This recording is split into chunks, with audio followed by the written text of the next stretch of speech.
The story begins with on that day. The weather was nice, and the sun was streaming through all the windows of the university dormitory in the center of town. It was 10 o'clock in the afternoon. One of the students was sitting at his desk, trying to find new ways to make a decent living. Time was catastrophically lacking for anything, so the young man was forced to combine the search for work with eating pasta. Chen Shuo logged into his short videos account. It turned out that his content was not very popular. This infuriated the young man to the point where he broke the chopsticks in his hand. Chen Shuo was not in control of himself right now. The young man could not understand how his short videos with informative content could not be popular. There is much worse content out there. What's worth mentioning are those people who fall down in front of luxury cars. Chen Shuo went to the channel of a girl who was also posting videos online and immediately labeled her content as positive. However, he was outraged that the girl received 6 million likes for simple head movements. Unfortunately, there was no more wonder left in this world. The young man bowed his head down dejectedly. Chen Shuo remembered that he had once met a defiantly dressed girl outside a prestigious black car on the street. Then she told him that you don't have to be rich. You could just have a pretty face, and that would be enough to feed you. Getting into the car, the blonde said she didn't regret her choice. Not that it was good, but she didn't feel poor. Chen Shuo recalled that conversation and shook the leftovers from the tin can into the wastebasket. It was time to think about real life. After all, in fact, in this world, everything is decided only by money, and feelings are only for the rich who can afford everything.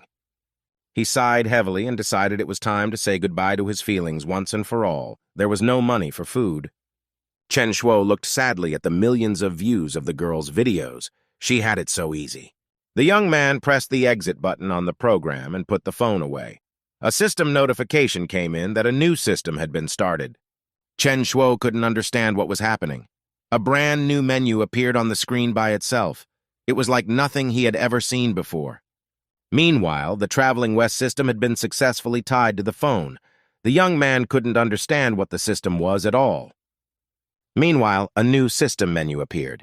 It offered to enter the world of the West or to leave the program. Chen Shuo stared at the screen and turned pale. It is hard to make a choice when you don to understand what you are dealing with. Nevertheless, the unknown has always beckoned travelers. The young man could not refuse the rare opportunity and chose to enter. At the same moment, the menu disappeared. Some kind of vortex appeared on the phone screen. It seemed to suck the real world into itself. Chen Shuo was scared out of his wits. This was already like a connection with the other world, and he was already beginning to regret his choice.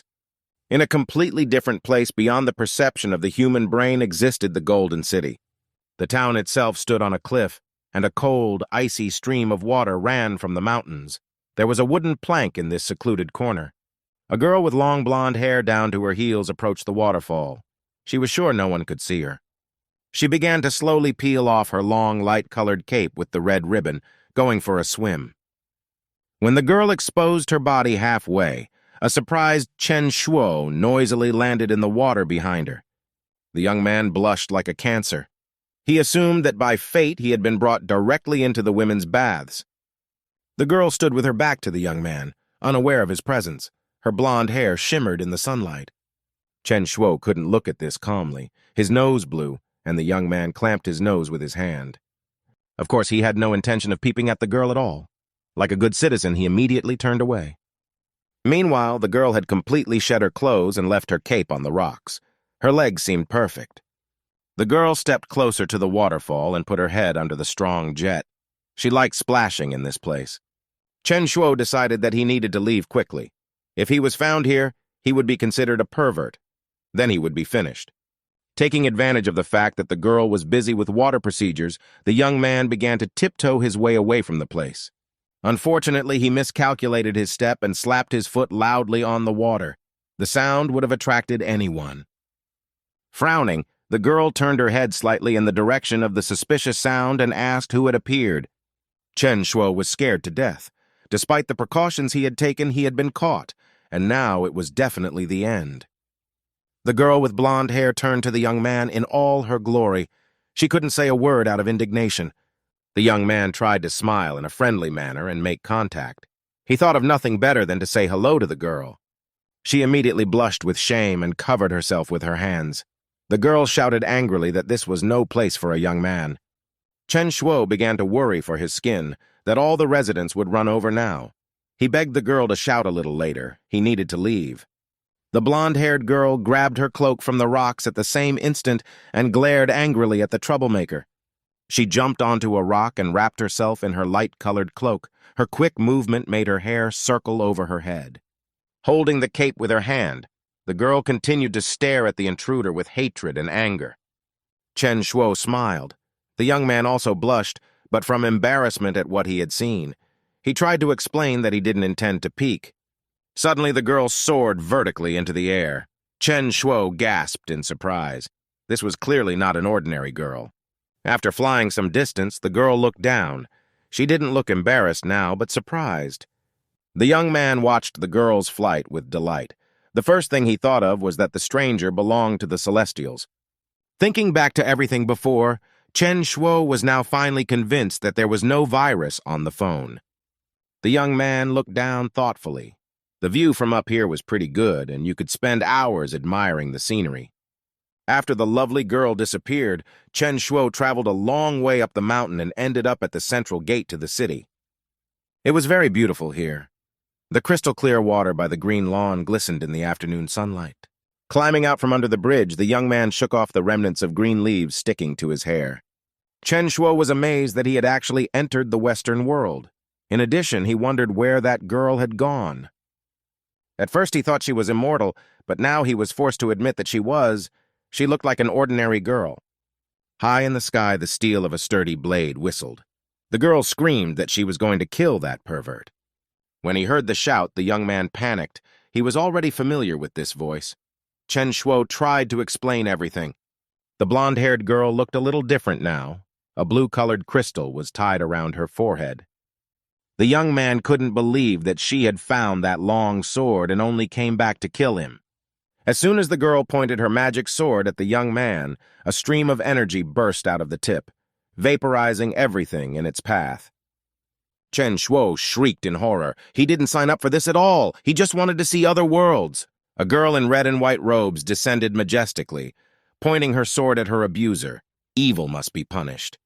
The young man climbed up on the roof and shouted that this all happened by accident. The girl must surely listen to him. The angry girl rushed forward. She exclaimed angrily that she was not going to listen to such a pervert. The young man managed to climb up to the roof. At the same moment, a girl with a sword appeared behind him. He had to run faster. Chen Shuo turned pale with fear. If his argument seemed unconvincing, he would simply be stabbed with a sword, and then it would definitely be the end. The girl came closer and closer. She had already drawn her sword over the young man. Chen Shuo fearfully asked his sister to calm down. The blonde-haired girl frowned at him as she continued to clutch the hilt of her sword. Her hands did not tremble at all. The young man turned his attention to it and fearfully squealed that he could explain everything. It had happened by accident. The girl unwaveringly swung her sword over his head. Chen Shuo shouted that she should stop and not ruin his life. The girl frowned. For a moment she wondered what the pervert had to say for himself. Chen Shuo wailed that he had just woken up in the place where she was bathing and could see absolutely nothing because of the fog. All arguments were over, and the young man exclaimed that to kill him for nothing would simply be an unreasonable act. The girl angrily informed him that it was all nonsense. A royal harem was staying in that bathhouse, and he had nothing to do with it. Chen Shuo only now began to realize how seriously he was in trouble. He could only dream of seeing the queen. The young man turned white with fear. In a timid voice, he suggested that she was the queen. The girl gave him a scornful look. Her eyes burned with a rosy light. Chen Shuo couldn't believe that right after arriving in the Western world, he had seen the naked body of the queen herself. The only thing that was clear was that the Empress could levitate. The young man couldn't afford to waste time on her. The Empress invited the young man to introduce himself. After all, the young man had already realized who stood before him. Chen Shuo suddenly pointed a finger upwards behind her back and exclaimed, Sun Wukong himself appeared there. The Empress turned around incredulously and interrogated whether the Di young man was referring to the monkey king named Sun Wukun. She absent-mindedly turned back and said in surprise that there was no one in that direction. The young man had imagined something. Suddenly, the girl realized everything. It was a dastardly deception, and the liar had succeeded in keeping her vigilant. As soon as the Empress turned aside, the young man instantly began to run away. She could only see his back. Crimson with anger, the girl screamed, cursing the young man that no one had the right to deceive the Empress. She glided silently through the air after him, swearing she would take his life for invading her life. Running down the colonnade and reaching the very end, Chen Shuo realized with great regret that there was nowhere to hide. With a war cry, the Empress displayed her long sword and rushed towards her assailant. Nothing could save him. The young man regretted very bitterly that he knew nothing before visiting this world. He could have prepared better. Turns out he was successful in one of the tests, and the system provided a beginner's kit with useful features. The tendril cloud came in handy. When the girl was about to pierce it with her sword, it just whizzed past. The Empress stopped in surprise. It was the first time in her life that she herself had encountered such a speed of movement. She shouted after the young man, cursing him that he should stop immediately, stop running. The Empress was perplexed as to how a young man could know so many spells. The royal guards grew behind her. The tall and large girls bowed to the Empress and reported that they apologized. They had arrived too late. Without turning to her guards, the Empress barked that this young man must be captured immediately and delivered alive. At this time, Chen Shuo was flying over the high fence of the Golden City. No one could keep up with him. The young man thanked fate that she had given him such a necessary talisman at the right moment and saved him from death. He ran off into the distance along the wooden bridge away from the castle and the town, confident that he was safe. Chen Shuo was rushing so fast that the passing girls' dresses were bursting with air currents up to their shoulders. All the civilians watched in amazement at the strange young man running inexplicably from where and to where. After deciding that he had reached a safe zone, Chen Shuo stopped on the green lawn. He could take a short break. With this amulet, neither the Empress nor the Ape King himself would be able to catch up to him. The only bad thing was that the energy was draining. Chen Shuo pressed his 5 fingers to the ground and wondered what other wonders this talisman could still be good for. The lawn had a beautiful view of the city. He sat down on the ground and leaned on his arms. He was beginning to like it here. Everything seemed just fine. Chen Shuo lay down on the ground and put his hands under the back of his head. The day was simply marvelous. Suddenly, my cell phone vibrated in my pocket. It was very strange. In the other world, a phone shouldn't ring. The smile immediately faded from the young man's face. He stared at the screen of the phone, as if he didn't believe it could ring. No logic could explain why the phone from the real world rang. The young man didn't understand how it could be.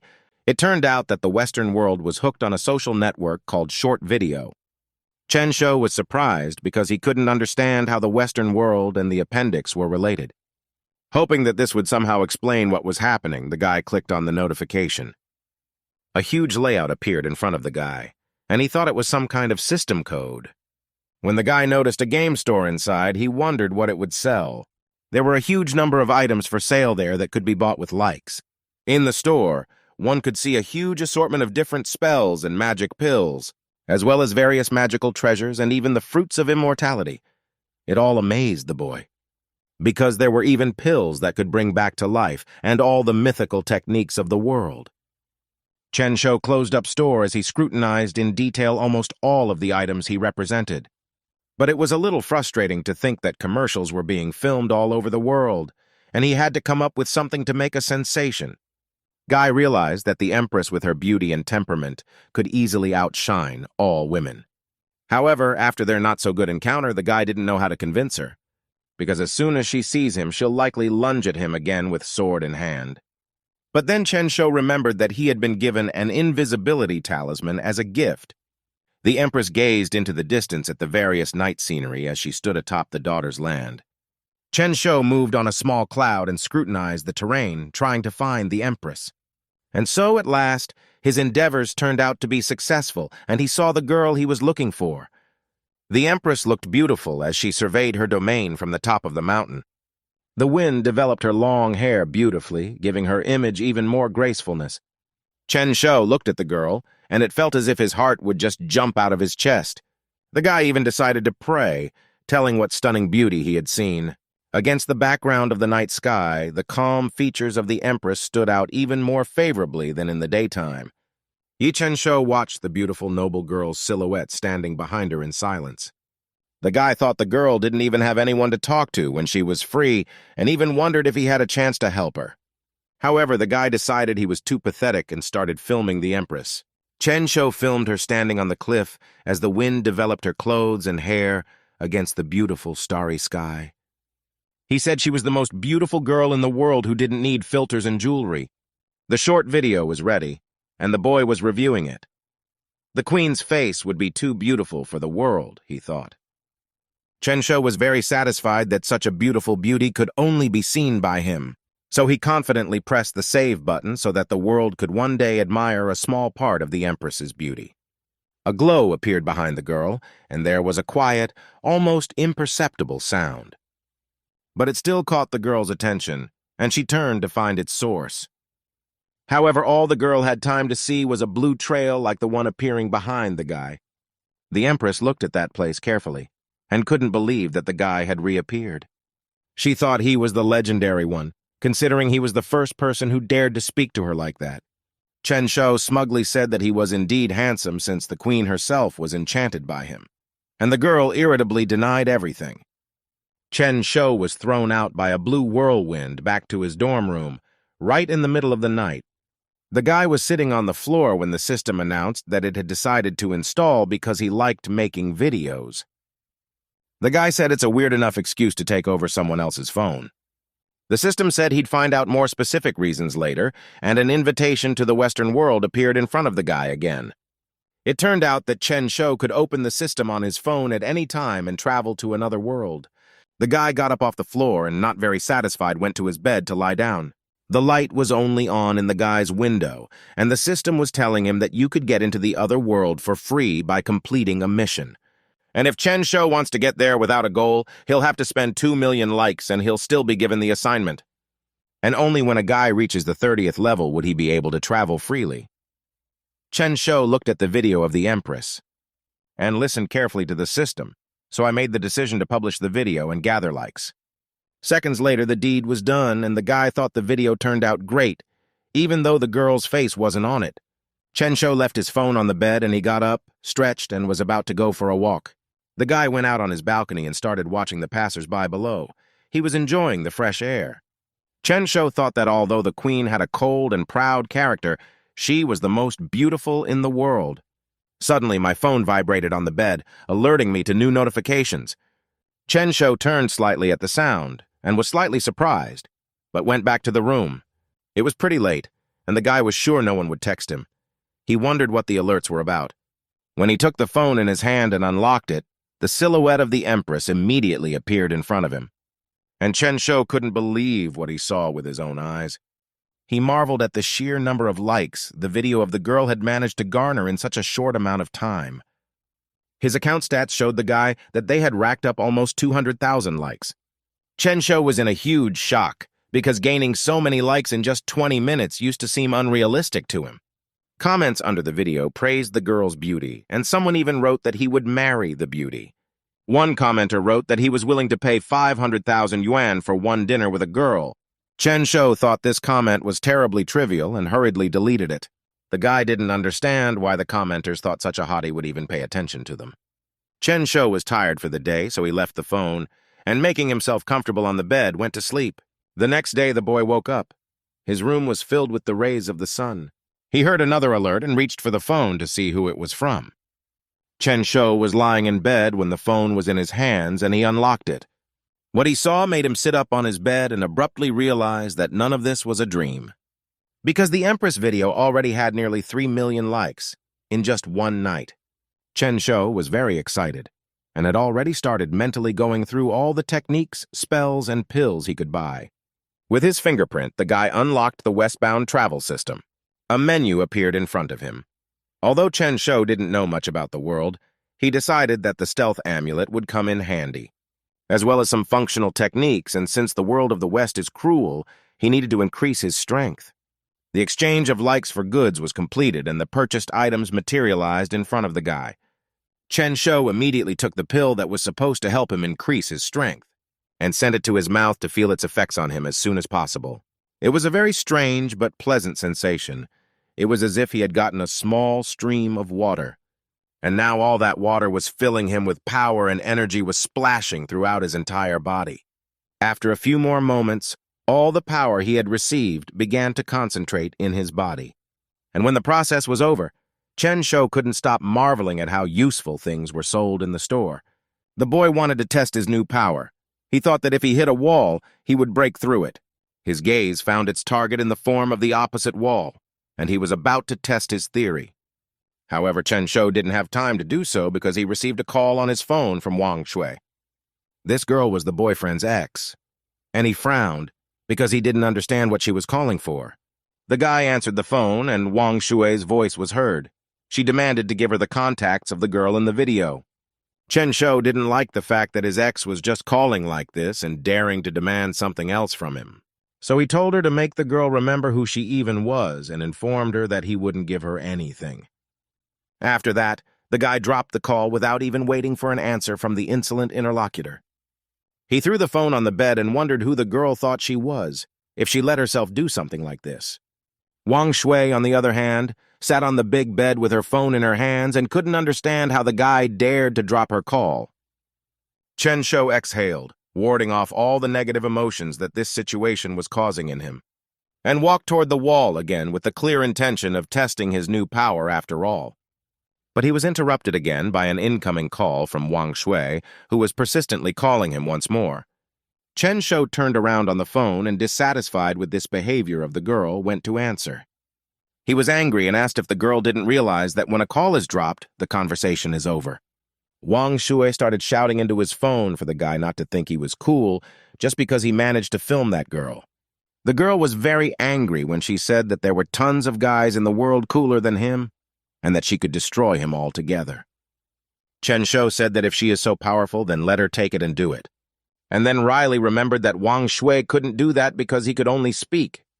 The community admires Chen Shou for learning to be cocky, and the guy himself is glad he got a system and is proud of himself. Wang Shui was simply torn apart with anger, but she couldn't even say anything back to him.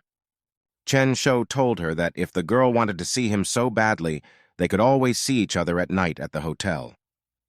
The guy then frowned and said that if that wasn't the purpose of her call, she might not call him again. However, Wang Shui asked the guy to wait and said that she wanted to discuss her boyfriend's business idea with him. Chen Shou realized that her boyfriend liked the Empress and wanted her contacts. His ex said their company liked the girl and they wanted to sign her. Wang Shui sweetly promised the guy that she would pay him 50,000 yuan for these contacts. Chen Shou realized that the girl thought he was stupid for thinking that he would agree for 50,000. He remembered how last night one of the commentators had been willing to give 500,000 just for dinner. So the guy irritably replied to the girl that he didn't need her 50,000. Wang Shui flaunted herself in front of the mirror in full confidence that the guy was just confused by such an amount of money. And when she tried to tease the guy with it, Chen Shou made the decision to accept the deal. Of course, he wasn't going to really agree. He was just curious to see who was offering him money. Wang Shui was happy that he agreed and asked to meet near the school. The girl thought the guy was a loser who was willing to do anything for just 50,000 yuan. She painted her lips with lipstick and thought that Chen Shou was too predictable. The guy was taking a shower and couldn't believe that he had let Wang Shui treat him like this before. The convertible with Wang Shui and her boyfriend was already standing outside the school, and the boyfriend was angry because Chen Shou was late. The girl tried to calm the guy down and asked him not to be so nervous. Wang Shui said that Chen Shou was just afraid to date him and asked her to give the guy time. The guy looked at the girl and smirked at her like he was up to something not pleasant. He grabbed Wang Shui's head and started to bend her over while ordering her to help him with something. The girl's cheeks flushed, and she felt unsure of herself in such a vulnerable position. Just at this moment, Chen Shou appeared and was able to observe what was happening. Wang Shui saw him and told her boyfriend that he had already arrived and needed to get down to the real business. The guy snorted unhappily and said he'd take pity on the girl today and ordered her to go. Wang Shui was angry at Chen Shou for being late. She felt that it was his fault that she had pissed off her boyfriend. The couple got out of the car and headed to meet Chen Shou to get contacts from him. Chen Shou watched the couple as they walked towards him. He stood in a confident and relaxed posture. Wang Shui's new boyfriend acted very arrogant when he asked if the guy was Chen Shou. Chen Shou himself calmly met his gaze and asked him who he was, maintaining the tension between them. Wang Shui said that the guy's name is Liu Zhan, and he is the one who wants to sign a contract with that girl. Liu Zhan forcefully placed his hand on the buttock of the girl beside him and squeezed it. Wang Shui felt uncomfortable with the guy acting like this with her, but she didn't say anything. Liu Zhan continued to look down on the guy and confirmed his girlfriend's words. Chen Shou watched this entire performance carefully and then unimpressedly clapped at the couple. He kept clapping and said that these two are very well suited for each other. Liu Zhan was very pleased with this reaction and even said that the guy wasn't that stupid. Watching them, Chen Shou realized that she could only talk and her boyfriend was only capable of showing off. Liu Zhan reached into the pocket of his expensive suit to start the conversation that caused them to be here. A card appeared in his hands and he said there was money on it and the password for it was 6 zeros. Liu Zhan walked closer to the guy and put his hand on his shoulder. He said that he would give him the map in exchange for contacts, and drove that map right in front of Chen Shou's nose, as if the guy was a dog and the map was his bone. Then Liu Zhan pushed the card away from the stranger's face and smugly asked the guy, "Don't worry." He asked Chen Shou, was the guy really going to take such a large sum of money without showing courtesy? Chen Shou pretended as if he hadn't thought about it at all until now, and tried to look worried. After which he bowed slightly to the guy and put his hands forward, apologizing for making such an oversight. Wang Shui, who was observing this picture, laughed and called Chen Shou a pathetic dog. Liu Zhan was pleased with this reaction. He called the guy an obedient fry and threw the card into his hands. Afterward, he arrogantly dissipated and said that the guy looked a lot like his dog. This whole situation annoyed and angered Chen Shou, so he was very happy to put an end to it.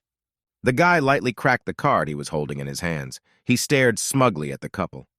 Liu Zhan immediately grew dark and angry as he watched Chen Shou's behavior. The smile had also disappeared from Wang Shui's face, and she thought that the guy was just tired of living.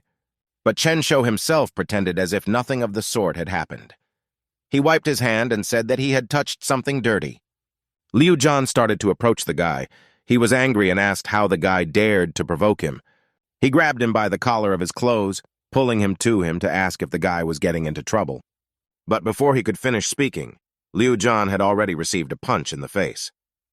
The impact was so hard that the guy flew off to the side of his convertible. Wang Shui watched in horror as her boyfriend fell to the ground from the impact. Liu Zhan held his cheek and shouted at the guy, how dare he hit him, knowing who his father was. Chen Shou was angry and said that he didn't care at all about who Liu Zhan's father was. Chen Shou grabbed the guy by the collar of his clothes and beat him while the girl shook with fear and just watched. The other disciples began to pay attention to the commotion and recognized Chen Shou. Chen Shou kneaded his fists and asked Liu Zhan, remembering this day well. Liu Zhan's face was full of abrasions, and he was very angry that such a guy dared to beat him up. The beaten guy abruptly stood up and threw himself at Chen Shou, intending to mutilate the guy to get revenge. Chen Shou narrowed his eyes as he watched the guy. He thought that Liu Zhan himself was asking for a continuation, so he kicked the guy in the stomach to keep him from getting too close.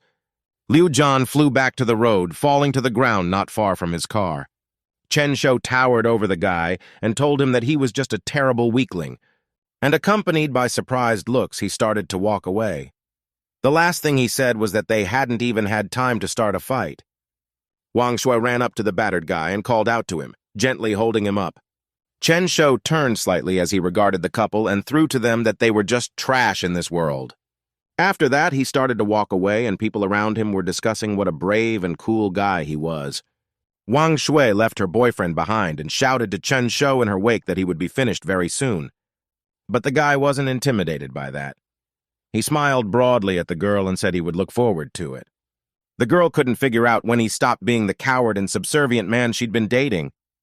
She went back to Liu Zhan and began to gently lift him up, holding him by the neck. Wang Shui asked if the guy was okay. She thought that if something happened to him, she would be finished. She threw his arm around her shoulders and led him to the car, still asking if everything was all right. But Liu Zhan became furious and said that the girl was annoying him and ordered him to call an ambulance. The battered Liu Zhan was very angry with Chen Shou, so he promised himself that the guy would pay for it. Chen Shou really liked how he spent this day, and he didn't regret anything. Chen Shou had already returned to the dormitory and was humming some tune when a notification unexpectedly arrived on his phone. It was the mom. She wrote that his father was hospitalized in serious condition, and the kid rushed to call her. The boy was very worried, and when his mom picked up the phone, he started screaming, asking what happened to his dad. His mother sat all alone in the hospital lobby and was also very worried about the condition of the dear man. She was crying and said that the man had lost consciousness due to illness and was now in a coma for 24 hours. Chen Shou was very worried, but he told his mom not to worry and he would figure out how to help them. His mom was desperate because they needed very expensive imported medicines. The guy asked his mom not to think about it and to take care of his dad, and he would deal with it. His mom calmed down a bit, and the guy asked her not to overwork herself and to take care of herself. Chen Shou turned on the system's menu to see if it could help him in any way. The first thing the guy decided to do was to try to find some medication that could help his father. But it was very frustrating for him to realize that he had a huge number of limitations. He only had a small, round, black Juyan pill and exhaled heavily. Chen Shou had a brilliant idea because he could just sell this pill to rich stars and get the amount of money he needed. But all his enthusiasm passed very quickly when he realized that there was a certain amount of difficulty in the plan. The guy realized in a panic that he didn't have any contacts of rich stars and places to take them to. Chen Shou was trying to think of more options and was considering selling the pill on the black market when the phone rang. His phone screen showed that the call was from his mother, and the guy got really nervous. He swallowed hard and mentally hoped his mom wasn't telling him the bad news. Chen Shou picked up the phone, but his entire body was trembling from overexertion and fear. Mom was surprisingly very happy and asked, thanking Miss He who had helped them so much. This was the first time the guy had heard of some Miss He and didn't understand at all who he should be thanking at all. His mom told him that Miss He transferred the money for treatment and Dad was moved to the VIP ward. Guy listened to Miss He promise to reimburse all of his father's medical expenses, so she asked him to remember to thank her. He said he'd be sure to thank her and hung up, ending his conversation with his mother. Chen Shou thought about it and realized that his mother had decided that this woman was helping them at his request. But the guy didn't know anyone with that name, and he hadn't asked anyone for help, so who to thank he didn't know. The guy was tense that the woman had given such a huge sum of money to strangers for nothing. His musings were interrupted by an unexpected incoming phone call from an unknown number. Chen Shou decided to pick up the phone to see who was calling him, and if he was somehow related to the unknown Miss He. The person on the other end of the line knew his name, and the guy hurried to find out who was calling him. A female voice answered him that she was the one who paid for Chen Shou's father's treatment. The boy immediately tensed up. This woman was a stranger to him, and he couldn't understand his motives. That girl was He Bingshu, and she wanted to get that girl's contacts from the video. Chen Shou relaxed when he heard the demands because he thought it was some kind of big setup. He Bingshu said that Chen Shou's father's treatment fee was a gift in honor of their acquaintance. The girl said the guy could ask her for anything but within the bounds of decency. But Chen Shou wasn't going to ask anything more from the stranger. He Bingshu was talking to a guy on the phone and standing next to the huge panoramic windows. She was a little embarrassed that the guy had turned her down so bluntly, which was odd in itself. Chen Shou told the girl that he would like to give her a contact, but he can't because he made a promise not to. He said that that girl didn't want to be famous, and she liked a quiet and peaceful life. He Bingshu listened to his words and thought that the guy wasn't lying, and the girl really didn't want fame. And the girl asked the guy if he could take that girl's face off just for her. She promised Chen Shou that if he would make this video for her, she would do anything for him. The guy exhaled and promised He Bingshu that he would definitely try it, but he didn't need anything. Chen Shou thought that the girl was willing to do anything for this video and moreover saved his father's life. He remembered that he never found out what the girl's name was and finally asked her about it. The girl was already sitting in the chair when she heard the guy promise to give her all the money back. He Bingshu introduced herself and said she didn't expect the guy to return the money for the treatment. Chen Shou thought that he had definitely heard the girl's name somewhere before, and he was curious. So the guy decided to use the internet to find out who the name belonged to. He was very excited when he was able to see exactly who was helping his family and who he got to talk to. He Bingshu was a girl of 27 who was the head of an Eastern pharmaceutical company. Chen Shou was surprised to recognize the famous rich beauty in the girl in the picture. He, Bing Shu, was the most beautiful celebrity of all. The girl was beautiful regardless of the image. He returned to the phone conversation and promised the girl that he would not procrastinate in returning the money. Chen Shou was confident that with the strength of the system, he would quickly earn the right amount of money. He, Bing Shu, didn't argue with the guy and briefly agreed, once again looking at the scenery outside the window. There was a slight smile on the girl's face as the conversation with Chen Shou came to an end. The phone call was over, and now each of them could go on about their business. Night had fallen, and the sky was dotted with many stars and a bright moon among the clouds. Chen Shou sat at a table next to the panoramic windows, a tray of food in front of him. But the guy was focused on the screen of his phone, and he was surprised by what he saw there. It turns out that the video with the Empress continued to gain likes, and now it already had 9 million likes. The guy was excited about it and thought that's how this video might hit 10 million. Chen Shou tapped the browser icon on his phone and the app immediately opened. The homepage offered him various queries that were popular with people today. There were many comments under the video, some admiring the girl and some doubting that the girl knew she was being filmed. The guy went to the short video app itself to read even more comments. He noticed that even foreigners started writing comments, and even they were captivated by the beauty of the queen. Chen Shou looked at the number of subscribers and noticed that instead of 2, there were now 5 million. The guy smiled and thought that apparently the whole world really likes to look at beauties. It was already night, and Chen Shou returned to his dorm room and sat on his bed. He sat on his phone and decided he needed to find out what pills he could buy at the store. In order to find out this information, he had to turn on the system and open the store. Guy opened the menu in front of him, where he found the right pill and could see its cost and effect. One pill was only worth 50,000 likes, and the guy hit the share button. Since he already had over 9 million likes, it was no problem for him to buy his pills. Chen Shou didn't know what would happen if he ate 5 pieces at once, because there were no instructions for ingestion. But since he needed to increase his strength, the guy decided to do an experiment. He ate the first pill and felt the energy flow through his body just like the first time. After the second pill, he felt as if his body temperature had risen. Chen Shou looked at the 3 pills in his hand and pondered what would happen to him if he, overflowing with power, ate them. And deciding that if he ate it, he could defeat 5 people at once with one blow, he popped the pills into his mouth. Chen Shou began to feel even stronger, as if the strength didn't fit in his body. And the guy clearly felt as if his body would just explode from that amount of power. And something very similar to a massive explosion did happen to Chen Shou. The overabundance of blue light was so enormous that it illuminated the entire street through the window. After 10 minutes, the energy slowly settled in the guy's body, and he was able to exhale in relief. Chen Shou was congratulated for reaching the base level, and he was surprised that there was also a cultivation level in the system. The guy thought it would be nice to find more level-up pills at the store. He plunged into dreams in which he could easily break further down the level. But the system frustrated him when it told him that he needed to practice techniques to further increase. He was given a new assignment. Chen Shou had to visit the moon goddess, make a good impression, and ask for a photo. For this assignment, he was promised a good reward and was allowed to choose when the assignment started. The guy was excited about the task, but it was a difficult one because Chanye was not just a queen, but a deity.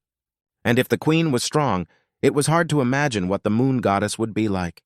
Chen Shou thought that since she was the mistress of the moonlight addicts, she should be simply incredibly strong. The guy didn't know what to do with this assignment and turned to the phone for help. He opened his browser and typed in the query, "How does a guy like a girl?" and clicked search. Chen Shou wanted to be less brazen and get ready. The internet was saying that girls should buy various gifts. The guy wondered if he hadn't given Wang Shui enough gifts, and then decided that there was no pleasing the girl. But his target was the moon goddess, and she was hardly the same as any girl. Chen Shou imagined the system would send him to the peach orchard after this task. He dreamed of settling down with the divine elders and eating the fruits of life. And at that moment, there was a knock on Chen Shou's door, snapping the guy out of his pleasant fantasies. The guy was annoyed and questioned who decided to knock on his door so late. Chen Shou got up from the bed and walked to the door, after which the guy looked out into the corridor and asked who had come. He saw a serious-looking woman, and behind her stood a worried-looking guy. The woman was the orderly of the dormitory. Chen Shou felt awkward and hesitantly asked what brought the guests at such a late hour. However, the woman didn't bother to answer him. She simply pushed him away and went into the room. Chen Shou then turned to the guy who came with her and asked why the woman was searching his room. It turned out that the guy was coming to yell, but since Chen Shou didn't answer, he had to call the commandant. The woman finished her inspection and asked the guy to follow safety precautions and not to use prohibited electrical equipment. Chen Shou promised to follow all the rules and finally closed the door, seeing off the unexpected guests. The boy exhaled heavily and realized that improving in the dormitory was not something he should be doing. The system showed that a guy could use the system room for 1 million likes per day and cultivate there. 1 day in the real world was equal to 10 days in the training hall. Cultivation could start immediately after entering the hall. Chen Shou felt that 10 days was too short, and the guy decided to increase it to 100. However, in such a case, the price for a day's stay in the training room increased to 1 million likes. The guy put the settings back because spending that many likes now would be a waste. Chen Shou realized that he needed to spend more time making videos and gaining more likes. Suddenly, he remembered how he had accidentally peeped at the Empress while she was in the bath, and sadly thought about the fact that it had been a long time since they had met the girl after all those events. Chen Shou moved into the system world again. He was not far from the palace of the Queen Palace of the Dev country. This time, the guy was dressed in clothes appropriate for the area and covered his face with a cloth. Even though he looked unmasculine in those clothes, this way he wouldn't be recognized or caught. While the boy was thinking about this, his attention was drawn to a conversation between two girls nearby. They discussed how no doctor had ever been able to cure the queen, or at least diagnose her correctly. Chen Shou was separated from the girls by bushes. He was surprised when he heard that the queen was sick. Guy asked the system if it could find out what the queen was sick with, but that was only possible if there were symptoms. The girl said that the queen would only vomit at the smell of food and vomit while eating. She could only eat ginseng soup. Chen Shou listened carefully to the symptoms of the queen's illness and thought that they fit anorexia. The guy decided to come out of his hiding place and called out to the girls he had been eavesdropping on for some time now. The girls were aggressive, but Chen Shou spoke in a high-pitched voice, saying that she was a doctor and had come to give Her Majesty a checkup.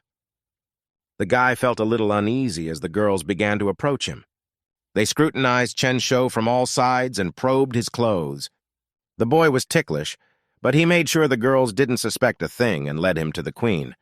After such a thorough inspection, the girls relaxed a bit and asked Chen Shou to follow them. They led him to the chamber where the queen's bedroom was and led him down a spacious corridor. There, the lad learned that the queen's aversion to food had appeared about half a month ago. Chen Shou tensed up when he realized that was how long they hadn't seen each other, which meant that it had all started after his first visit. The guy even thought that the girl might have been pining for him and lost her appetite because of it. The girl who was guarding the bedroom was talking to the girls about the medicine the queen was drinking. The girls were all discussing that despite taking medication, the queen was not getting better. They were very gloomy because they thought that no physician could cure the empress. But Chen Shou was confident that he would be able to help the queen, so he shouted that he could cure her. And everything would have been fine, but the guy forgot to change his voice and everyone realized he was a man. The guards jumped on the guy for breaching the palace walls and the girls were going to grab him. Chen Shou realized that he had made a mistake and tried to remind everyone that the queen's treatment should come first. He made a loud promise that he could cure the queen of her illness, and the queen herself in her chambers heard him. Chen Shou clung to the queen's feet in gratitude, and the girl said that she was only helping him because of the treatment. They pointed a spear at the guy and shouted that no doctor could do it, but an imposter like him could. The girl who was in charge among all the others ordered, taking the boy to jail. Chen Shou tried to resist and still convince the girls that he could help their queen, when suddenly the attention of all present was drawn to the voice of the queen herself, who was ordering them to stop. After that, the queen asked the girls to let Chen Shou into her room. One of the girls wanted to reason with the queen and reminded her that their guest was a man. But the empress did not want to hear anything and asked not to be forced to repeat herself. And the girls were forced to obey their queen's order and let the guy inside. There was a huge 4-poster bed in the room, and in the center of the bed lay the queen. She was beautiful, even in just a nightgown. Her beautiful image was not marred by her poor health. Chen Shou even froze for a second, contemplating the beautiful image of the queens in front of him. The boy closed his eyes and tried to force himself not to think about the Empress's lush forms. The queen asked her subordinates to leave the room and leave them alone. Chen Shou sat down on the bed next to the queen and said he had to feel her pulse. The girl scrutinized the part of the guy's face she could see. Chen Shou hoped that the queen didn't recognize him because he was the one who peeped at her while bathing. The guy felt for a pulse, and the system gave the girl a primary diagnosis. The girl had an aversion to food related to psychomimetics, and to cure her, the psychological problem had to be solved. Suddenly, the girl intercepted the guy's hand and held his wrist tightly. The two met gazes, and Chen Shou realized that something was going wrong. The queen looked annoyed and said with full confidence that the guy was peeking at her.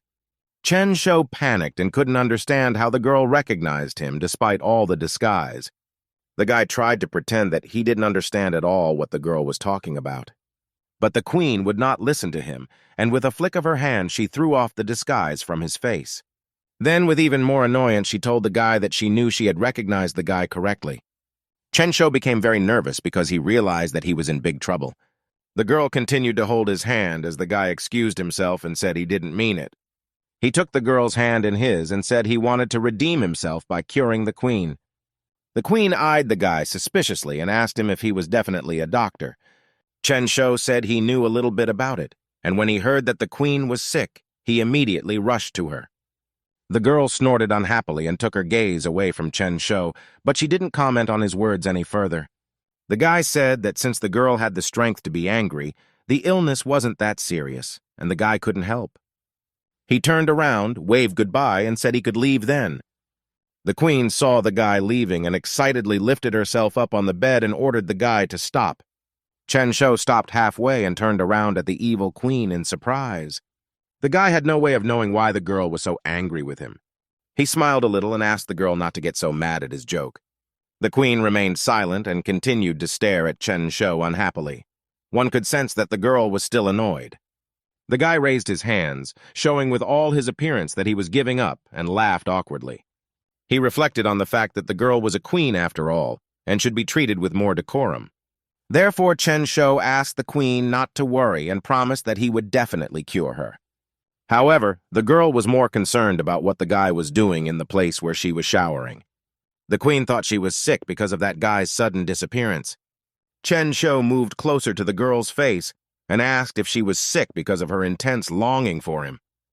The queen was indignant and greatly embarrassed at such an assumption, and she shouted that she did not mean it at all.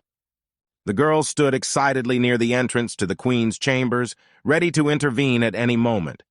Chen Shou leaned even closer to the queen and asked if she was definitely not the reason why she was sick.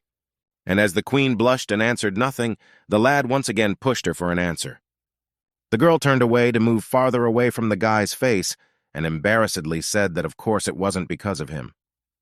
Chen Shou asked the queen if the girl was feeling better now. The queen blushed heavily with embarrassment, but admitted to the guy that she felt better. The guy exhaled a sigh of relief and said that the queen was already healthy then, much to the girl's surprise. And then she jumped up on the spot and started yelling that he was the reason everything happened in the first place. Chen Shou managed to intercept the girl's hand before she hit him and asked if she wanted to get back at him. The queen felt very awkward and embarrassed in front of the guy and tried to cover it up with anger. The girl wanted to get up, but she couldn't keep her balance and started falling right into the guy's arms. Chen Shou watched the girl fall right on top of him and held her hand. The girl's breasts pressed against the guy, and he thought the girl had very soft and nice skin. The queen noticed where Chen Shou's gaze was falling and hurriedly moved further away from him. From the girl's sudden movements, one of the straps of her nightie ripped and the fabric began to slide down. Chen Shou watched the queen's breasts bare and couldn't tear his gaze away. And he got a well-deserved punch in the face from the girl, and the queen tried hard to cover herself. The girls could see the silhouettes of the couple and hear suspicious snippets of phrases. They were all confused and couldn't believe what they were seeing because everything looked very ambiguous. The girl in charge of the queen's security asked if they were all right. But in response, he hears only an irritated shout from the queen with orders to leave and not to disturb them. The girl was greatly surprised to hear such an answer, but she could not disobey orders. Finally, after a long time, Chen Shou walked out of the queen's room and looked very tired. He told the girls that he had cured the queen, and now they could come in and see for themselves. The girls immediately rushed to the queen. They asked if she was all right and wanted to examine her. One of the girls probed the queen's pulse as she lay in bed. The girl was very surprised when she realized that her pulse was even and the queen had no more signs of illness. The girls were whispering behind Chen Shou, discussing that he was a good doctor and they weren't sure if he should be thrown in jail. One of the girls approached the guy and asked how he was able to cure the queen, but Chen Shou said that he couldn't talk about it since it was his secret method. It was decided to give the lad a rest room and serve him well for his assistance. The girl smiled politely at Chen Shou and asked the guy to follow her to the restroom. Now that the girls had gotten confirmation in the guy's help, Chen Shou could relax. But the guy realized that he was only able to get out of this situation because of the system. The boy remembered how much the queen had been reluctant to help him and cooperate in his treatment, so he had to try hard to get her to swallow the pill of calming her spirits. The system congratulated the guy for completing the extra task. He was rewarded with a spell. This made the guy very happy because he had developed a relationship with the queen and could turn everything into gold. The queen of the Dev country was sound asleep. Her cheeks were slightly red and she was not snoring loudly. Night had fallen in the kingdom, and in the entire palace, lights were burning only in some windows. Chen Shou was in a room that was set aside especially for him and was meditating. A small amount of energy was present around the guy, and he opened his eyes. Chen Shou was now at the 4th level, and he was pleased that he had managed to advance 3 levels in just half a month. But he still had many limitations. In addition, he did not cure the queen completely because he did not solve the psychological problem. Suddenly the boy thought he saw movement outside the window next to his room. Chen Shou looked towards the window and asked who was there, but no one answered him. The boy decided to open the door and look outside. He looked around but saw no one. Chen Shou even started to think that he had just imagined it, and there was actually no one there. But suddenly he felt movement behind him, and the blade of a sword came down on his shoulder. The guy was concerned about this and asked if they could talk quietly and not kill him. Chen Shou asked why. Despite the queen's favor, she still wanted to kill him. The girl shouted to the boy not to dare tell anyone about what had happened during the day. The guy started to smile despite the threats from the girl and the sword on his shoulder. Chen Shou asked the queen what had happened in the afternoon, and the girl was greatly embarrassed, then yelled at the guy that he knew exactly what she was talking about. The guy smiled, pointed at his sword, and asked her to get the weapon away from him for starters. The queen gloomed and tried to figure out what was wrong with her. She pondered whether to put her sword away. And after a brief moment of thought, she did move the weapon away from the guy's body. Chen Shou turned towards the silent girl and scrutinized the girl. She looked sad, and the guy started to calm her down and tell her he was just kidding. The guy started to walk over to the queen and gently touched the girl and promised he wouldn't tell anyone. Chen Shou accidentally touched the girl's bare skin and didn't realize how it happened himself. The guy gets very embarrassed and quickly took his hands off her and immediately started apologizing. The queen covered her cleavage with her hands without letting go of her sword. The girl said that since the guy had touched the queen's body, he now owed her. Chen Shou smiled and said that he didn't think at all that their relationship would develop so quickly. The queen started to approach the guy and asked if he didn't agree. Chen Shou did not expect such a reaction, and the girl demanded a promise from the guy that he wouldn't disappear again like last time. The boy was relieved that that was all the queen required of him and readily agreed. Meanwhile, in Chen Shou's real world, it was a sunny day and the events were taking place in one of the hospitals. Liu Zhan was lying in the ward, his arm broken and his head bandaged. He promised to take revenge on Chen Shou. With his healthy hand, he pounded the bed and wanted the guy to answer for his injuries. But even in a healthy hand, it was painful, and Wang Shui was worried if her boyfriend was okay.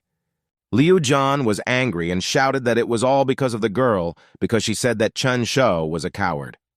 Wang Shui did not feel guilty, as she did not know that something like this would happen. But the guy didn't want to listen to her and pushed the girl away hard and yelled for her to leave.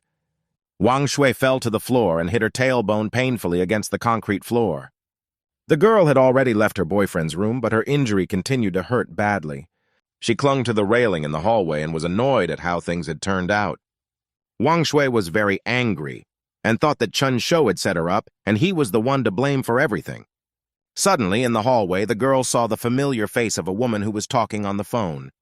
She stopped and began to consider the sad woman to convince herself of her thoughts.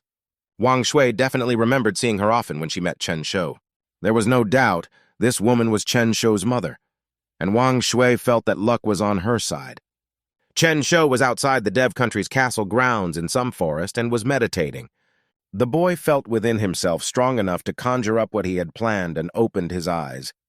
He shouted, disengaging, and the ground around him began to crumble, leaving only a small island intact. Chen Shou marveled at how powerful cultivation was in this world.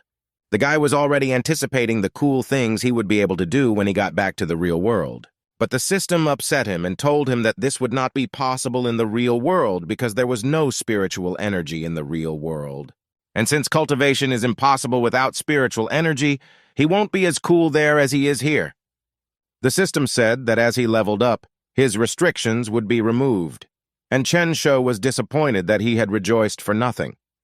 Behind him, the queen appeared. She asked if he was openly spoiling the land of her domain.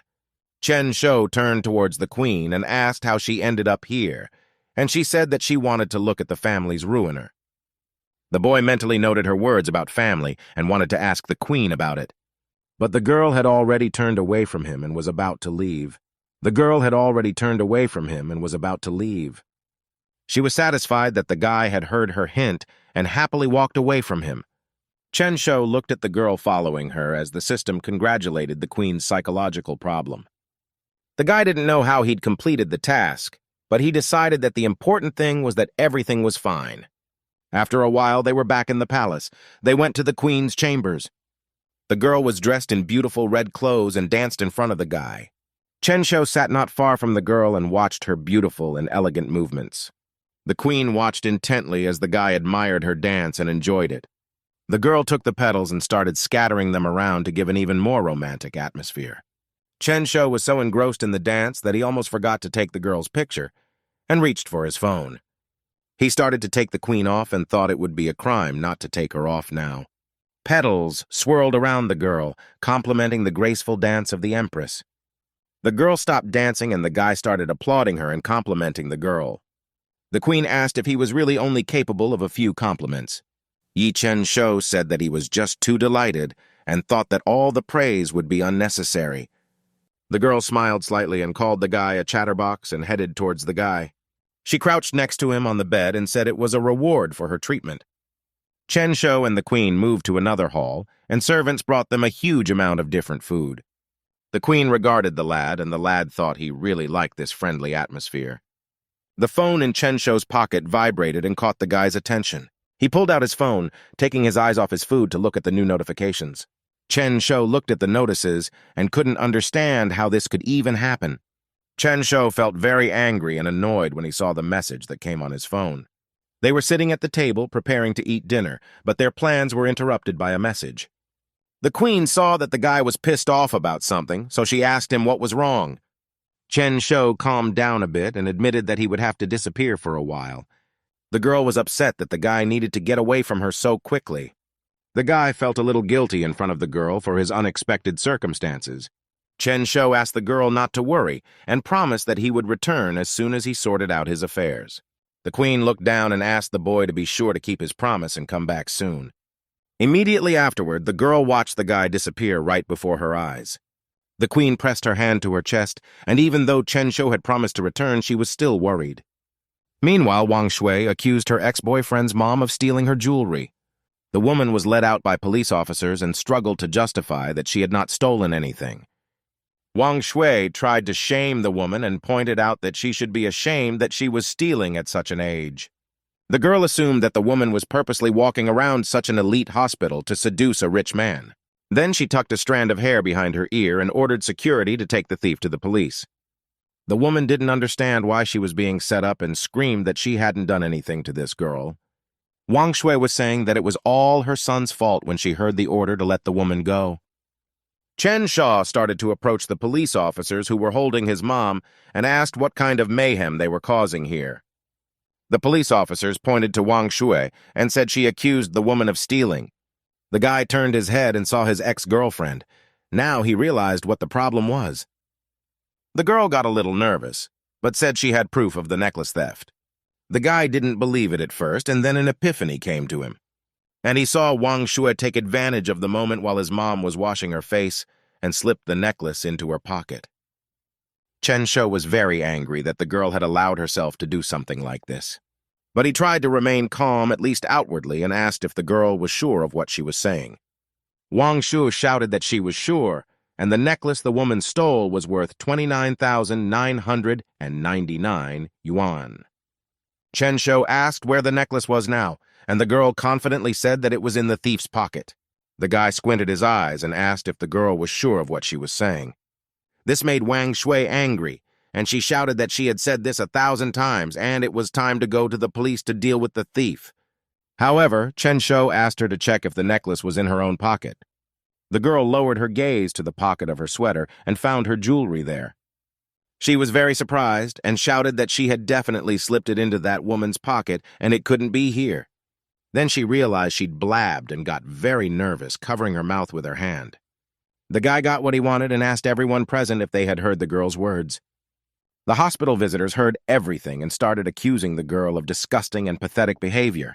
Chen Shou turned to the police officers and asked why they had grabbed the man when all they had heard was the accusations. The cops released his mother and offered the boy their sincere apologies for the mistake. Mom reassured the kid that everything was fine, but he was determined to deal with everyone to the end. Therefore, Chen Shou shifted his gaze to Wang Shui, who was standing not far away from them, and realized that her plan didn't work, and hurried to get closer to the girl, who was fearfully asking what he was up to. The guy asked if she was ashamed of showing off her fake cheap jewelry. Wang Shui didn't know what to say to this and felt helpless. She pulled out a wad of money and held it out to the guy with a request that he take it, and they forgot all about it. However, Chen Shou knocked the money out of the girl's hand and it flew straight into her. The bills were flying all over the hospital corridor around them, and the guy sent the girl away. Chen Shou was very angry. He could endure many things, but he would never allow his mom to be offended. Wang Shui kneeled in front of the guy as he asked if she didn't like all that money. The girl felt humiliated, and she couldn't believe that she was bowing down to Chen Shou. However, the guy stepped closer to her and started leaning into the surprised girl. He warned her that next time there was no way he was going to be ceremonious with her. It was only after Chen Shou was sure that the girl had heard his words that the guy stood up. He returned to his mother, put his arm around her shoulder, and began to lead the woman toward his father's room. Wang Shui was very angry and dreamed of getting even with the guy. She collected money from the floor. Chen Shou and his mother returned to his father's chamber, and the woman took her son's hands in her palms. The woman was clearly agitated that her son didn't take the money they might have needed. But the guy sat her down in a chair and said he got a bonus at work, so it was okay. And he thought to himself that he was very lucky to have a spell that allowed him to turn things into gold. Because not long ago, Chen Shou went to one of the local pawn shops, and he traded some gold there. The pawn shop owner transferred the money to his card, and the guy got a message from the bank transferring a huge amount of money into his account. Chen Shou even had steam coming out of his nose from the sum of 3,320,000 in his account. The pawn shop owner shook the guy's hand respectfully and even bowed slightly. He gave Chen Shou his card and asked him to come back to him again in case of anything. Chen Shou said that he would definitely come and started to leave there on his own business. He realized that now, thanks to the system, it would not be so difficult for him to climb to a higher level of life. The guy was sitting next to his mom in the chair and remembered that he wanted to give her something. He pulled a card out of his pocket and handed it to his mom with a request to buy his dad the best of everything. But his mother didn't want to accept the card because his condition had stabilized and the money wasn't needed. The women felt that their son needed them more because he needed to get his life organized. Chen Shou really appreciated this kind of care from his mother, but wanted her to not need anything. So he got up from his chair and shoved the card into his mother's hands, assuring her that he had money and his parents could use the funds. His mom couldn't resist that kind of pressure, so she exhaled and admitted defeat. Chen Shou once again asked his mother to take good care of his father. The guy was walking down the street, carrying many packages while the system reminded him of his assignment with the moon goddess. Then he remembered that it was very important for him to gain the favor of the goddess. The guy put the boxes on the floor for a little break right in the middle of the street. He thought that even though his cultivation level was at the peak of the base level, lugging around so many things was still hard. Chen Shou remembered the system and asked if they had some sort of storage ring in the store. The system showed him an entry-level vault ring that was worth 500,000 likes. Chen Shou made a decision to purchase it and pressed the exchange button, after which a ring appeared in front of him. He closed his eyes to make it easier to focus and use the ring for its intended purpose. After that, a light appeared around him, enveloping the ring and all of his purchases. All the energy that surrounded him went straight into the ring, and all the stuff disappeared. And then it started to look like a regular ring and fell right into his hand. The guy put it in his pocket, and now he could relax because it was much more comfortable. He reached into one of the pockets of his jeans and pulled out his cell phone from there. The system was asking him if the guy wanted to go to the moonlit halls right now. Chen Shou was just about to do so, so he chose the option of answering yes. And after that, he immediately started disappearing from the real world, scaring a cat nearby. Thus, the guy's body went from this world straight to the moonlit halls. Right within the moon goddess domain, a small oval portal appeared, which was illuminated with a blue light. And a second after he appeared, Chen Shou was thrown out of there straight to the ground. The guy got angry and asked if it was impossible not to just throw him out. The system said it had done everything it could, and all the guy had to do was wipe his bruises. When he turned around, he saw a huge building, and he thought it was the moonlit halls. The boy realized that he was about to see the moon goddess herself. He was very curious to know what she looked like. Chen Shou imagined her as a cute and sophisticated tall girl in the moonlight. The girl's hair was braided into a strange but lovely style, and the ribbons that held her hair up were developing beautifully in the wind. In her hands, the girl had a rabbit who had a birthday today, and she was going to give him a present. Chen Shou saw the dark silhouette of a girl approaching him from the side of that huge building. He got a little worried and began to scrutinize the moon goddess, marveling at what he saw.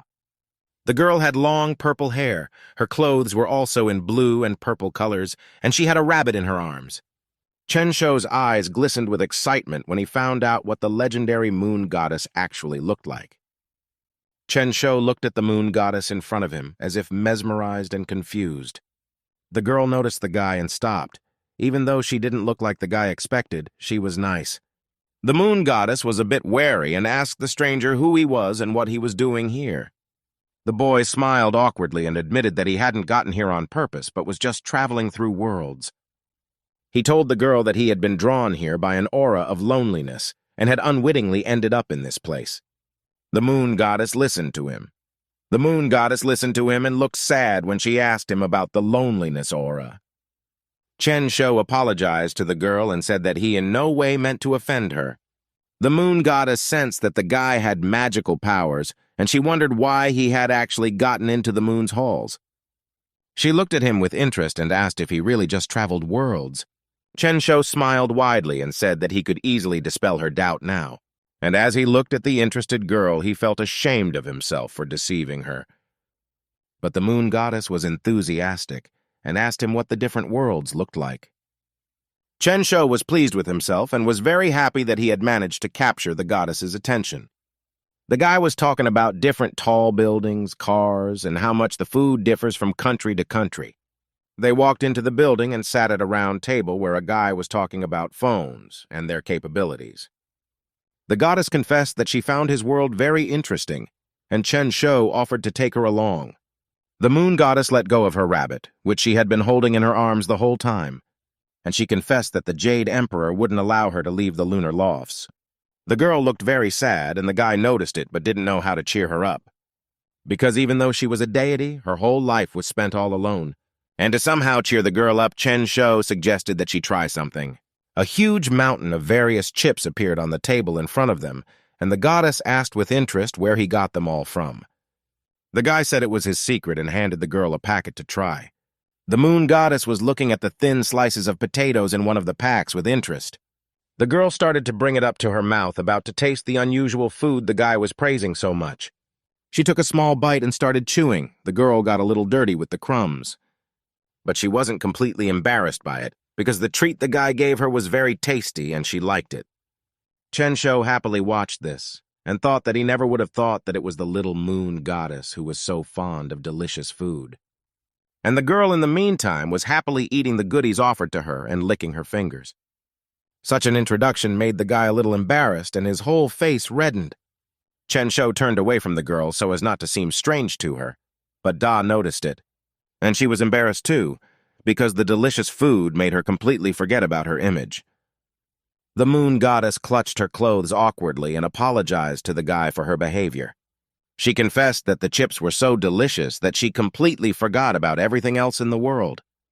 Chen Shou laughed a little at such a girl's confession because she looked very cute. He told her that right away and surprised the goddess because she thought she looked sloppy. Chen Shou convinced her that she looked really cute, and if she liked the chips so much, she could eat as many as she wanted. The girl was happy about it, and while she was eating, the guy took some pictures of the happy girl. The moon goddess noticed this and turned to the camera. She asked in surprise what the guy was doing. Chen Shou told her that all the beautiful moments in his world should always try to capture on camera. And then he talked about how his phone had many more interesting features that he could teach the goddess. She was excited and enthusiastic when suddenly some noise was heard. The moon goddess immediately changed her face and ordered the guy to hide as quickly as possible. The moon goddess began pushing him towards one of the pillars and asked him to hide behind it. She then ran to a huge pile of chips and with her powers began to get rid of them. She succeeded, and after a small flash of light, the table was completely empty. A woman entered the room, calling out for the moon goddess. She had a serious voice and a long, floor-length dress. It was the woman who said that after the 15th, Mrs. Wang wanted to have a banquet. And the emperor told the goddess to prepare a dance. The girl nodded a little frustratedly and said she understood. The woman then began to leave as quickly as she had appeared in the room. Chen Shou watched everything going on between the girls from his small hiding place. As the woman left the room, she slammed the door loudly after her. The lad came out of his hiding place and grudgingly asked what the maid was allowing herself. The moon goddess sadly admitted that she was used to it by now, and attending the banquet was the only way to leave the halls.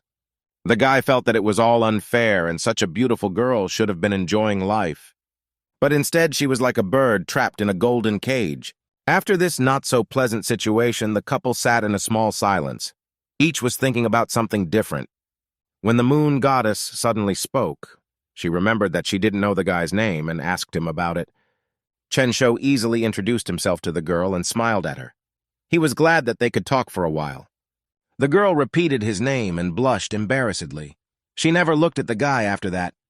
The moon goddess's sleeves were wide and she reached into one of them. After that, she pulled out a yummy treat from there and introduced herself. The guy noticed again how nicely the girl was eating. And then I remembered that I had completely forgotten about the most important thing I had brought with me, and took out of his pocket the ring in which he had previously placed all his purchases. He applied a bit of force, and a beautiful thing appeared in front of the moon goddess that completely captured her attention. The guy explained to her that the thing was called a music box and took the girl's hand in his. He pointed to a button and said that if you pressed here, music would play from the box. Chen Shou went on to say that the girl would just be able to dance to her any time. But he interrupted the story as he noticed that the moon goddess was no longer listening to him. The girl was already dancing to the music. She was laughing loudly and developing her airy clothes around her. Chen Shou took out his phone and started taking pictures of her, and he thought to himself that she was now more beautiful than ever before. And it was at that moment that he noticed that the system had sent him a new notification of a completed task. As a reward for successfully favoring the moon goddess and a video of her dance, he would receive 72 transformations.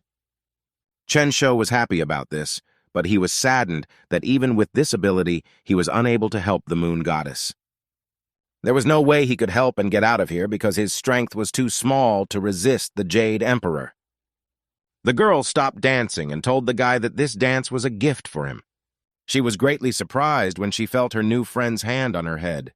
Chen Shou stroked the top of her head and admitted that it was already time for him to leave since it was late.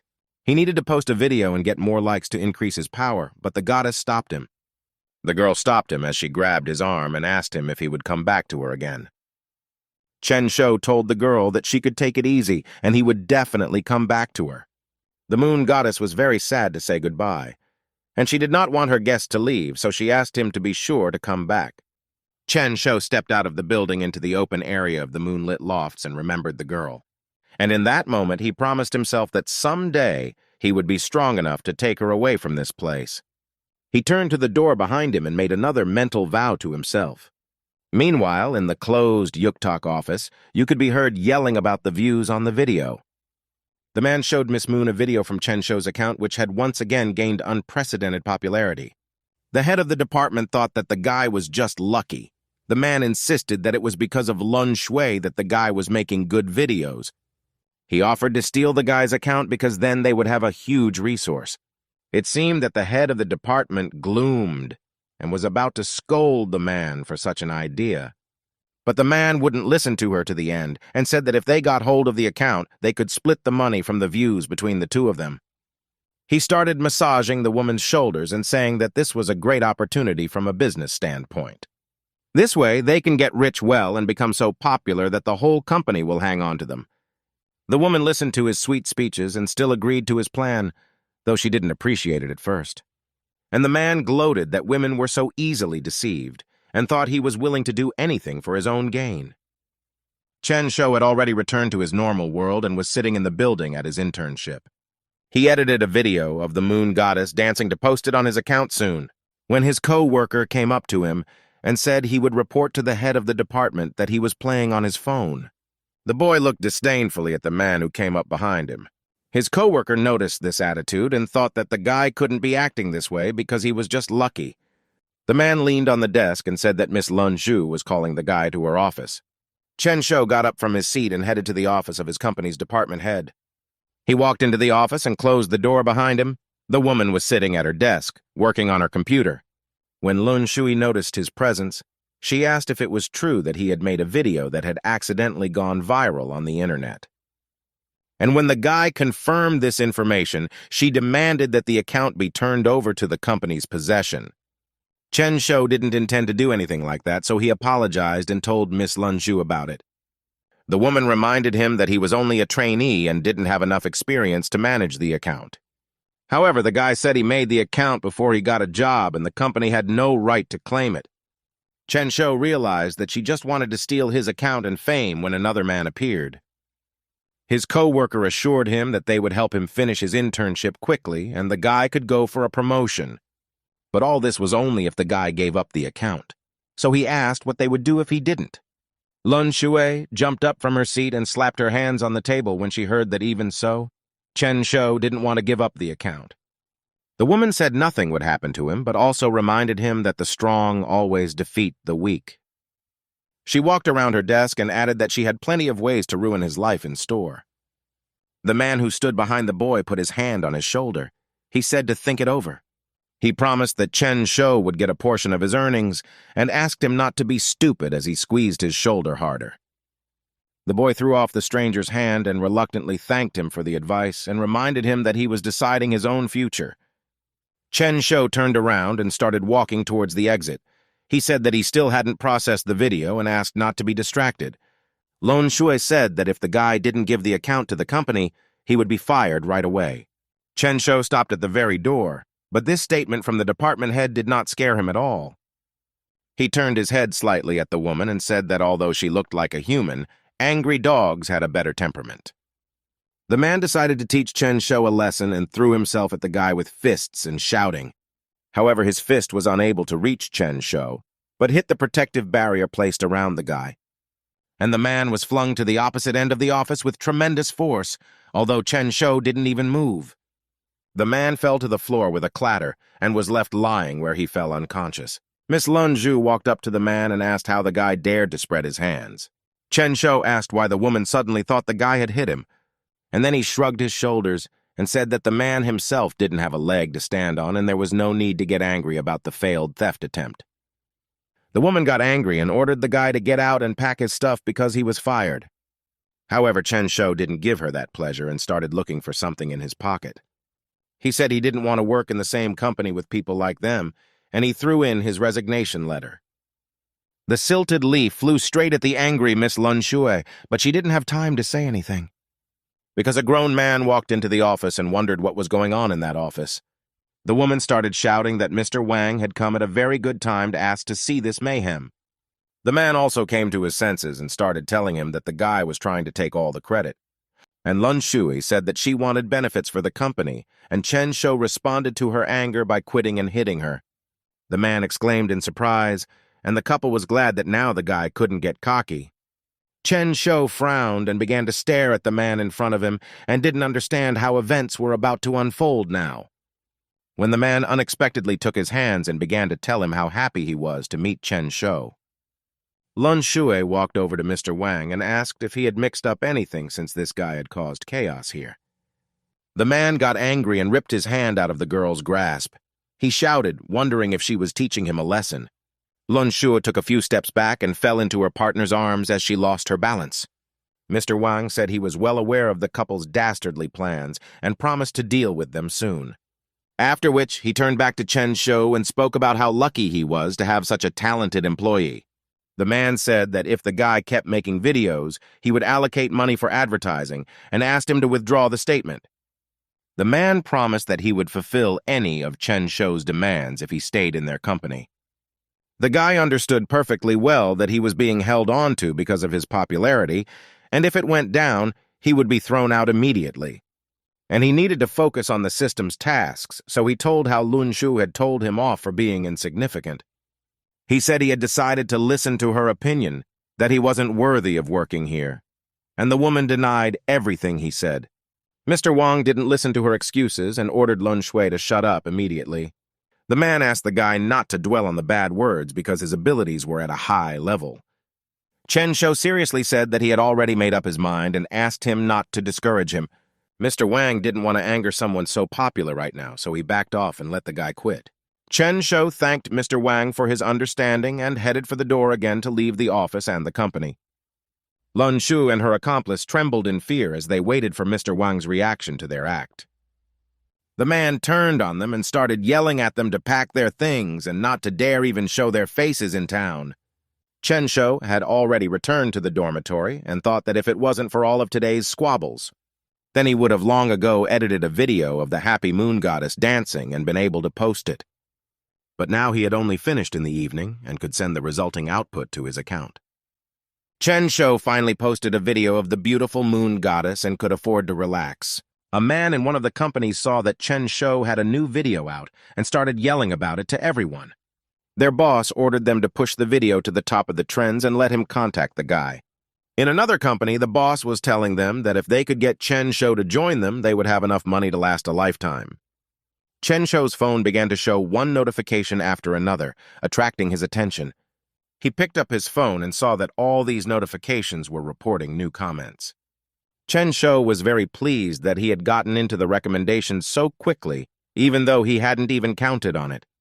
Especially since his video will garner as many as 200,000 likes in 10 minutes.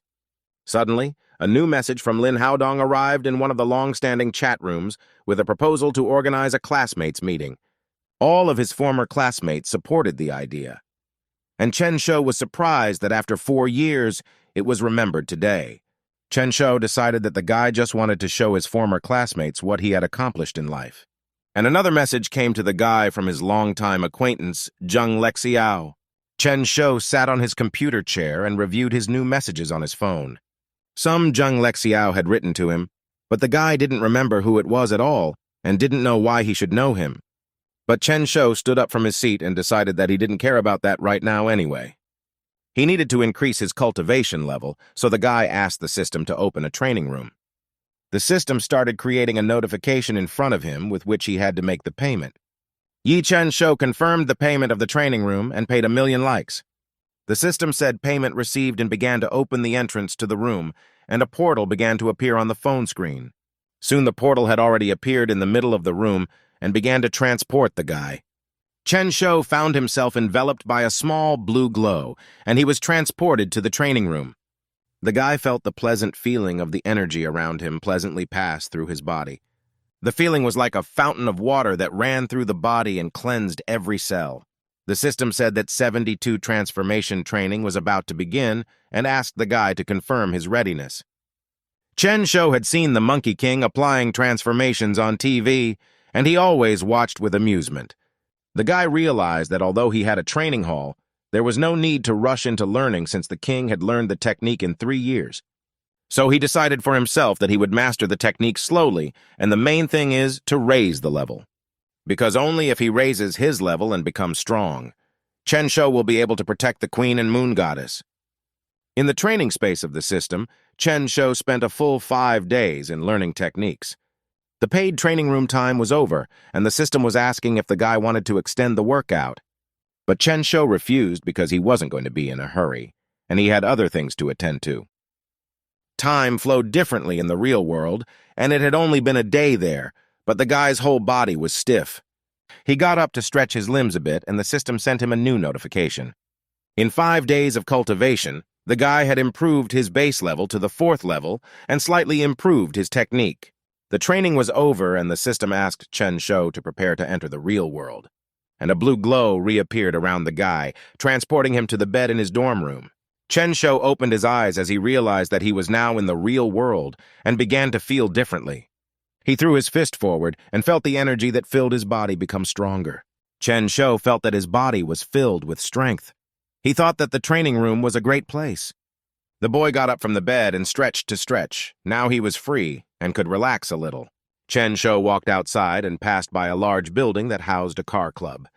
The guy thought it was inherent in people to dream, and he could use a rented car. So he walked into the building where he was greeted by a friendly employee. He asked her to show him a 488 Ferrari.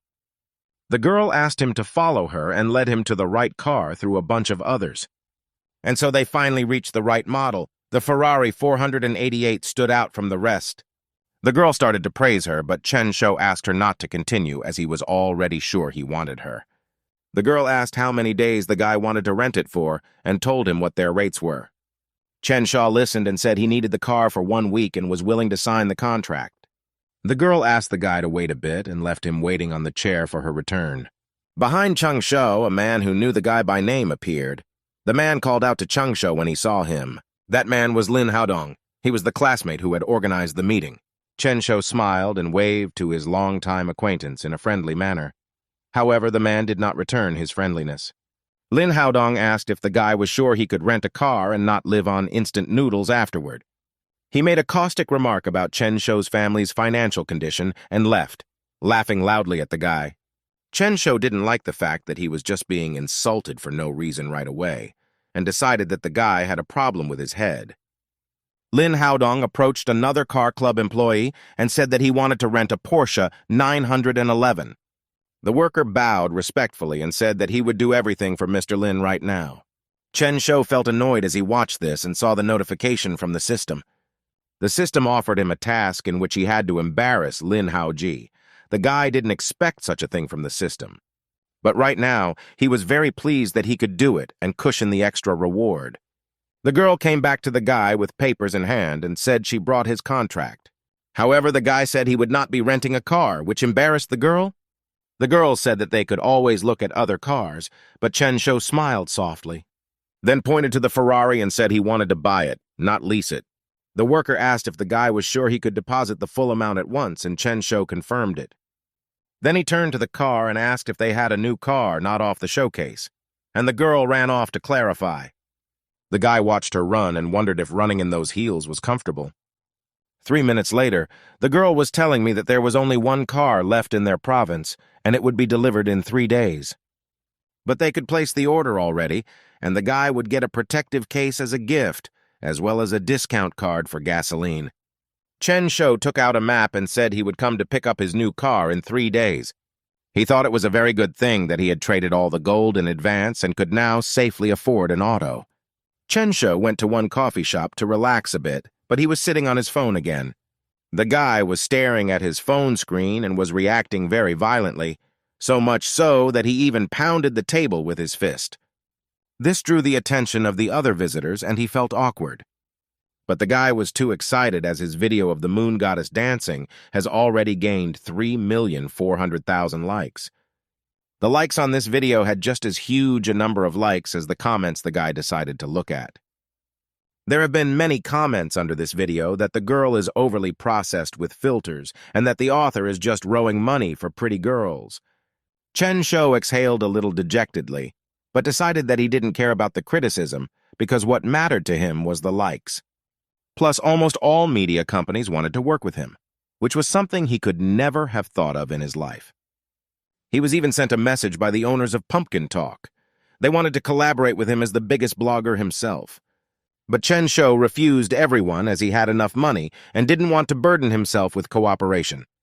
All the more so because such companies could easily write in the fine print of the contract some unfavorable conditions for him.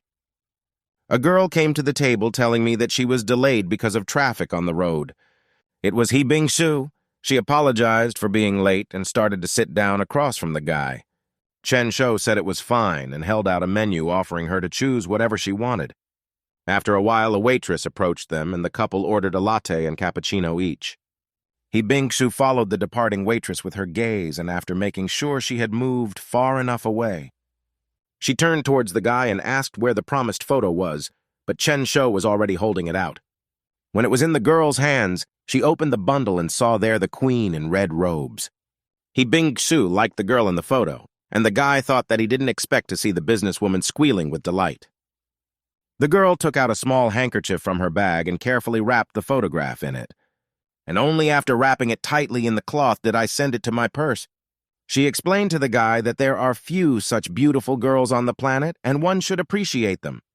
Chen Shou imagined himself and the queen together in close proximity and realized that the girl was right. Because the queen of the land of maidens was beautiful. She was the most beautiful girl he had ever seen.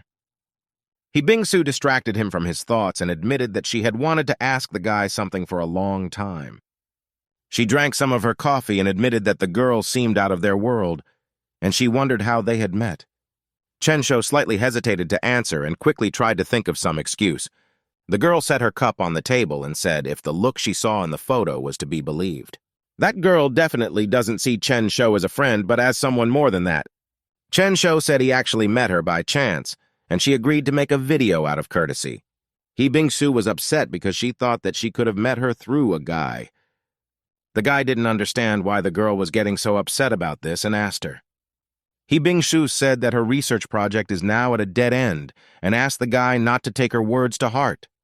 Chen Shou smiled widely and said that the girl could say anything she wanted to say, especially she helped in the family. And after that, he reached into his pocket and said he could probably help with research. A pill of preserving youth appeared on the table, and the guy suggested that the girl investigate the components of this drug. In this way, she could create a new brand of rejuvenating cosmetics. He Bing-su put her hand on his forehead.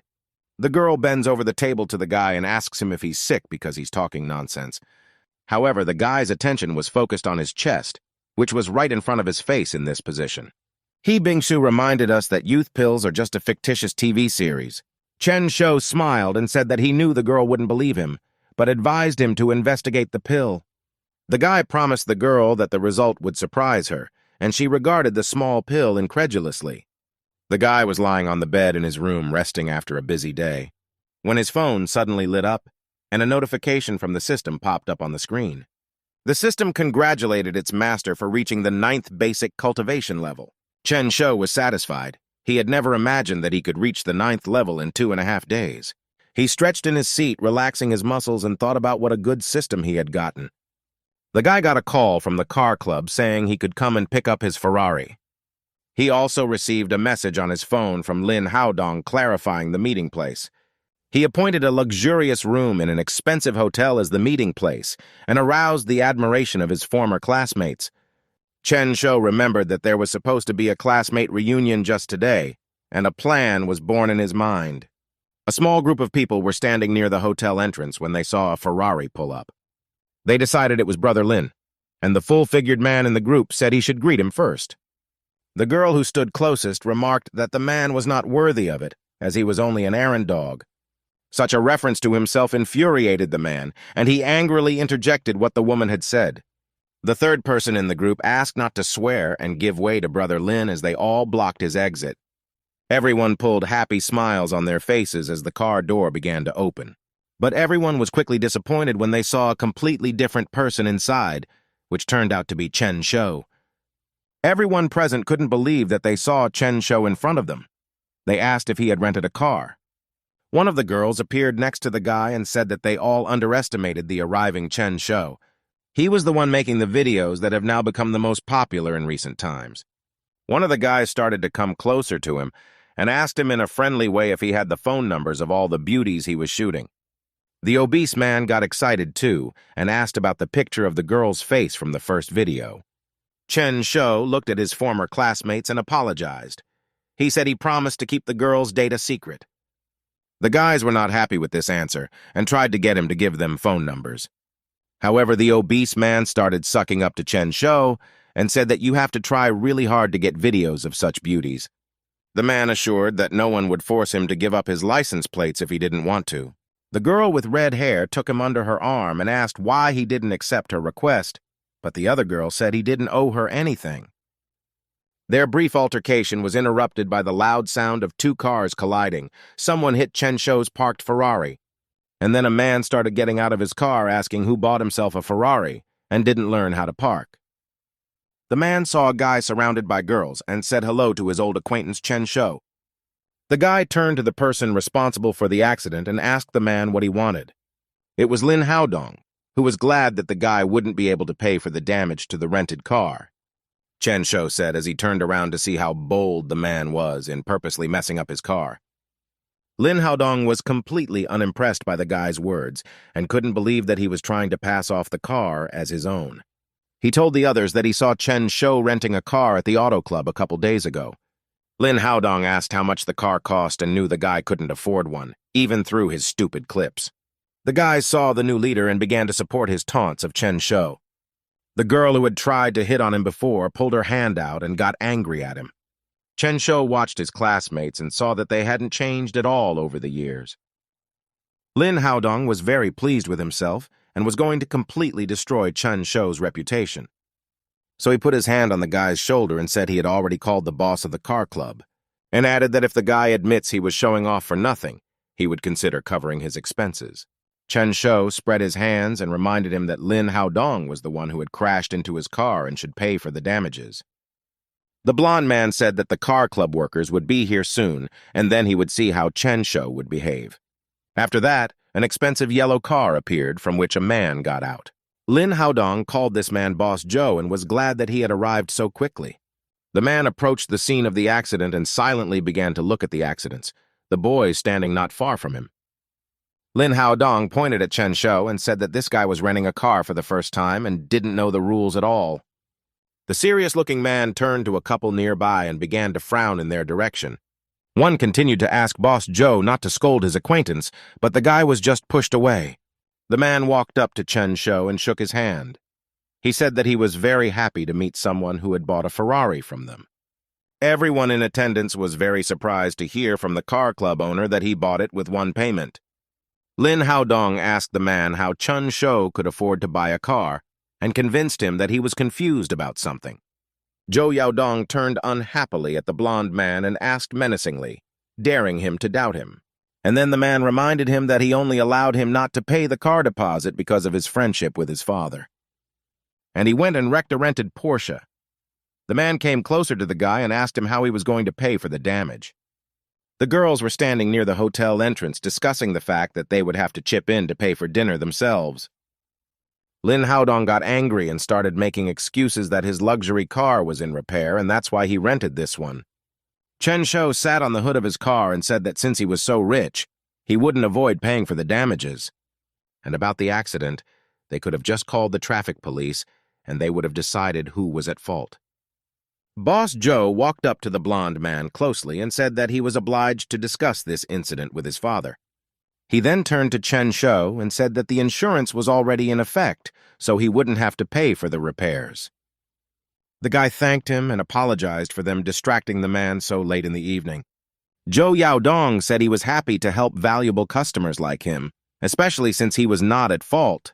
After that, he got into his car and left the angry and humiliated Lin Haodong with his classmates. Chen Shou now approached the blond man, a hand on his shoulder, and asked him to think before doing anything, and then leaned over and whispered in his ear that otherwise he would embarrass himself and become an object of ridicule. Chen Shou was very happy with how things turned out as he asked Lin Haodong if he needed all of this. Lin Haodong became very angry. He turned to the guy and started shouting at him. The other guys held the blonde man back and tried to convince him that there was no need to create any more awkward situations. The red-haired girl asked Lin Haodong if he was tired of embarrassing himself. And while the blonde man promised that Chen Shou would answer for everything, several more expensive cars arrived at the meeting place. One of the guys noticed that there were as many as 7 of them. They were all the same color and brand. The driver got out of the car and went to the back door to start opening it. A girl in neat black shoes started to come out of there. Everyone was surprised to see her. The girl showed up in a beautiful black and white dress and apologized for being a little late for the meeting. The blonde man recognized the girl as Qing Zhan. She was the daughter of one of the real estate management companies. Lin Haodong watched the girl accompanied by some guy heading towards the hotel and thought that he should befriend her. Qing Zhan was holding a small handkerchief which she occasionally coughed into. The guys remembered that since childhood the girl had a strange disease, so she did not often come to school. Hearing this conversation between his former classmates, Chen Shou realized why he didn't immediately remember her. The other guys were discussing how unfairly fate had treated such a beautiful girl. After everyone had gathered, their large company found themselves at one large table. The blonde man turned to Qing Zhan and said that their family's family owns a pharmaceutical company and he knows a good doctor. The man who came with the girl turned out to be her brother, who was incredulous that the guy thought his acquaintance would be better than 100 other doctors. Lin Haodong said that this doctor usually doesn't show his face in public, and he only knows him because of the family's business. Qing Zhan had been silent the entire time, but suddenly she was attacked by a very loud and violent coughing fit. 2 pills appeared on her arm that were supposed to help her calm down. She sent them to her mouth and began to wash them down with a small amount of water, while everyone else watched her. Chen Shou asked the system to see if they had any medicines that could help the girl get rid of the disease. The system scanned Qing Zhan and found out that her body was suffering due to stagnant energy, so she had no more than 3 months to live. The guy was surprised that there were also people with energy in this world, and it turned out that the girl had cultivation abilities. He watched Qing Zhan being transplanted to another place and asked the system how to cure her. It turned out that the girl would only need 1 pill to clear her ducts to recover. Chen showed something more serious and decided that he wouldn't let her die when she only needed 1 pill. Qing Zhan sat on the sofa next to her brother, who excitedly asked how she was feeling. Lin Haodong went to them and suggested that they invite the doctor right now, since the girl was in so much pain. He said that then they would be able to appreciate with their own eyes the skill of a doctor who could pull a person even from the other side of the world. The man felt strongly about his sister and didn't care, so he told the guy to do whatever he wanted. Lin Haodong thought he could connect with such an influential family and took out his phone to call the doctor. However, at this moment, Chen Shou's voice was heard as he approached Qing Zhan. He scratched his head awkwardly and admitted to her brother that he could easily cure the girl. The blonde man asked him to stop showing off and assuming that Chen Shou was capable of anything. And brother Qing Zhan said that there was no one with a medical background here, and even the best doctors couldn't cure her. The guy asked the girl if she felt pain in her chest at lunchtime, if she started to feel dizzy and had cramps afterward. Qing Zhan covered her mouth with her hands in surprise as the guy listed all of her symptoms with precision. The girl had hope when she heard Chen Shou's words, and she asked to give him a chance. The man covered his eyes and decided to let the guy try. He asked if he needed any tools, and Chen Shou measured the girl's pulse and said that he needed to be alone with her, because there were too many people in this room, and Lin Haodong shouted at him and asked him what he was going to do to the girl. Chen Shou replied that if the guy was so worried, her brother could go with them, because only this person could represent Qing Zhan's interests. To this, the blonde man had nothing to reply. They were assigned a separate room. Qing Zhan lay on the bed while the guy examined her condition. Chen Shou put 2 fingers together and used them to let a small stream of energy flow through. He drove his fingers in the places where the clogged energy streams in the girl's body ran. But they were too blocky, and even using the full power of the level available to him, he couldn't penetrate them completely. Chen Shou asked the system how long it would take him to break through the channels with his level. The system said it would take him a full 48 hours, and the guy asked in a panic if there was another way. It turned out that a channel-clearing pill could speed up the process to 2 hours, but it cost 5 million likes. But despite that, the guy made the decision that he would earn the likes, But Qingjian's life was priceless. Therefore, Chen Shou decided to save her anyway and asked the system to buy a channel clearing pill. The system acknowledged the likes debit and gave the guy all the knowledge he needed to help the girl faster. She was pointing out the places that needed to be massaged to get her energy channels going. These places were not very decent, but there was no choice. He told the girl's brother that he needed to give her a massage to revitalize the energy flows. Lin Haodong, who for some reason was in the same room with them, started shouting that there was no way he would cure the girl with one massage. Chen Shou understood perfectly well the doubts of the people around him, because he wouldn't have believed such a thing before. But since he was a cheater, who could make a huge profit out of this situation? So he asked the blonde what he would be willing to do if the girl healed after the massage. Lin Haodong promised to eat shit live, and boy did he make sure everyone heard the promise he made. After that, he turned to Qingjian and asked the girl to lie on her stomach. The girl's brother decided that since the guy was acting so confident, he knew what he was doing and let him start the massage. Qingjian was very worried and tense, so Chen Shou asked her to relax. The guy touched the first point and began to clear the stagnation in the energy ducts with a massage. It started to help almost immediately, and the girl felt herself relax and exhaled in relief. And Lin Haodong said that the guy is only pretending to treat the girl, but in reality he is just pawing her body. Chen Shou became very angry at the blonde man for saying those words and threw an evil glare at him. He sent a wave of energy to where the guy was standing, and the guy was thrown to the floor by the shock wave. Lin Haodong didn't understand what had happened to him, and how he ended up on the floor as if after being hit. And Chen Shou asked Lin not to shift the dirty thoughts that come into his head to him. Brother Qingjian said that if the blonde man interfered with his sister's treatment, he would just kick him out of here. Lin Haodong, because the guy was blatantly groping the girl back, didn't even notice it. But in order to stay in the room, the blonde had to admit he was wrong and wait for the familiar doctor. Along the corridor of the hotel, the doctor that Lin Haodong had summoned was rushing to the room where Qingjian was being treated. He opened the door to the room, and the blonde man immediately turned his attention to him. Lin Haodong shouted to everyone in the room that Dr. E had come, and now he would cure the girl. The doctor saw Qingjian, whom Chen Shou was just massaging, and became alarmed. He started yelling at the guy to get his hands off the girl because he would kill her. The girl's brother excitedly turned to the man and asked if he was being serious. Lin Haodong pointed at the guy and shouted that he had warned about the strange methods, and said that the guy just wanted to torture her. After that, the blonde man ran towards Chen Shou and started to pull his hands away from the girl. Chen Shou knew that one could not simply interrupt Qingjian's energy duct cleaning. But he was badly hindered by the boy, and it was evident that the girl's brother believed this strange doctor. He realized that if he continued to treat the girl forcibly, he would be stopped, so he left some of his energy behind. His energy should have stabilized the girl a bit until they resumed the massage. Chen Shou stepped away from the bed, and Dr. E pulled out different-sized games from his bag. Dr. E lifted the girl's arms and stuck needles into her in various places, and Lin Haodong rejoiced and showed how real treatment was done, not just body pawing.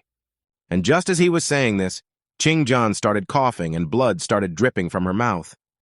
Her brother got terribly angry and started yelling at the doctor, and the doctor made panicked excuses that he was doing routine acupuncture. The doctor shifted his gaze to Chen Shou and said that the patient's condition had worsened because of him because her blood pressure was too weak.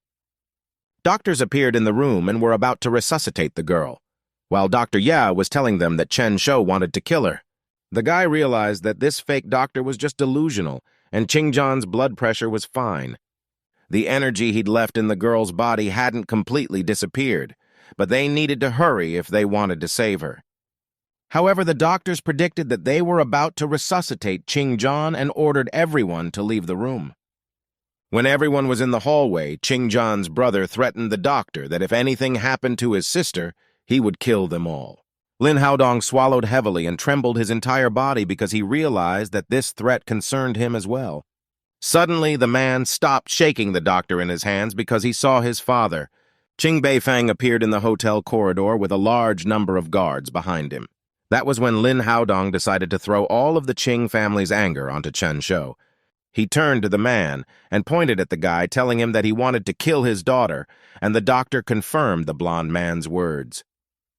Just at that moment, The door of the room opened, and Mr. Chin was told that the girl's condition was deteriorating and they could prepare for bad news. Ching John's father couldn't believe what he heard. He was very worried about his daughter and was angry at everyone around him. The rest of the classmates believed that it was Chun Shou's own fault that he would now be destroyed by the Ching family. Angry Ching Beifeng shifted his gaze to the guy who had been blamed for everything, but he had remained silent until now. He ordered him to say something, and Chun Shou said that he would save Ching John's life. Everyone around him thought he had gone completely insane as he almost killed the girl. Ching John's father grabbed the guy by the collar of his clothes and started yelling that he didn't know what he was talking about. But the guy remained confident in his abilities and repeated that as he had said before. He was able to save Ching Beifeng's daughter. The people around him would stop doing nonsense and let him in with the girl. Ching Beifeng, whether the guy realizes the consequences of his words. Yi Chun Shou said that he was confident in his words. He pointed at himself and said that if no one interfered with him, he was guaranteed to cure Ching John. And since the father was desperate and the guy was so confidently saying it to his face, he decided to believe him. Chun Shou admitted that he had one condition before he went to Ching John's room. The man listened to him intently and asked suspiciously what condition he was referring to. It turned out that Chun Shou wanted $20,000 for his services after everything was over, since he would not just resuscitate the girl but permanently cure her disease. Such a statement surprised everyone present. His former classmates thought he was crazy for almost killing a girl, and now he's making conditions. After this condition, Chun Shou said that if the man does not agree, he will resuscitate the girl, but the disease cure will not. Ching Beifeng agreed to these conditions as he had always clung to every chance to save his daughter. Then the man grew gloomy and said that if his daughter recovered, he would give him $20 million, but he reminded him of another arrangement. And so after traveling such a long way, Chun Shou was once again next to the girl and prepared to clear the ducts. He was completely focused on her condition and wished he had been interrupted and things had gotten out of hand. The rest of the classmates were bunched up and waiting for the outcome of tonight to be known. Lin Haodong excused himself to Ching Beifeng and told him that the guy was completely ignorant of medicine. However, the men said that if he failed and tried to escape, he would be shot immediately. Lin Haodong was glad that he wouldn't have to get his hands dirty himself, and the hated guy would come to an end today. An hour and a half had passed when a guy came out of the room and announced that Ching John was fine. Ching Beifeng and Lin Haodong were heading to the girls' room when they saw the guy. No one expected that he had actually succeeded. But when the blonde man and the Ching family walked into the room, no one could believe their eyes. In front of them sat a perfectly healthy Ching John. She held a glass of water in her hands and called out to her daddy. They threw themselves into each other's arms and began to confess that they thought they would never meet again. Ching Beifeng in front of the guy and expressing his gratitude to him, he confessed that he would forever owe him.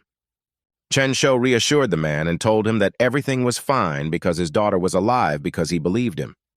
Lin Haodong reminded about how Dr. Ye should be thanked as well, because the guy wouldn't be able to do it without him. However, Ching John ordered her not to believe him because this man was a fraud and had no intention of treating her. She said that if this doctor hadn't interrupted Chun Shou, she wouldn't have been on the brink of death. The doctor was very worried and started bowing to the man and telling him that he didn't do all this on purpose. Chun Shou was very angry and asked if this disgusting man was trying to get out of this situation. Ching Beifeng ordered Dr. Ye to be taken so far away that he would never see his face in this city. And as the guards led the man away, he continued to apologize and lash out in a panic. He shouted for Mr. Lin to save him, and Chun Shou recalled that it was the blonde man who had called the doctor. The guy asked what was the purpose of Lin Haodong bringing this rogue here. Lin Haodong stared angrily at Chun Shou, who was giving out about his involvement, and one of their classmates said that he had called a rogue just to kill Ching John.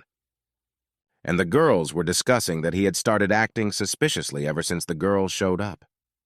Lin Haodong listened to the people around him quickly change their opinions and tried to figure out how to get out of the situation. Chun Shou said that he didn't need to do such a stupid act, and he advises him not to embarrass himself anymore, and then pointed at Ching Beifeng and reminded him what kind of ending could await him if he continued like this.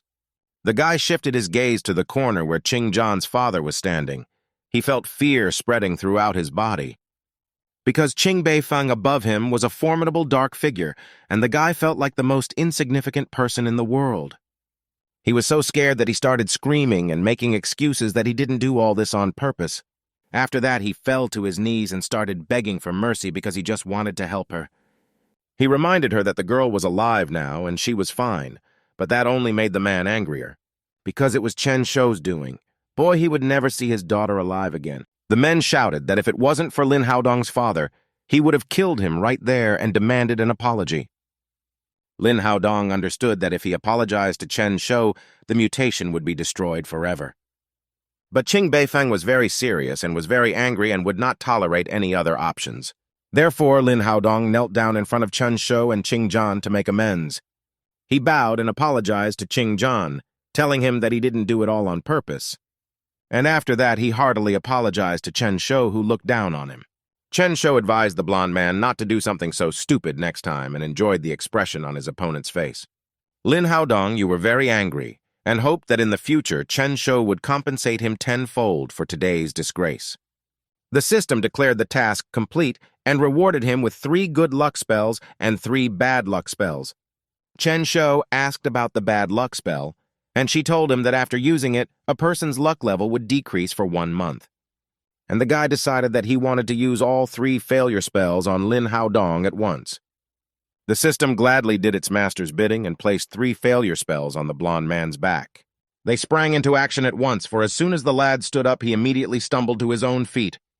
He began to fall forward onto the table of food, which flew in different directions, pack his suit, and everything around him. Lin Haodong was covered head to toe with leftover food and drenched in various sauces.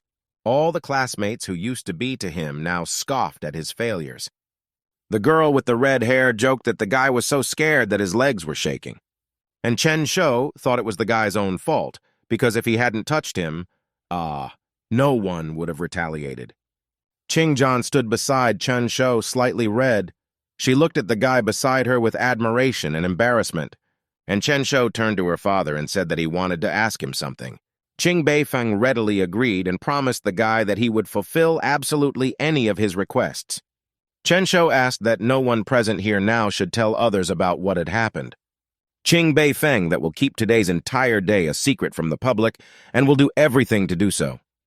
Chen Shou thanked the man and thought that since he was helped by the system, it would be better if no one knew about his abilities.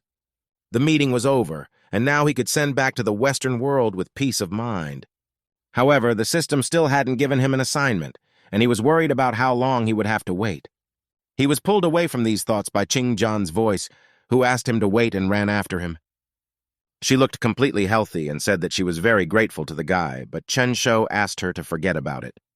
Then he smiled a little at her and told her that she had not recently recovered and that she should not put her body under much strain for the time being. Asked her to eliminate cold foods and eat a variety of foods as after she gets home. After that, he waved goodbye to the girl and said he had to go now. And the guy went home, leaving Qing Zhan to stare after him and hope that they would see each other again. Chen Shou had set up the tripod in his room and was minding his own business when he received a notification from the system. She gave him a new assignment in which he had to go to the Heavenly Palace and rescue a flower spirit. He was promised a weapon of the highest quality, and the boy was already dreaming of how happy he would be when he got it. A notice appeared in front of him asking if he wished to go to the Heavenly Palace right now. And Chen Shou, without thinking long, he immediately pressed the yes button because he really wanted to get the reward. A blue energy appeared around him as usual, which was about to throw him through a portal to another world. It completely enveloped the guy and left only a small trace after his disappearance. It was a densely planted, dense forest that was illuminated by bright sunlight. Just above this forest appeared from another world, created by the system to ferry the guy to the right place. A second later, Chen Shou himself fell out of there. Since the portal was in the air, the guy flew to the ground upside down. Because of this, he had to land flat on his back, which he didn't like very much. When he got up, he got angry at the system and reminded him that he had asked for his landings to be made softer. He looked around and noticed that he was nowhere near the celestial palace the system should have directed him to. Chen Shou realized that he was in some strange primordial forest and didn't quite know what to do. The system told us that each world had 3 heavenly palaces, and yet each palace had its own world. The boy thought about it and realized that the lunar halls and the country of maidens were parallel worlds, just like the heavenly palaces. He realized that all palaces are tower-shaped, where each has its own virtual space. Chen Shou looked around again and asked who he should save if there was no flower spirit around. Just as suddenly he heard a loud howl, and he was blown away by a torrent of wind, and the forest darkened in an instant. Chen Shou remained standing on his feet, but was greatly frightened and asked if the system was here. The system wasn't responding, and the guy was very upset that it had shut down at such a dangerous moment. He stood behind the tall bushes, through which he decided to peek at what was happening on the other side. There he saw a girl with wings and short pink hair and decided she was the flower spirit. This girl was being attacked by a beast that had just a huge paw with huge, sharp claws. Flower Spirit focused on the battle and had no intention of retreating, even though she was many times smaller than her opponent. She used her energy to fend off the impact of a huge clawed paw and dodge. Chen Shou watched how huge the opponent was and how much strength he possessed, and didn't know if the Flower Spirit could defeat him. The guy realized that a normal person would be finished if they decided to fight the Flower Spirit, and he needed to save her. The system came back online when the guy started screaming and accusing her of sending him to his death. However, the system said that Chen Shou could not be considered an ordinary person because he had a system. The guy recalled that he only had a 9th base cultivation level compared to the Flower Spirit. He was weak. But the system said that the host himself agreed and the task cannot be cancelled, or they will no longer be available to him. There was no choice left, and the guy had to concentrate all his energy in his arms and body. And he began to fill his body with tremendous power. He thought he had hit on a very tricky system. But since there was no choice left, he rushed forward to the side where the battle was taking place. He landed on one of the tree branches so he could have a great view from above of the battle going on. This way, he could get a perfect view of the opponent and the fighting style of the Flower Spirit that was supposed to help. Compared to the Flower Spirit, the monster just looked terrifyingly huge, but the girl was perfectly able to deal with its attacks. Chen Shou turned to the system and asked her what kind of monster it was that was attacking the girl. The system told him that it was a Lingzi-level steel wolf that was currently at the 9th stage. The guy was very confused when he heard that it was a steel wolf, because he had heard about it in legends. It was believed to be the only monster that could fool the master's disciples and make Sun Wukong himself cry. All the girls who had appeared next to the protagonist up to this point welcomed the new girl. Chen Shou remembered that to the Monkey King, this beast was just a bug, but he was much weaker. Steel Wolf asked Malva why, after 500 years of peace, she had decided to attack him. The girl was angry when the monster said they weren't bothering each other, asked how dare he say such a thing. After all, she was supposed to raise her level just a couple days ago, but the Steel Wolf had prevented her from doing so. If he didn't, she would be much stronger. The girl shoved the wolf farther away from her. The wolf said that if the girl raised her level, she would absorb all the spiritual energy and he would have hundreds of years to replenish it. He struck back and asked how he could raise his level under such circumstances, and explained to her that in their case, someone else's failure gave them a chance for their own advancement. The girl was very angry and wasn't going to listen to his excuses, much less such. A huge crater formed behind her, and she said that the wolf would answer for choosing to fight her at such an important time for her. She began to concentrate all the energy she had around her chest and began to create a ball of her energy. And when it reached enormous size, she raised it above her head to throw it at the wolf. After which she threw and shouted that anyone who interfered with her would go from her power. Chen Shou watched the fight with horror and asked the system if she was sure he needed to save this frantic girl. Then he asked the system for 5 diamond power spells and 5 stealth spells. After that, he decided to add a lightning spell. At first, he wanted to add 10 pieces, but then he changed his mind and decided to take 20. Chen Shou felt that he should prepare well before engaging in battle against such a strong enemy. Especially if he doesn't save the Flower Spirit, he'll lose his reward and he'll also be stuck here forever. The huge ball of energy that the girl had created in a fit of rage flew straight at the Steel Wolf. He gathered more air into his lungs and prepared to repel this blow with his flames. And after that, he used his fire breath, intending to destroy everything with an explosion. The flower spirit hovered in the air and watched as the directed vortex of fire flew straight in her direction. She didn't expect at all that the steel wolf would defeat her attack so easily and wasn't prepared to dodge. So when there was a huge, fiery explosion on the same level as her, the girl didn't dodge and the flames hit her, causing her to be injured and start falling down. Chen Shou saw that the girls now definitely needed his help and decided that this was the right moment to join the fight. The guy finally jumped out of his ambush and asked the system to give him 3 lightning spells. The system gave him 3 pieces of paper with different symbols that transformed into lightning bolts. And those lightning bolts struck the steel wolf, stunning it from behind. The monster howled and didn't realize who was attacking it. After the lightning bolts, Chen Shou decided to use the 5 diamond power spells. A very bright light appeared in his hand, and all the power was concentrated in his fist. Taking advantage of this strength and the element of surprise, the guy jumped up and punched the steel wolf in the face. The force of Chen Shou's punch was enough for the monster to fly far enough away from the guy. He realized that these techniques could only help him once, and now he had to leave. Chen Shou stood beside the flower spirit and asked the systems what he should do now. She announced that she was opening a portal, and the guy took the girl in his arms and carried her through the portal to safety. The system transported them to the guy's dorm, and when they returned to his world, it was already night. Chen Shou slept his bed, but the not-quite-comfortable position made him wake up. He slowly opened his eyes to check what the heavy thing was laying on him, and he saw the girl he was supposed to save on top of him and panicked, asking the system why she was carried along with him. The guy looked at the pink-haired girl lying on top of him and asked the system why she was here. However, the system sent him a notification that the task was completed and he gets the reward of a sharp eye if he agrees. Chen Shou was so enthusiastic about being able to get a sharp eye that he completely forgot about his original appeal, and he happily pressed the button that confirmed he agreed to receive the award of a keen eye. And a huge amount of bright yellow glow began to appear around the guy and the flower spirit. The light was so bright that it illuminated the entire street outside the dormitory from the window. Chen Shou held his eyes and complained that he felt like he had them tied with gauze. The system congratulated the guy on receiving the award and announced that the next task would be given to him in 15 days. The guy agreed with this and decided to test what his new sharp eye could do. He couldn't wait to see if his description in the legends matched what he was really like. Chen Shou applied his ability and found that he could look through walls without much trouble. The boy was glad, because the Monkey King with his keen eye could easily detect uncleanness and distinguish good from evil. And now he had the ability to look through objects, and it could be of great use to him. The guy turned to see the girl on his bed and instantly realized his mistake. Because with his keen eye, he could look not only through walls but also through clothes, and there was a naked girl lying in front of him.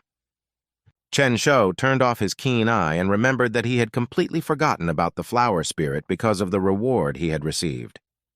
The guy pointed to the girl on his bed and asked the system what he should do with her. The system sent a notice that it could not interfere in such matters, and the guy was free to do whatever he wanted with the girl. Chen Shou got angry and said that he was a decent man and would not be used for such things. He walked into the system store because he needed the immortality pills of white-skinned flesh soul return. The guy didn't know if these pills would help the flower spirit or if he should even buy them. But he wanted to try and save the girl anyway and help her somehow. So he took one of the pills and put it in the sleeping girl's mouth, hoping it would help at least a little. After the girl swallowed the pill, a yellow glow appeared around her. Chen Shou decided that it was a good medicine because with its help, all the severe wounds instantly healed. Sometime after taking the medication, finally opened her eyes. The girl was sitting on the bed, holding her head when she heard someone else's voice. The girl turned in the direction of the sound, concentrating the energy in her fist, and prepared to defend herself against the stranger. However, the guy asked her not to use her powers and told her that he was not her enemy, but instead saved her and gave her the cure. Flower Spirit changed her mind about attacking and asked what this place was and why she was here. Chen Shou told her who he was and that he traveled to different worlds, and that he had accidentally stumbled upon her when he was wandering around. He told the girl that the world they were in now was called Planet Earth, and this is where he lived. The Flower Spirit said her name was Mallow. She sat in front of the boy on her knees and said she was very grateful for the rescue. Chen Shou felt very uncomfortable with the girl in front of him in such a pose. The boy wondered if the mallow had always lived in the forest, so he asked her about it. She told me that she had lived there for as long as she could remember, but then a wolf came along and hurt her. She was angry because he couldn't overpower her before and had stopped her from leveling up a couple days ago. Otherwise, she would have gotten back at him. Malva rushed to hug the guy and said that it was very good that Chen Shou was there in time and was able to save her. Otherwise, that big one would have swatted her by now and they would never have met. The city quietly lived its usual life. The day was sunny and quite warm. The secretary told me that they had never found the girl in the picture, even though they had searched all over the country. The girl assumed that Photoshop had been used to create the photo, and He Bingshu scrutinized the photo, after which she said it was impossible since temperament cannot be faked unlike the face. Miss He was sure that the girl from the picture Chen Shou had given her existed in reality. Therefore, the girl asked her secretary to organize a detailed study of Chen Shou's surroundings. He Bingshu sat in her chair and thought that she just had to find the girl if she existed. Malva ran over to the tripod the camera was mounted on and asked Chen Shou what it was. The guy explained that it's a video camera he uses for filming and it can capture any event. After pulling out his phone and saying that it was also suitable for filming and in some ways even more convenient, Malva listened intently, then asked the guy with a smile if he could capture her. Chen Shou happily agreed and thought that he was very lucky and could make a popular video again. The guy walked up to the girl and showed her his phone screen so she could see what he was filming earlier. Chen Shou showed a video of the moon goddess, but the girl was more interested in the mysterious rectangle in his hands. Malva asked why the girl, trapped in a small box, was laughing joyfully, and the boy realized that the girl did not understand the meaning of the word filmed. Afterward, the girl also started laughing and said that there were so many interesting things here that she didn't want to go back to her world. Chen Shou became serious and told the girl that she would have to go back anyway. Malva got upset and said that the flow of qi in her body was disrupted, and once she returned, the steel wolf would kill her. She grabbed the guy's hand and began to beg Chen Shou to leave her in this world for a while. The guy looked at the girl and thought that the girl wanted to stay here and share a room with him. Malva began to look even sadder and asked if he wouldn't take pity on her and send her to certain death. Chen Shou closed his eyes and swallowed heavily. He tried his best not to give in to the girl's entreaties. Malva let go of the guy's hand and turned away from him. She said the guy could take her back. And then she started crying and saying that no one cared about her and no one cared about her. And Chen Shou immediately let her stay. Malva's mood immediately improved and she ran towards the guy. Chen Shou watched this and felt as if he had been tricked. The girl was happily running around the room, and Chen Shou was thinking about the fact that Malva would need to find a place to live. But then he remembered that the girl was from another world and shouldn't be left alone without supervision. At that moment, Malva spoke up from the bathroom. She familiarized herself with the faucet and shouted that the water could be controlled. Chen Shou opened the bathroom door and started telling the girl that it was getting late and it was time to go to bed. But then he saw Malva, and his whole face turned very red and the boy felt embarrassed. The girl was sitting on the floor of the shower room with a shower head in her hands. Malva was wearing only a wet t-shirt.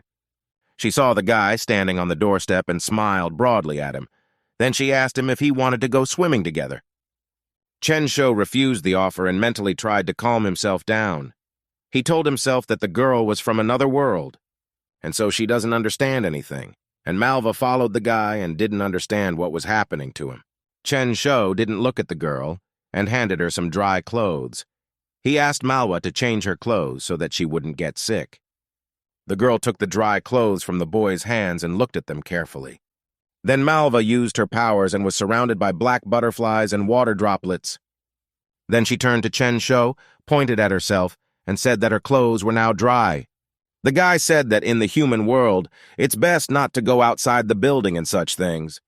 He said he would buy her new clothes tomorrow, and the girl happily agreed and promised to be obedient.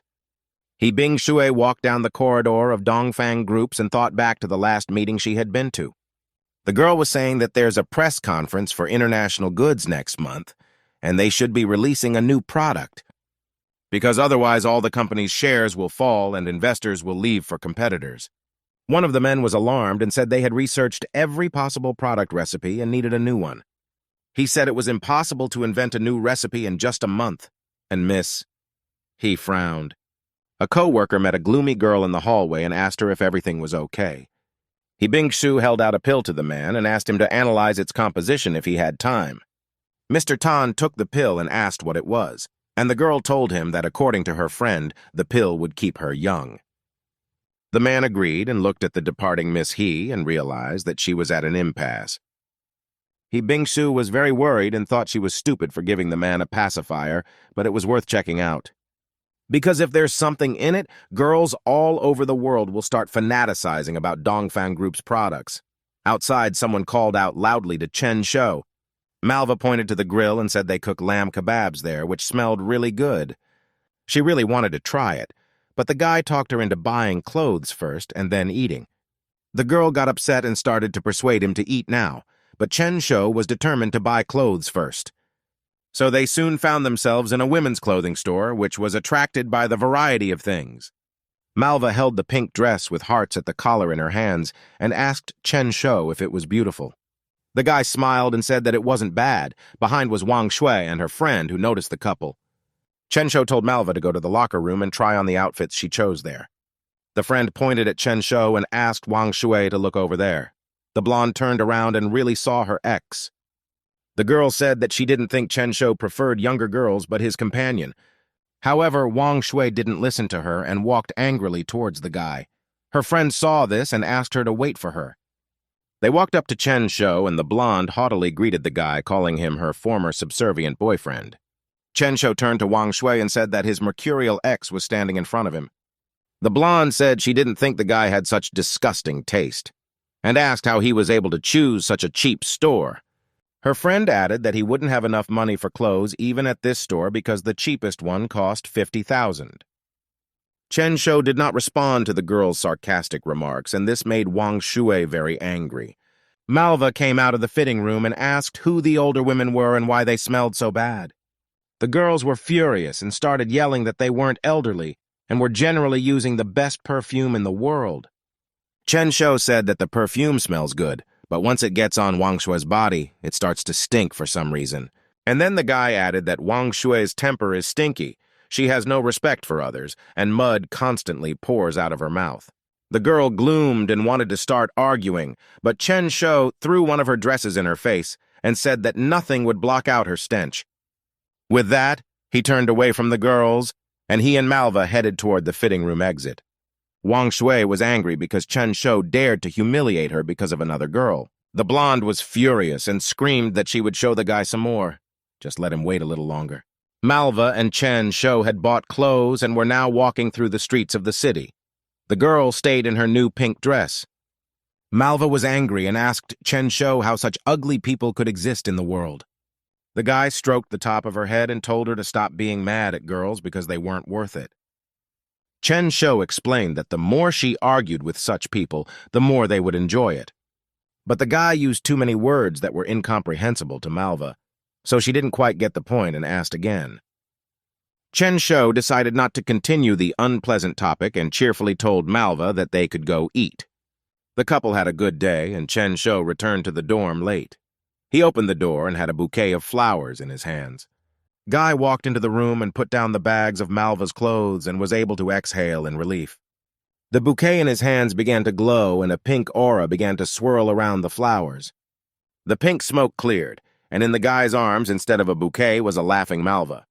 Chen Shou was embarrassed and asked the girl to give a warning next time she transformed back into a human. The girl slid to the floor and promised to warn her next time about her transformation. Malva was happy and humming contentedly went towards the bags to sort out her new things.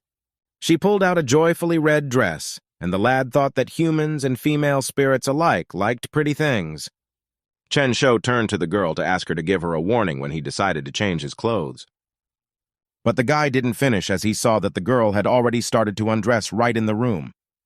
Chen Shou's nose was bleeding and he quickly turned away. Malva didn't understand what was wrong, and the guy yelled for her to stay where she was.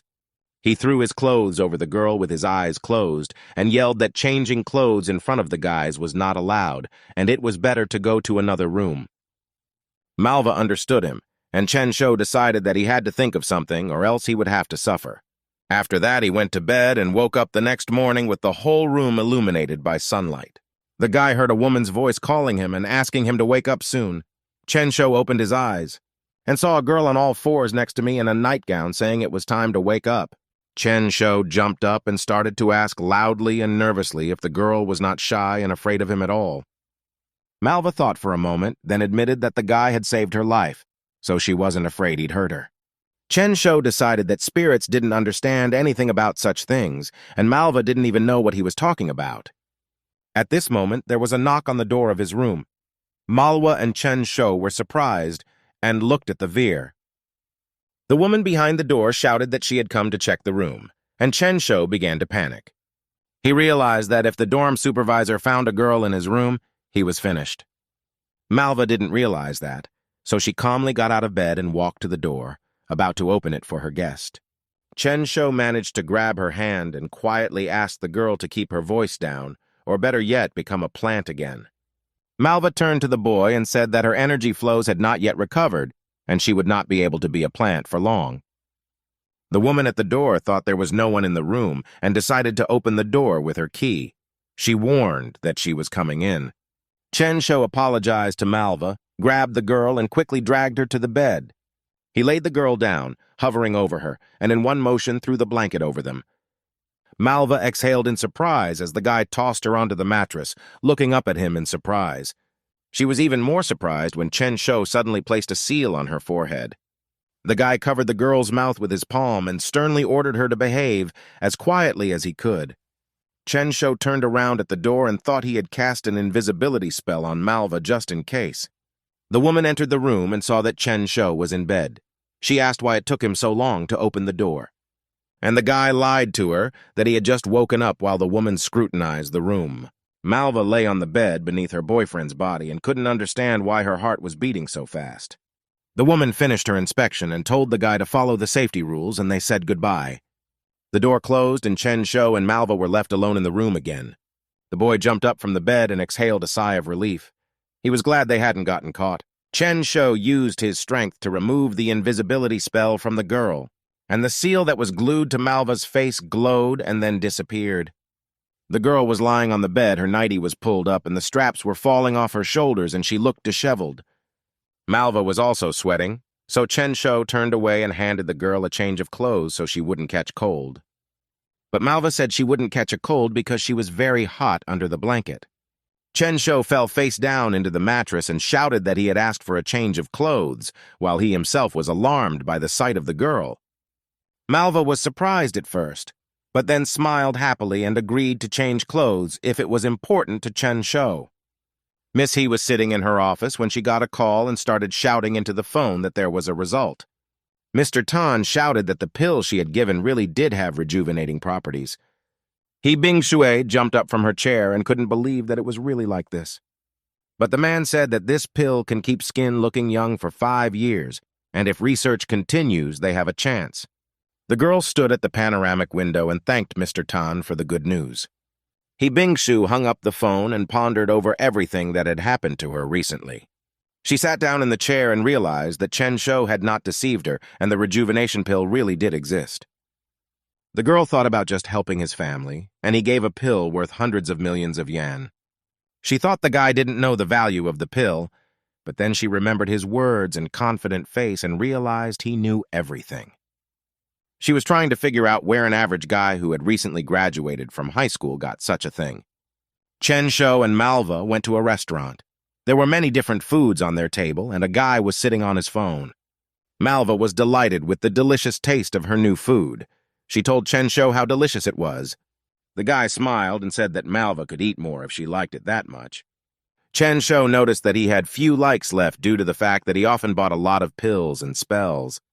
The guy realized that he needed to come up with a new idea for a new video, because dancing might make subscribers tired. The girl screamed and Chen-Shou took his eyes off the phone to ask what had happened to her. Malva asked what to do because she had soiled the clothes they had bought her. Chen-Shou stood up from his seat and said that the most important thing was that the girl didn't get burned. The guy handed the girl a napkin and said they would change their clothes and wash the dirty ones at home. And suddenly, Chen-Shou realized that he had a good idea for a video related to the change of clothes. He sat down next to the girl and asked if she could dance, and Malva said she could as she wiped her dress. Chen Shou showed a video of the moon goddess dance and asked how about it, and the girl said she had no problem dancing. The guy asked if she minded if he videotaped her because it was his job, and promised that as a reward, Malva could ask for whatever she wanted and Chen Shou would do it. The girl looked at the guy carefully and asked if he was sure he would fulfill absolutely any request. She moved very close to him, and Chen Shou blushed at such unexpected actions by Malva. The guy pulled back and started promising that he would do his best. The girl smiled happily and said she wanted to be in this world for a couple more days. Then she shouted that she wanted to eat at this restaurant again, and Chen Shou was very surprised. They came to the studio, and the girl asked why they were filming here. Chen Shou said that there were few people here and the girl could use magic. He wanted to add the background later, but Malva heard that they needed a nice background, ordered the guy to watch carefully. And a second later, the room disappeared, and beautiful pinkish trees appeared around the couple. Malva explained that she knew how to create illusions, and her magic could save the guy some time. Chen Shou smiled happily and stroked the girl on the top of her head. He thanked her for her help. Malva was dressed in a business suit. She had square glasses and black-heeled shoes. After that, there was an image with shorts and a top. The girl put a shirt on top, and on her feet were sneakers and stockings. Then Malva twirled happily in a short, puffy dress with white stockings on her feet. Chen Shou watched Malva dance intently, changing images, and thought that life was good. Chen Shou's phone rang, and someone shouted for Chen Shou to go back to the university immediately. Chen Shou asked what was the matter, and his interlocutor shouted that he was in big trouble. Malva and Chen Shou arrived at the university and walked through the corridors near the principal's office. In the hallway, they met the anxious principal, who was glad the kid had finally arrived. The principal shouted at Chen Shou and asked what he had done to offend Miss Ching so much. The guy wondered who Miss Ching was and remembered that she was the daughter of the director of Beifeng Group. The principal said she came to their school today, accompanied by people in suits, and said she was looking for him. Chen Shou asked the principal not to worry because he would now go into the office and find out for himself. But he didn't have time to open the door, so his hand froze where the doorknob should have been. Qingjian stood in the doorway and was very happy to see the person who had saved her life again. The girl turned to her father and said that Chen Shou had finally come. Qing Beifeng was sitting on the sofa. The man turned towards the entrance and told Chen Shou that they hadn't seen each other for a long time. Chen Shou began to approach the man and asked what he had come to see him for. The director watched this and thought he was worried for nothing. It turns out they have quite a good relationship. Following the guy, Malva walked in. Yi Qingjian looked at the girl with interest and surprise.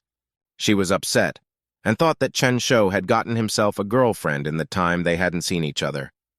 Malva felt the blonde's displeased look on her and couldn't understand why she was being looked at like that. The Qing family and Chen Shou and Manhwa sat down on the couches, so the principal said he was leaving them. The director thought that Chen Shou was not an easy guy since he was able to strike up a relationship with a business tycoon. And then he clenched his fist and thought with admiration that he was not a student of their establishment for nothing. Qing Beifei said that next month was Qingjian's grandfather's anniversary, and he wanted to personally thank the guy. So Chen Shou was invited. The guy said he was honored to be invited and he would come. Qingjian hesitantly asked the guy if he had any free time right now. Chen Shou looked at the girl and said that he had time and asked what was wrong. Qingjian got excited and said that a new pastry shop had just recently opened nearby and suggested that they go there together. The boy happily agreed, and Malva nearby jumped for joy and shouted that she agreed too. The girl asked her father if she could go for a walk with the boys, and Qing Beifei let her. The girls sat at the same table while Chen Shou ordered desserts. Qingjian looked at the girl unhappily. Malva noticed this and wondered if she had something on her face since the girl was looking at her so intently. Qingjian was embarrassed, but decided to tell the girl that she had one question for her. Qingjian nervously clutched the fabric of the dress in her hands, trying to calm herself down. Malva leaned on her arm and relaxed, and asked what Qingjian was interested in. The blonde gathered her thoughts and asked if Malva was Chen Shou's girlfriend. Flower Spirit smiled and chuckled when she heard exactly what the girl was so concerned about. Qingjian sat in front of Manhwa and was very anxious to hear a positive answer. But Manhwa asked in surprise what Chen Shou girl meant. Yi Ching-jan was confused and didn't know what to answer. At that moment, a guy came over to the table and asked what the girls were talking about. Malva happily turned to Chen Shou and said that they were talking about his girlfriend. The guy was very surprised when he heard the topic of conversation, and Ching-jan was embarrassed. The girl explained that Malva follows him around all the time, so she thought the couple was dating. The waiter brought them desserts, and Chen Shou told the blonde that he and Malva were just friends. The girl was glad they were just friends and thought that if that was the case, she still had a chance. Malva ate cake and told me that the guy saved her life, so he became her best friend. Ching-jan rejoiced and shouted that Chen Shou had saved her life as well. The blonde said she had been seriously ill since childhood and would have died by now if not for her boyfriend. Guy didn't think that girls from different worlds would find common ground so quickly when he Bing-shu called him. He left the girls laughing and talking and stepped back to answer the phone. The girl asked if Chen Shou had any free time tomorrow afternoon. The guy went outside and stopped near the cafe. Afterwards, he said that he had time. He Bing-shui was in her office and said that in that case, she wanted to meet a guy at Dongfang Group Company. Chen Shou remembered that he wanted to ask Miss He if she could help him with something else. The girl asked what he needed help with, and the guy asked if she knew any realtors. Chen Shou wanted to buy 2 apartments, one near the center for his parents and one farther away for him. He said that he would soon graduate from university and would have to leave the dormitory and would like to provide his parents with good conditions. He Bing-shu said she would help him find apartments, but she wondered where he got the money from. Chen Shou laughed and said that his videos were popular and he was able to get money from them. Miss He said she would help because the guy helped her a lot by giving her that pill. The guy thanked the girl, and she set down a cup of coffee and asked Chen Shou not to be ceremonious with each other since they were already friends. The guy agreed with the girl and said goodbye to Bing-shu. He turned around to go back to the cafe, but the girl stopped him and asked him if the girl in the photo wanted to meet her. Chen Shou said that the girl had some business and went to her home country, and they didn't contact each other for a long time. Bing-su was a little upset and asked the guy to invite the girl as soon as he contacted her. Chen Shou was embarrassed as he was partly lying, but he promised the girl that he would try his best. The guy went back to the cafe and thought he was going to have a hard time if the queen got into his world. Chen Shou posted a video of Manhwa, and in the evening saw that he was able to gain 500,000 likes in one day. He was trying to figure out if he had enough accumulated likes to buy a training room for a day. And then he thought about it and remembered that Malva's spiritual wounds still hadn't healed. The guy asked the system if the girl could use the training room for recovery, and the system said that the spirit wouldn't even have to pay. Chen Shou was indignant because of this injustice. The system explained that the flower spirit does not belong to this world and is considered a virtual unit, so it does not need to be paid. Chen Shou was not completely satisfied with such an explanation, but he called out to Manhwa. The girl was lying on his bed saying goodbye to someone, not paying attention to him. The guy walked closer to the girl and asked her what she was doing. Manhwa showed her phone and said she had been chatting with Ching-jan. Guy didn't know when they had managed to become friends. Chen Shou noticed that the flower spirit quickly adapted to his world and even learned how to use the phone. The guy folded his arms across his chest and asked if the girl was going back to her world. Manhwa said that her power had not recovered and it was very dangerous for her to return alone. Chen Shou said that he had a training room and could share the place with the girl. He promised that in her she would quickly regain all her strength and could become even stronger than before.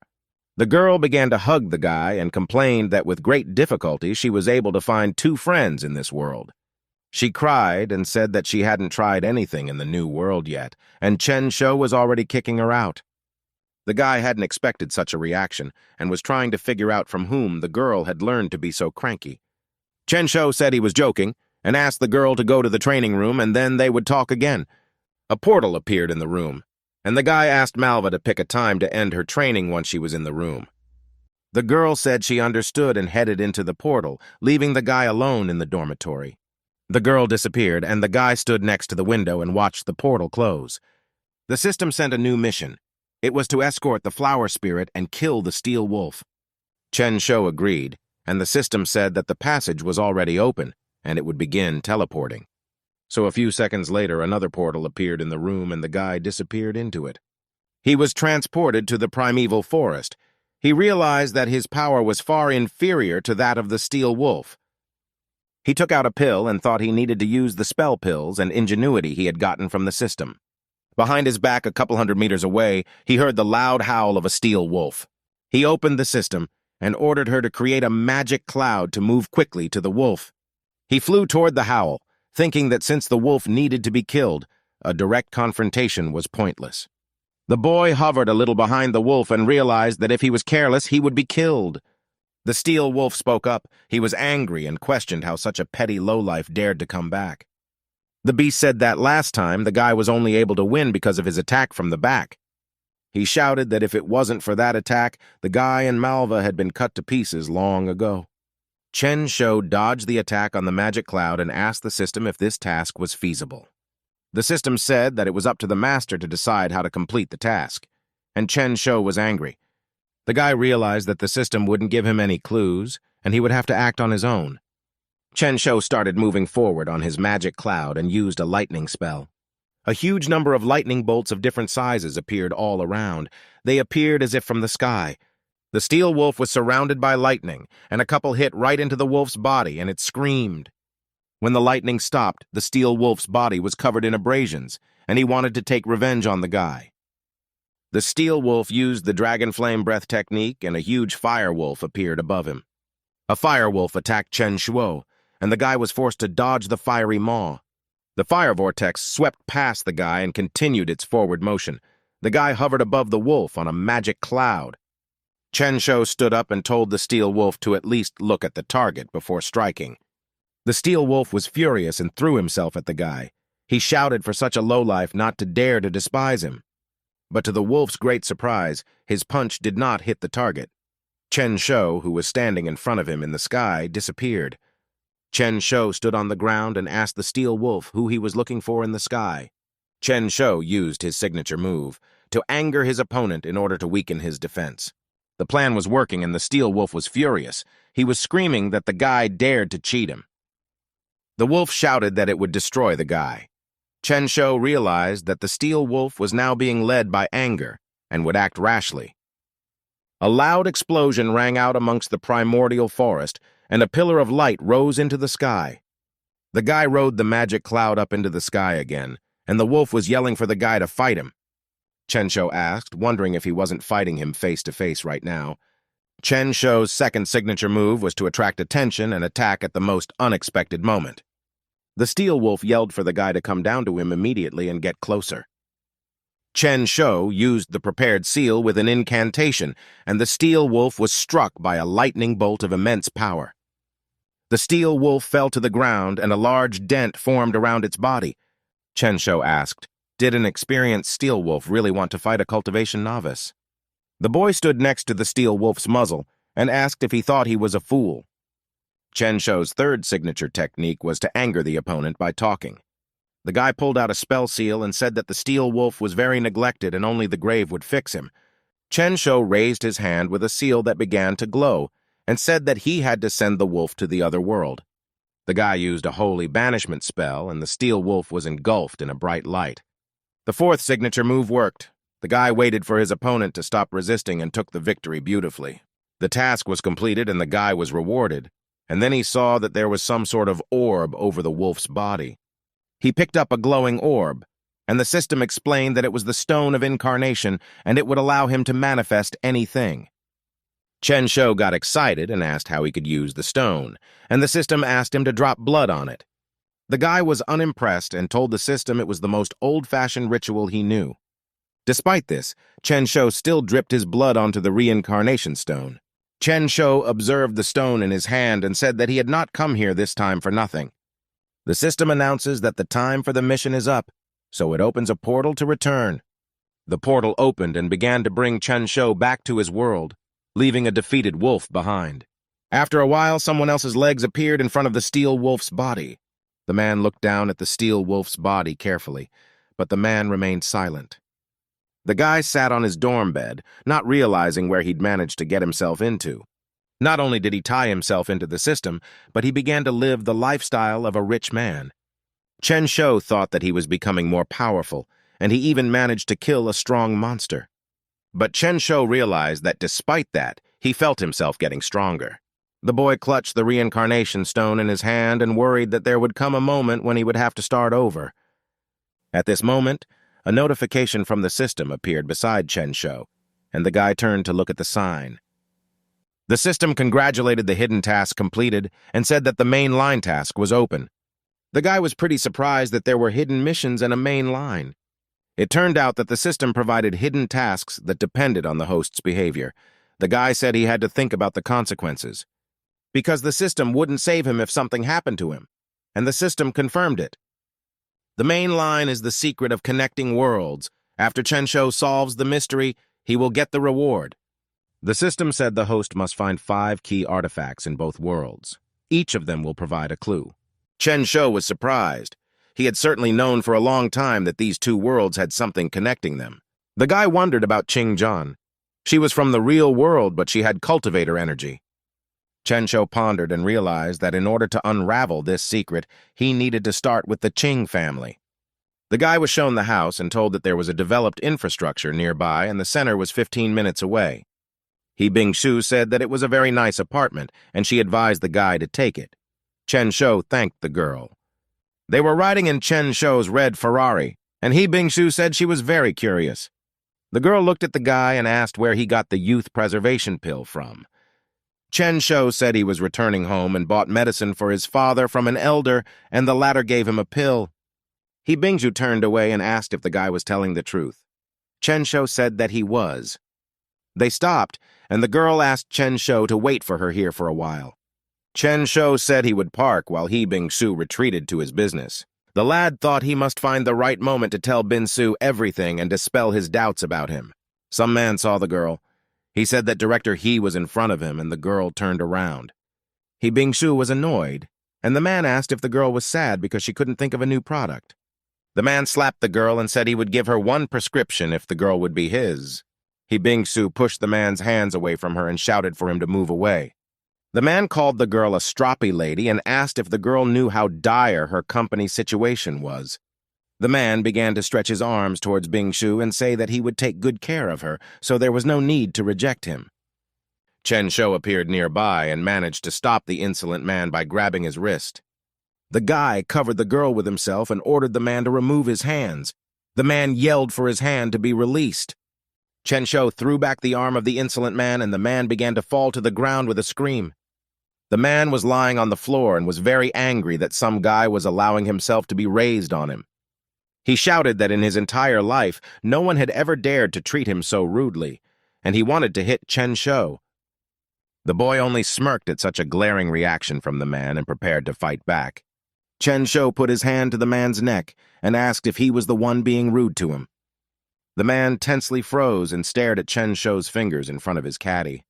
Chen Shou felt confident and recalled that the man himself had asked for his hand to be released. Chen Shou said, judging from the suit, "The man works as a supervisor but acts like a lousy dog." Such a comparison angered the man, and he started yelling at the guy, asking what he was saying. Chen Shou leaned into the man's ear and said that if his wife found out about the molestation, he would have a hard time. The man was angry. No one in his inner circle knew he had a wife, and he didn't understand how the guy knew about it.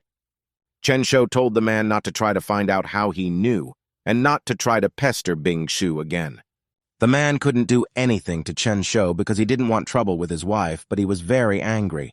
The man started to leave and shouted that the guy was just lucky. Chen Shou thought that although the man looked arrogant, he was afraid of his wife. He Bingshu walked up to the guy and asked, "What did you say to him that he ran away and was so scared?" Chen Shou said that he didn't say anything like that to him, but just reminded him of one important detail. Bingshu said she was afraid the guys would fight. Chen Shou said that real gentlemen settle the matter with words. The girl said that it was Liu Quan and his company is under the protection of the Xia family, and it brings them trouble. Bingshu was angry and said that if it wasn't for the Xia family's protection, she would have gotten his company long ago. The guy tried to calm her down and promised that Liu Quan wouldn't dare molest her again. He Bingshu was surprised and looked at Chen Shou with a question in her eyes. Then the girl calmed down a little, looked at the guy carefully and said she believed him. Night came and the guy went back to his dorm room after a busy day.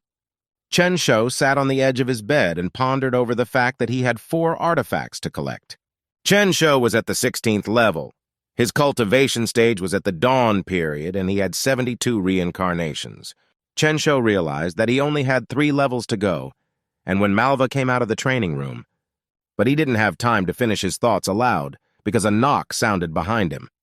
Chen Shou turned around at the sound and saw Malva on his bed being thrown out by the portal. The girl was wearing her clothes and complaining to the guy that she was in a lot of pain. Chen Shou was worried about the flower spirit. He asked if she was okay and why Malva had fallen.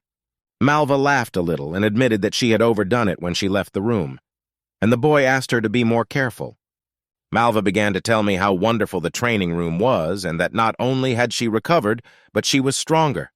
Chen Shou listened to the girl, and then an idea came to him, and he couldn't understand why he hadn't thought of it before. He smiled broadly at Malva and asked if she could help him. The girl was surprised and asked what she could do to help. Che Shou admitted that he needed to move and they could do some interesting things in the big rooms, but the girl will have to expend some effort. Malva listened to all the criteria and was worried that the guy wanted to get her into bed.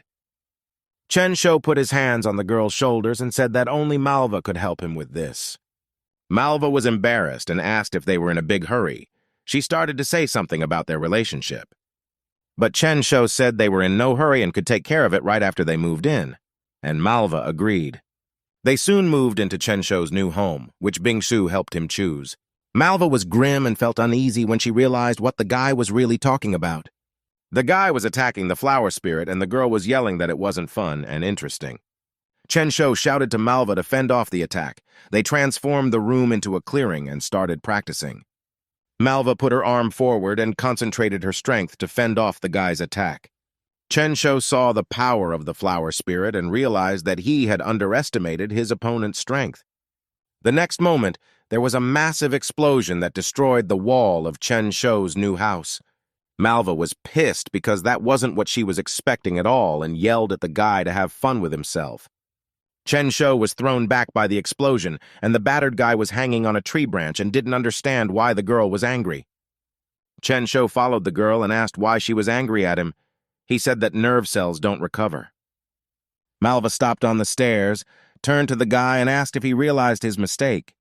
Chen Shou froze in place and realized that he didn't know what the correct answer was. The girl started to walk away again. Chen Shou said that he shouldn't have attacked her with magic and apologized. He started crying and said he heard about her strength and remembered how weak he was, so he wanted to practice with her. Malva turned to the boy and slapped his cheeks. The boy stopped crying and looked at the girl in surprise. And then the girl started pulling the guy's cheeks and yelling that he should have talked about working out right away. Malva was very confused and asked why the guy was speaking in riddles, and she explained that she had misunderstood everything. Chen Shou was glad that the girl agreed to train with him, and Malva said that only she could help him. Chen Shou said that Malva was very good, and he would forever remember the kindness of the flower spirit. The girl agreed, and Chen Shou said that they could now start practicing again. The guy moved quickly around Malva, and the girl was bored by his slowness. Chen Shou was in front of her and said that he found her weak spot and jumped forward. Malva easily dodged the attack and told Chen Shou that he was slow and weak. The girl ordered the guy to try again and attacked him with a ball of pink energy. Chen Shou had time to turn around and tried to repel the attack. He told Malva that it was very powerful and ferocious. Chen Shou's blue ball of energy and Malva's pink ball of energy collided. Their power released, and the guy was thrown back hard, and blue and pink lightning bolts began to appear around him. Chen Shou was lying on the grass and breathing heavily after his next loss. Malva stood next to him and said he could take her punch, but he still needed to practice more. The girl said that his abilities could only be considered cool in his world. Malva shrugged and said that in a parallel world he wouldn't have lasted a second. Chen Shou grudgingly said that he understood and would try harder when his phone rang. Chen Shou sat down on the grass, picked up the phone, and said hello to Bingshu. The girl was panicking and screaming into the guy's phone. She stuttered and talked about the youth pill. Chen Shou asked Bingshu to calm down and speak more calmly so that he would understand. The girl said that the pill and all the important research results had been stolen. Chen Shou promised to come over. Chen Shou told Malwa that he had some important business to attend to and asked her to wait at home. Flower Spirit was a little surprised that the guy was leaving so quickly, but agreed to wait for him. The guy was driving and realized he could give the girl another pill, but they'd be in trouble if it was stolen by the competition. Because in that case, the damage to the company would be huge. Chen Shou started to drive faster. He arrived at a high-rise building that belonged to Dongfang Group. He Bingshu led the boy into the laboratory. There were scientists lying on the floor, and the boy asked what had happened. He Bingshu was very worried and said that she had already called the police, but she hadn't expected this to happen. The man said the CCTV system was destroyed, no prints were left, and even the bullets were taken away. Chen Shou was sure that there was a traitor among the scholars, and since they had weapons, they had hired foreign fighters. Chen Shou said to Bingshu's subordinate to find out which competitor had recently traveled out of the country. The boy looked at the man who lay closer to him and noticed something strange about him. The man's hand was clenched into a fist, and he had something in his hand. Chen Shou walked closer. He crouched down next to it, pulled out the strange item, and mentally asked the system to scan the button. The emblem on the button was the logo of a group of international assassins called the Dragon Clan. Chen Shou took the button with him and went to He Bingshu. He held it out to the girl and said that he found it from one of the men. He Bingshu looked at Chen Shou's outstretched hand and couldn't believe her eyes. An employee came and said that the Liu family's company invited foreigners under the pretext of an investor meeting. He Bingshu became even more worried when she heard about the Liu family's company. Chen Shou put his hand on the girl's shoulder and asked her not to worry so much. He frowned and said that those who dared to steal his item and kill innocent people were horrible, and he promised He Bingshu that the rascals would pay severely for what they had done. It was late night outside, and the events were taking place in a city hotel. The men and the girl sat on the couch and were praised for getting a much-needed item. Liu Quan smiled and asked, wasn't it time for them to sell this thing to him now? The man said he suddenly changed his mind, and now this product is worth 200 lil bucks. Liu Quan couldn't believe that the bandits had named such a huge sum of $200 million. The man showed the folder and said it was simple. Liu Quan gives them the money and they give them the goods. The bandit placed the merchandise folder on the table with a loud clatter and slightly pushed Liu Quan aside. The man smiled and said he just had to pay to get the goods. Liu Quan said that they had originally agreed on the price, but now they were demanding more.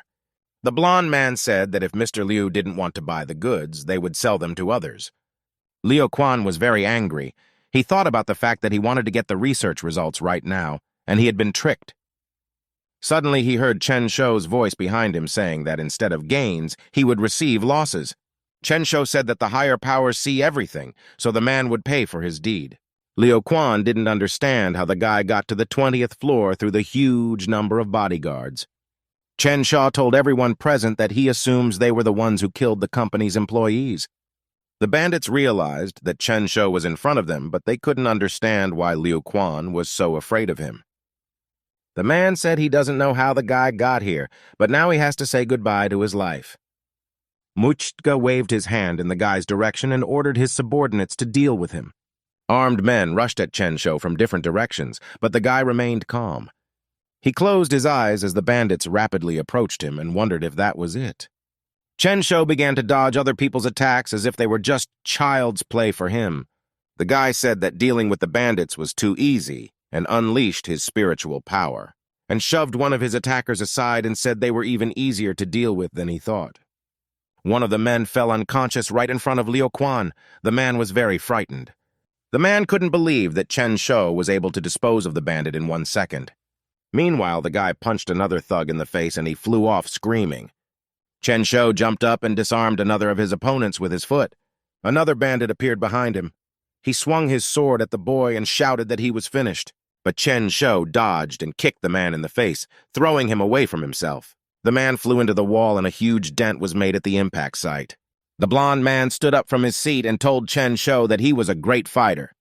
The man took out a gun and pointed it at the guy and said that Chen Shou would definitely not be able to dodge it. But in the next second, Chen Shou was already at the side of the man and was already jumping on him to attack. The blonde didn't expect Chen Shou to move so quickly and couldn't believe it when it happened. Chen Shou punched the man in the face and knocked off his glasses. The man flew to the floor. The blond man lay unconscious on the floor, and Chen Shou stood calmly in the middle of the room. One of the thugs couldn't understand how the guy had managed to do something like that. Chen Shou walked over to the man and asked him not to worry. The man squeezed himself into the sofa. Chen Shou smiled at the man and said that it was now his turn to pay. Chen Shou asked the man if he had killed the employees of He Bingyu's company. The man turned gloomy. He looked down and gathered his strength to confront Chen Shou. The man squared his shoulders and said he had killed those lowlifes and they begged to be spared.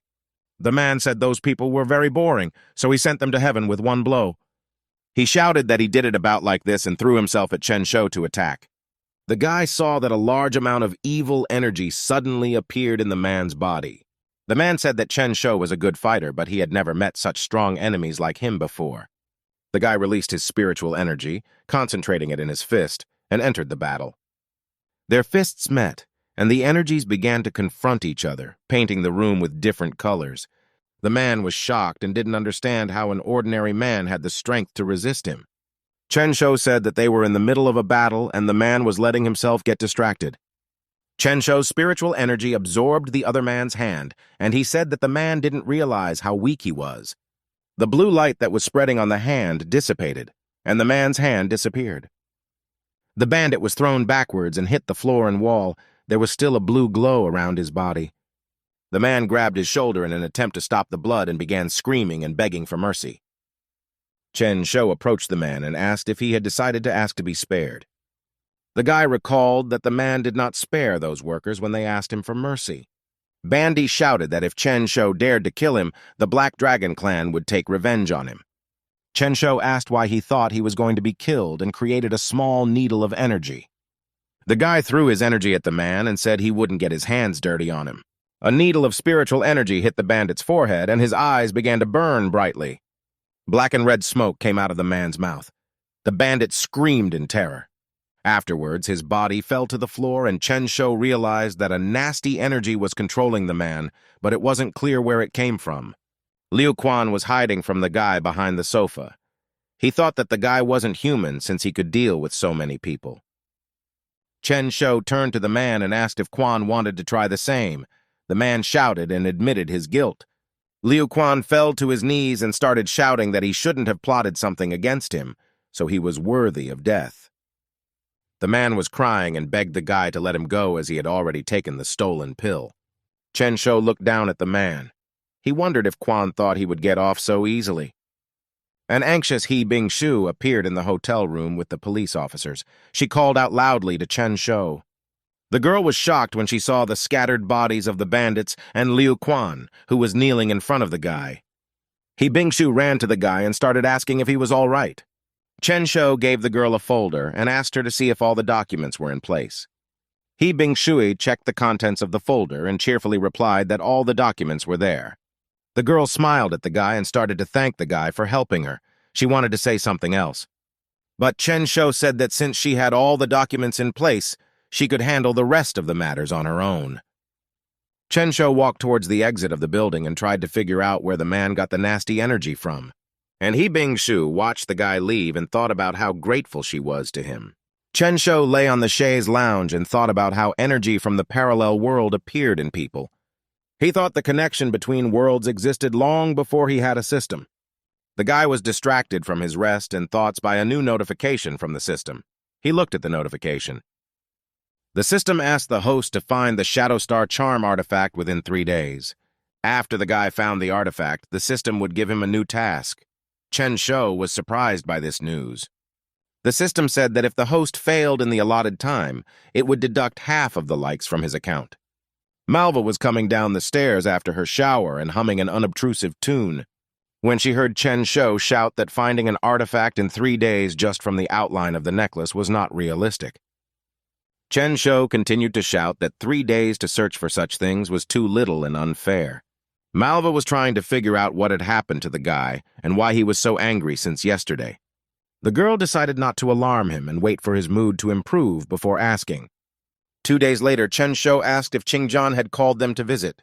Malva knelt in front of the guy and did her best to convince the guy to go.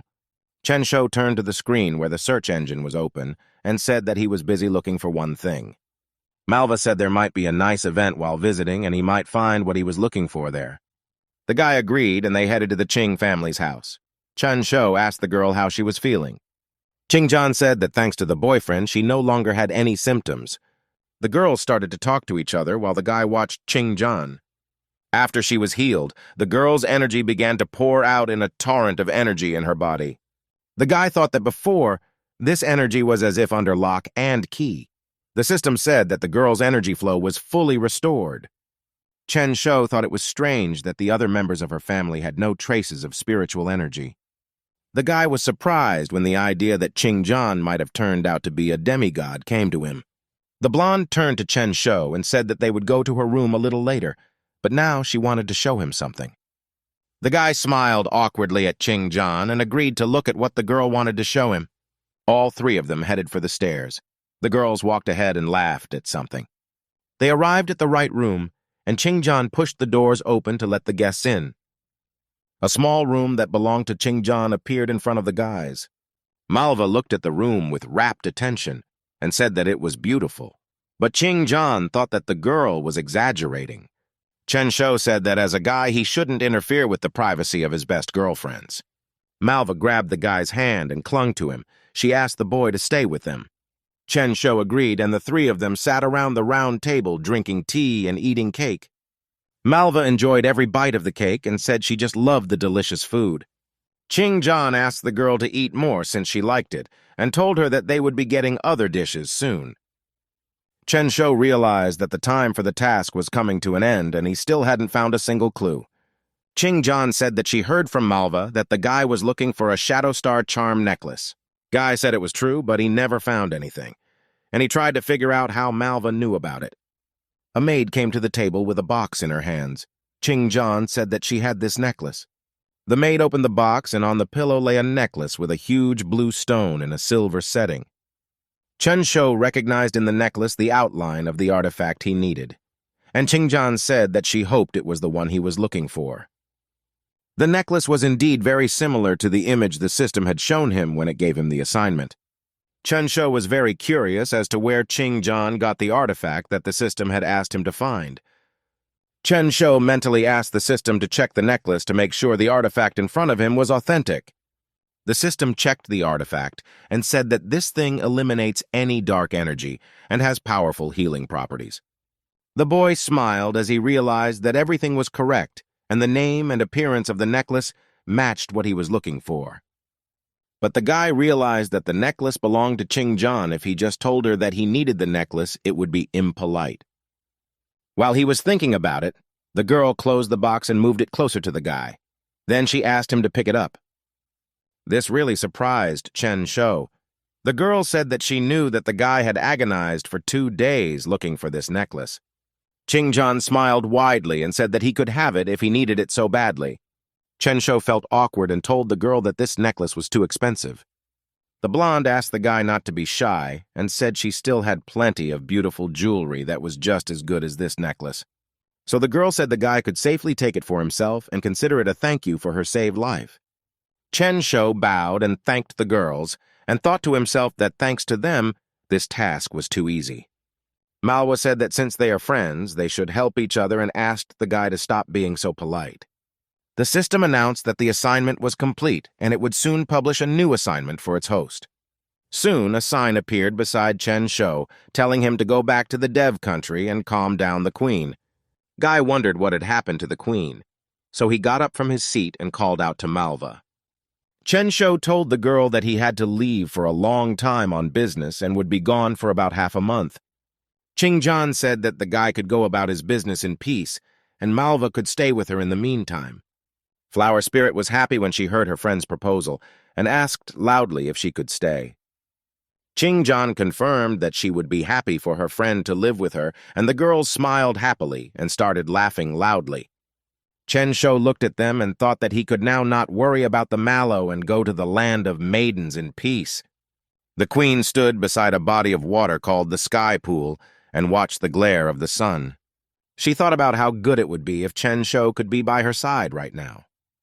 The system opened a portal just above the Sky Pool and sloppily tossed the guy out into the parallel world again. Chen Shou fell into the water with a loud pop, and the splashes flew in different directions. The guy got up and started yelling at the system that she was being too mean to him. He fell silent when he heard the queen standing behind him, who assumed he had spoken all those menacing words to her. The girl said that she was the one who should be saying all those words to him, and her dress was wet. Chensho saw that he had muddied the queen as he fell, and how gloomy the girl was.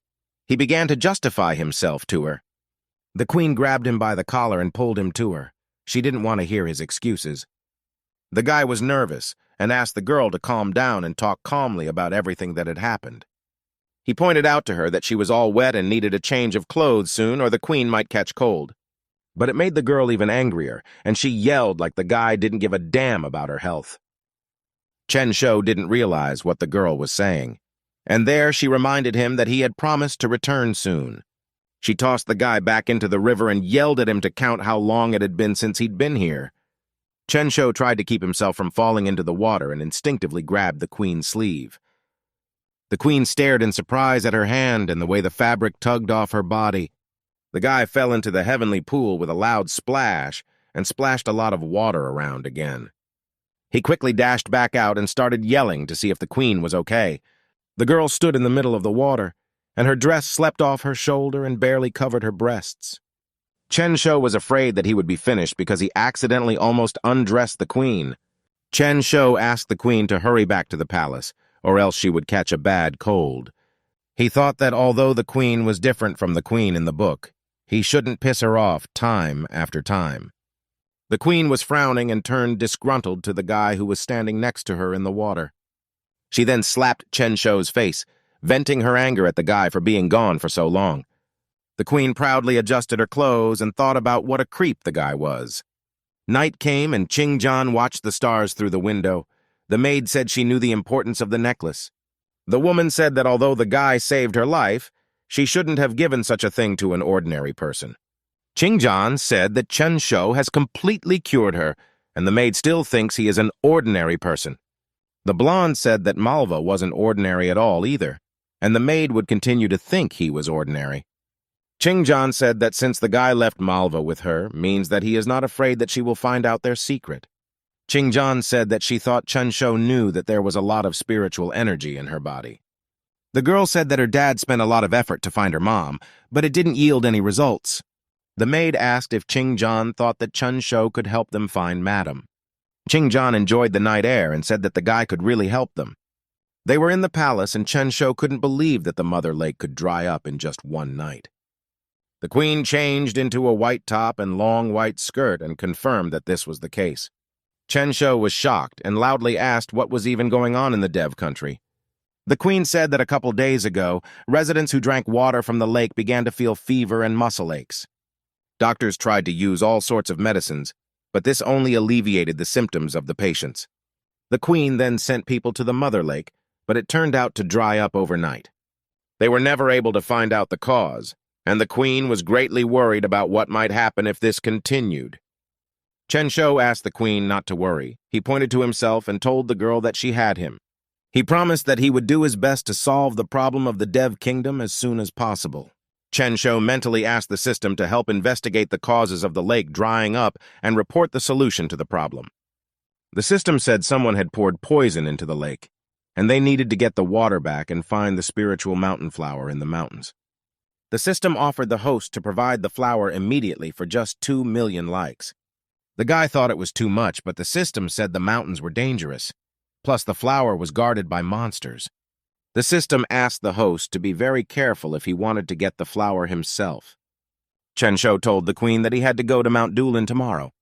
The queen got nervous and asked the guy if he even knew what Mount Dulin was. She said it was too dangerous and no one ever came back alive from there, so no one goes near it. Chensho admitted that in order to solve the problem of the lake, he would have to go there. The guy asked the girl not to worry and promised to take care and return safely.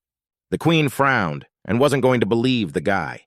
She confidently said she would go with the guy. Chensho looked at the queen and couldn't believe that she was going to follow him to such a dangerous place. He said he would go alone and the queen could not risk her life for her people. But the girl said she just had to go because she was the queen of this country. She said she was willing to do anything for her people and ordered the guy not to discourage her.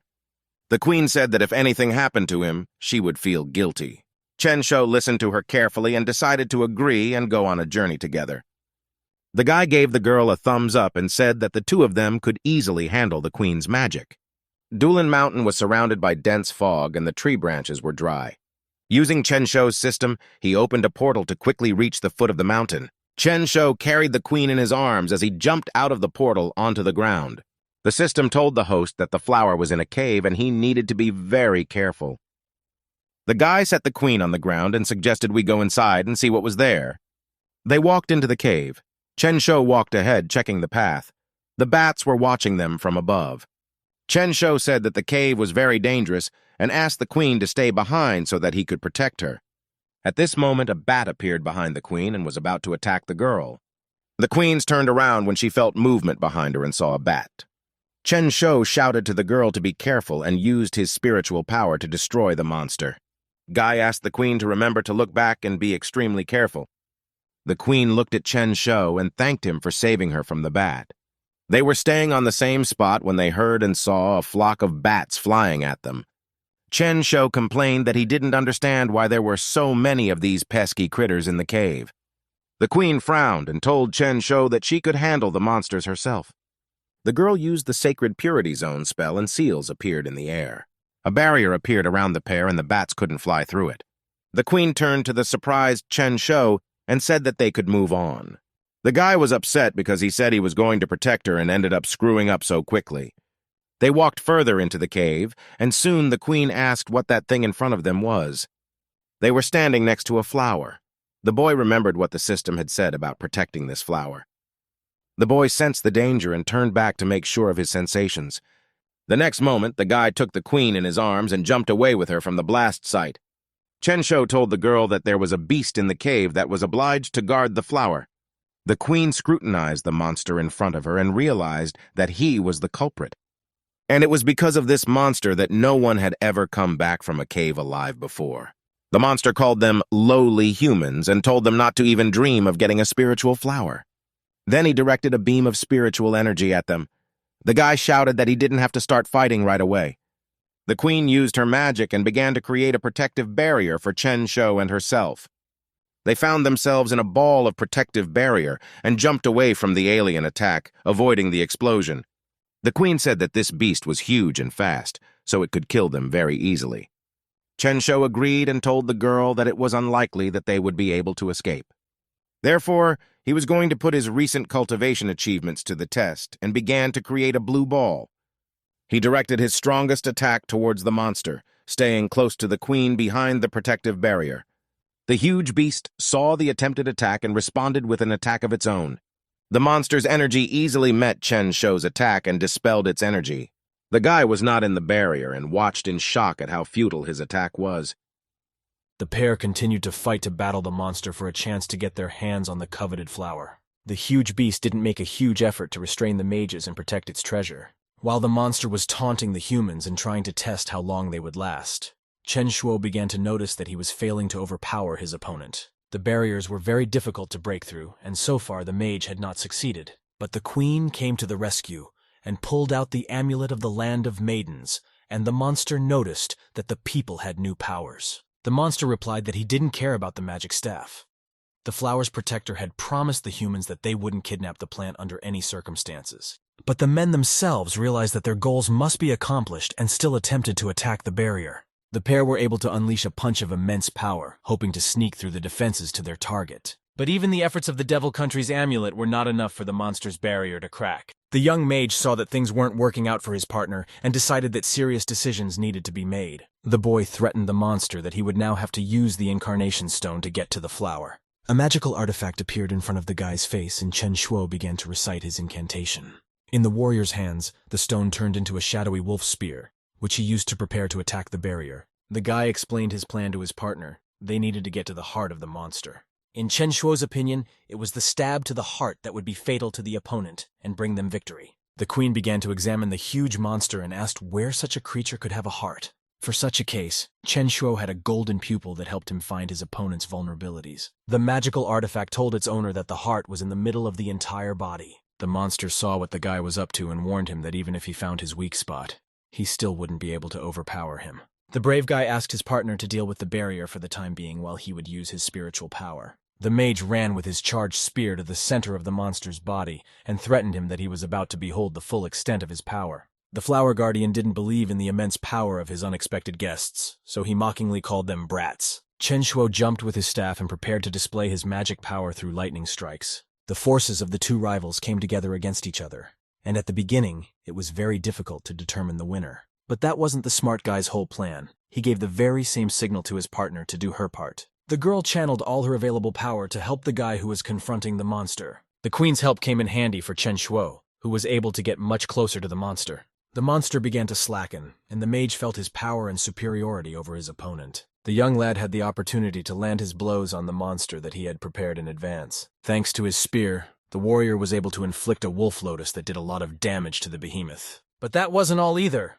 Taking the opportunity while the enemy was disoriented, Chen Shuo was able to deliver a through strike. A small hole appeared in the guard's body right in the area of his heart. The mage delivered a final lightning strike, killing his opponent with it. The path to the cherished flower was already open, and Chen Shuo only had to take it. The flower began to float above the body of the slain monster, and there were no more obstacles to get it. Chen Shuo was also quick to notice what the huge beast was fighting for. The fight and the guy's efforts were worth it. He was able to take the flower in his hands and shout victoriously that their task was done. The queen looked admiringly at her teammate. She rejoiced at his success. The beauty swept up the guy's skills in battle and praised him for defeating the monster. The mage replied modestly and couldn't take flattering words in his direction.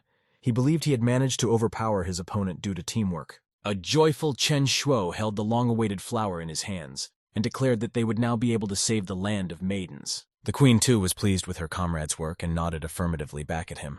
In the middle of the couple's conversation, the guy started getting blown away by the wind and couldn't stay on his feet. The wizard was spinning in a small hurricane, and the queen was trying to grasp his hand to save him. Nothing worked out for the girl, and Chen Shuo lost consciousness as he spun around. He woke up in a place completely unknown to him and tried to understand how he had gotten here. Opening his eyes wide, the mage saw that he was bound and unable to move at all. From the bed, Chen Shuo could see the scorpions that were coiling around the tree. From the guy's attempts to find out where he had gotten to, was distracted by a woman's voice, which the magician heard very close. As the wizard himself had suspected, it was the Scorpion Queen, the girl confidently heading towards the bed. The system confirmed its owner's assumptions, and the angry mage could say nothing. The guy tried to shout to the system to ask for help and get out. The system said that the queen's magic power was very powerful, and advised the guy not to resist. The wizard never got any support from the system, and the queen was already sitting on the bed asking the guy if he knew who she was. Chen Shuo chose the path of flattery and called the queen as beautiful as a goddess and added that it was impossible not to know her. The girl ran her finger over the wizard's lips and said that he knew how to flatter. At the time, the mage himself was cursing the damn system that had once again ditched him at a critical moment, and he would now have to act on his own. The captive still hoped to escape from such a powerful sorceress, but realized that if caught again, he would simply be killed in terrible agony. For himself, the wizard decided that since he would not be able to overpower the girl, he would have to use soft force against the queen. Chen Shuo remembered one of the legends that said that the queen had dragged a Tang monk into Pipa's cave to do lewd things with her. Theories were already starting to form in the guy's head about how he now found himself in this bed too. The guy looked at the girl and realized that although he was a Tang monk, and not in the same legend right now, but apparently he would have to spend time with the queen. The girl bluntly told the wizard that she wanted to spend a nice night with him. The boy wasn't happy about it. He didn't want to stay here forever at such a young age and be the queen's husband. The queen herself was already taking the first steps towards her happiness, but Chen Shuo stopped her. The captors said that they were not yet familiar enough and knew very little about each other, so it was too early for them to get close. The girl stopped and asked if the guy only wanted to spend the night with her after the wedding. Chen Shuo said that this was exactly what he meant, because all such matters should only happen after the wedding. The guy also emphasized that he was now tied up and couldn't escape anywhere. Next, the wily captive offered to untie him so they could chat over a drink. The guy reasoned that after talking and drinking, their relationship would go skyrocketing. The girl trusted the guy and started to untie him, and the cunning wizard realized that he was getting good at tricking her. Now all that was left was to figure out how to escape. Chen Shuo's thoughts were also preoccupied with the queen of the maiden country. The guy was thinking about what his partner was worried about him. But the queen was in no hurry to untie the guy and reminded the one that he was now in her bed and asked him not to forget that. Turning around, Chen Shuo heard the girl's indignation over the fact that the guy had allowed himself to think of another.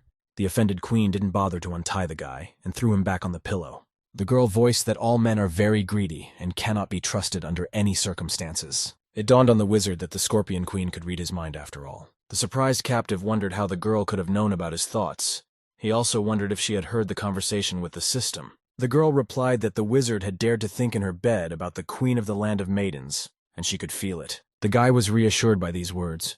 He realized that no one could read his thoughts, and the insidious beauty only senses the thoughts of the queen. The Scorpion Queen could still sense the guy's thoughts and picked up on the fact that he apparently loves the Queen of Virgin Country a lot. But this made the girl even more excited, for the man of the Queen of the Land of Virgins would be hers this night. Chen Shuo begged not to do this to him and said that he didn't want to die in this place. A girl entered the room and expressed her surprise and called the Scorpion Queen a monster. It was the Queen of the Land of Maidens who swept up that a girl had fallen very low if she forcibly dragged men into her bed. The passionate girl immediately recognized who came to her and angrily called the guest the Queen of the Country of Virgins. The Scorpion Queen told her rival that she dared to spoil her plans. The Queen of the Maiden Country did not respond with words and had her own plan of action to help Chen Shuo. After a little spell from the Queen, the guy started to slip out of the kidnapper's hands.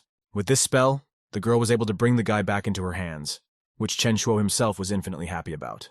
The couple started to run away from the evil queen's bed, and the guy was expressing great gratitude to his savior. The indignant cave mistress grabbed her staff and said that the pair might not even dream of escaping. The wily queen tried to attack the boys from behind with her spells, but the other queen had an answer for that, and she put up a sacred barrier before attacking. But the barrier wasn't the most effective way because the sorceress hadn't fully recovered her mana. The evil queen let out a flame of fire from her mouth that nearly caught up with the pair. Chen Shuo asked his queen to untie him, and together they confronted the forces of the villainess. While the girl untied the wizard, the Scorpion Queen reprimanded her rival for showing up on her turf and stealing the man who was in bed. Before her strike, she added that the Queen of the Land of Maidens wouldn't be able to just run away from here. But things weren't so dire for the couple, as the girl managed to untie Chen Shuo, who went into battle. The guy had failed to fend off the queen's attack, and his partner was worried if he was okay. The villainess said she was just curious about the skills of the man the Queen of the Land of Maidens had chosen. The girl said she found charm and courage in the guy, so it's no wonder how he was able to melt a woman's heart. The Scorpion Queen said that if the girl didn't die, she would greatly hinder them. The ground beneath the guy's feet began to shake, and Chen Shuo saw small cracks. The couple was surrounded by huge scorpion stings that were also poisonous. The wizard did not think long, and realized that he urgently needed to save the queen, so he covered her with his body. But despite the guy's best efforts to keep his queen safe, the villainess managed to get her hurt. A small wound was visible on the girl's shoulder, and that indicated very bad consequences. The evil queen warned the couple to give up, for this poison is so strong that it can kill a horse. The girl insisted that the boys surrender, for the queen's death would be agonizing, and she would rather die of shock than poison. The kidnapper laughed loudly and talked about how the girl had no more than 6 hours to live. The wizard realized that the magic power of the Scorpion Queen was very great, and his partner fainted from poisoning. Chen Shuo realized that if he continued to fight against the offending woman, he would suffer huge losses. The villainess said that no one would interfere with them now, and suggested that the guy obey so that nothing would happen to the queen's corpse.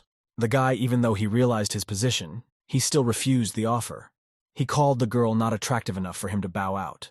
The queen herself expected her offer not to be accepted and simply called the guy pathetic. But also the passionate girl couldn't just taco this and started charging her staff. The Scorpion Queen channeled almost all of her strength to attack Chen Shuo and his partner, but the guy himself was not frightened by the strong attack, but instead said that the girl fell into his trap. After being struck by the Scorpion Queen, Chen Shuo was able to use movement magic. The girl examined the site of her blow and decided she had overdone it with too much force. There was a huge hole in the cave, but the queen wasn't so simple, and suggested that the guy might have used a displacement technique. The villainess looked around for anything left behind by the guests and was finally convinced that the guy himself wanted her to attack him. The queen realized that by catching the right moment, Chen Shuo was able to escape with a move. The girl went to her chambers and called these people very interesting. A tense Chen Shuo stood behind the stone and recoiled at having taken such a risk to save the queen. But also the guy remembered about his wounded partner and told himself that it was urgent to bring her back to the palace. If the wizard procrastinates, the queen may not survive, and then the whole country will have huge problems.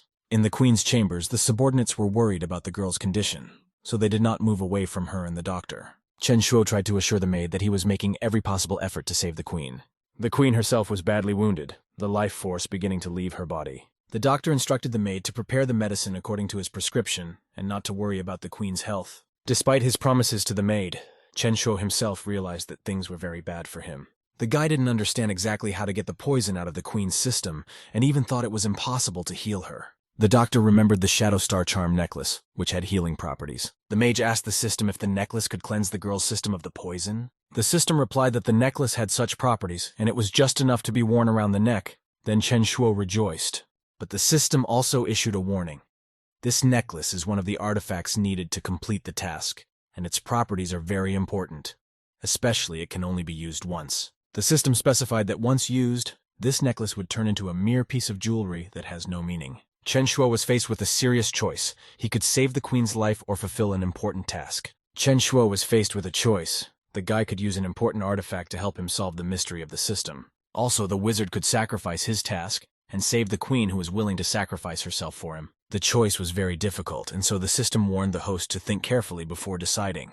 The doctor reminded himself that he could only use the necklace once, and if he saved the queen, he would sacrifice the task. But the mage could not afford the queen's death, and he made the choice to save her. Chen Shuo's hands placed the necklace around the dying queen's neck, and the artifact immediately began its work. The guy started looking around and waited for the necklace to heal the girl and get all the poisons out of her system. After a while, Chen Shuo noticed that his queen was able to open her eyes. Beauty was saved from death, and the joyful wizard was charged with a good mood. The girl hardly understood where she was and what had happened to her, so she asked the guy how they got here. The wizard took the queen's hand and explained that they had managed to escape from the scorpion cave. The guy also explained that he was able to clear the poison from the queen's system, and now all she had to do was rest. The queen asked Chen Shuo in surprise, how did he manage to breed such a powerful scorpion venom?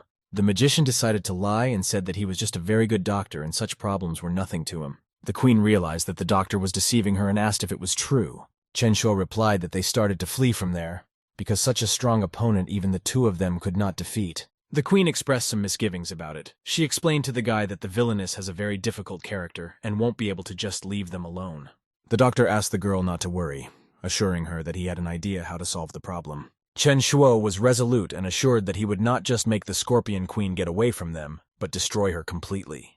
Concerned, the queen asked the magician what exactly was he plotting against the offending woman. The wizard asked the girl not to worry about it and just rest after the injury. Chen Shuo ran over to the moonlight devotions, where Chang'e asked him about his intentions to go to the Light Palace and find the Star Spirit. Guy replied that that was exactly what he wanted, to drive the Scorpion Queen out of the Land of Maidens. But Chen Shuo himself had his doubts about it, because in the legend, the Monkey King only found the Star Spirit after receiving instructions from Bodhisattva Guanyin. The guy talked about how only Sis Chang'e could help him with this case. The girl told the guy that she would like to take him to the Light Palace, but she is not allowed to leave the place. There are guards all around the moonlit lofts, and any unauthorized person can go in.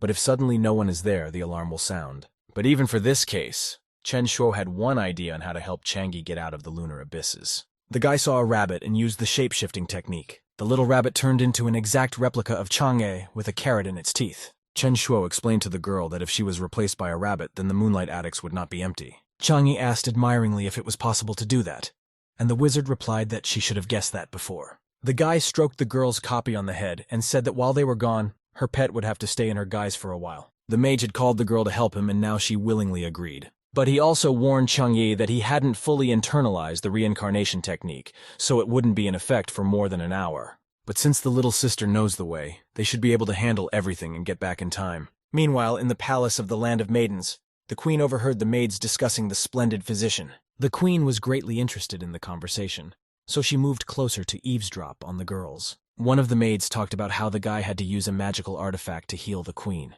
The girl remembered how the guy had thought for a long time about whether to donate an important magical item for the queen's treatment. The interlocutor replied that if the doctor chose to save the queen by destroying the magical properties of her artifact, then he was a very good man. The queen began to blame herself that the guy was able to sacrifice an important artifact for her life. Chang'e and Chen Shuo managed to reach the Light Palace, and the guy introduced himself as the minister of the Diva country. The minister revealed that they had recently been attacked by a scorpion queen, and now needed help. The guy told them that only the spirit of the star could help them deal with the queen, and so he had a request. Chen Shuo himself was worried that he looked foolish in front of the bodhisattvas and couldn't ask them for salvation. But the voice outside the gate replied that if the guy asked him for help, he just couldn't say no. The overjoyed wizard thanked the deity for his help. He actually thought it would be much harder. The boy boasted to Sister Chang'e that he had succeeded in obtaining the bodhisattva's blessing. And so the wizard, already with the support of the deity, headed for Pipa's cave, where the scorpion queen was sitting. The queen told the guy that she herself let him run away last time, and didn't expect him to come back to her so quickly. The villainess asked if the guy missed her, or if maybe he had awakened feelings in him. But Chen Shuo didn't come here for caresses, and informed the Scorpion Queen that she thought too much of herself. Chen Shuo immediately revealed his intentions to the girl, saying that he didn't come here to talk, but to kill her. The queen laughed at the guy's threats and told him that with his current cultivation, he wouldn't even be able to hurt her. But the wizard did not lose hope, and pointed out to the girl that he was obliged to at least try. The girl called the guy very handsome and interesting. She was even willing to forgive him. But Chen Shuo himself wants his death too much if he dares to threaten her. The boy was also amused by the queen's words and was able to dodge her powerful blow. Daredevil mockingly asked his opponent if she could aim first before striking. The guy's banter wasn't over, and he pointed out that even having a low level, he could still easily dodge the queen's attacks. The queen didn't believe the guy won and said his jokes were funny, but he shouldn't doubt her skill. The queen was preparing her next attack and explained to the lad that at this rate he would quickly lie in a coffin. The girl let out a strong stream of flame from her lips and promised the guy that he would find death today. Chen Shuo realized that his agility and wit were lacking, so he began to run away from the battlefield. The queen asked the lad where his courage had gone and why was he now cowardly running away from her. The mage replied that he wasn't running away at all, but simply pursuing his own battle tactics that he liked. The girl appreciated the guy's boldness and once again remarked that he had the nerve to sass her. Chen Shuo asked the girl not to jump to conclusions, because it was still unclear who would be the prey in this situation. The guy wished the girl good luck and unleashed his main trump card, which should turn the tide of the battle. In front of the girl, a small beast resembling a chicken appeared out of the flames.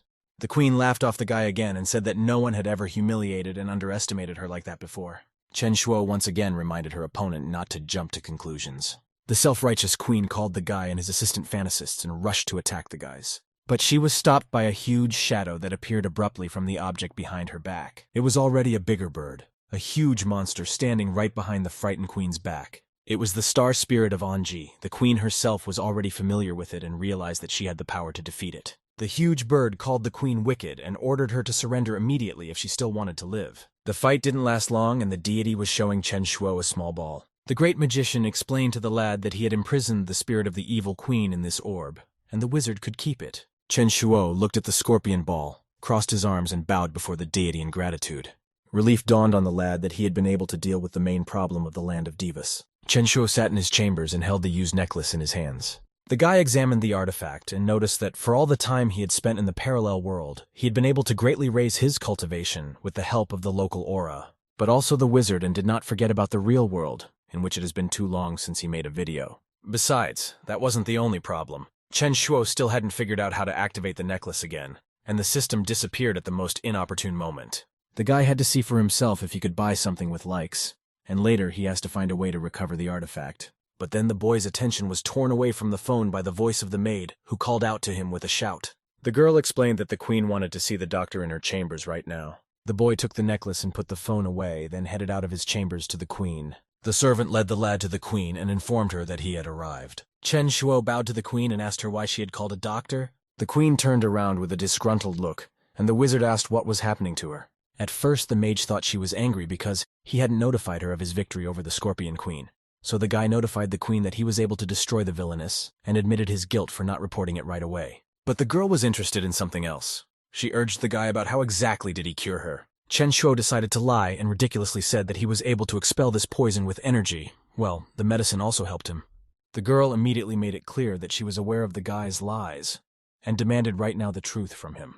The wizard guessed that the girl knew about everything, but he didn't understand exactly how she could have done it. The queen began to blame herself for not only putting the guy in danger, but causing him a lot of trouble. The girl reiterated that the guy had lost a very important thing to save her. The queen was about to reprimand the boy for his noble act, but he interrupted her. Chen Shuo had her own opinion on this matter, and she said that she had lost nothing after being cured. The guy explained to the girl that her life was far more precious to him than any artifact in this world. The girl tried to blame herself again, but the wizard prevented her from doing so. Especially Chen Shuo himself had already figured out how to recover the valuable artifact. Only his method of recovering the necklace would require the queen's help.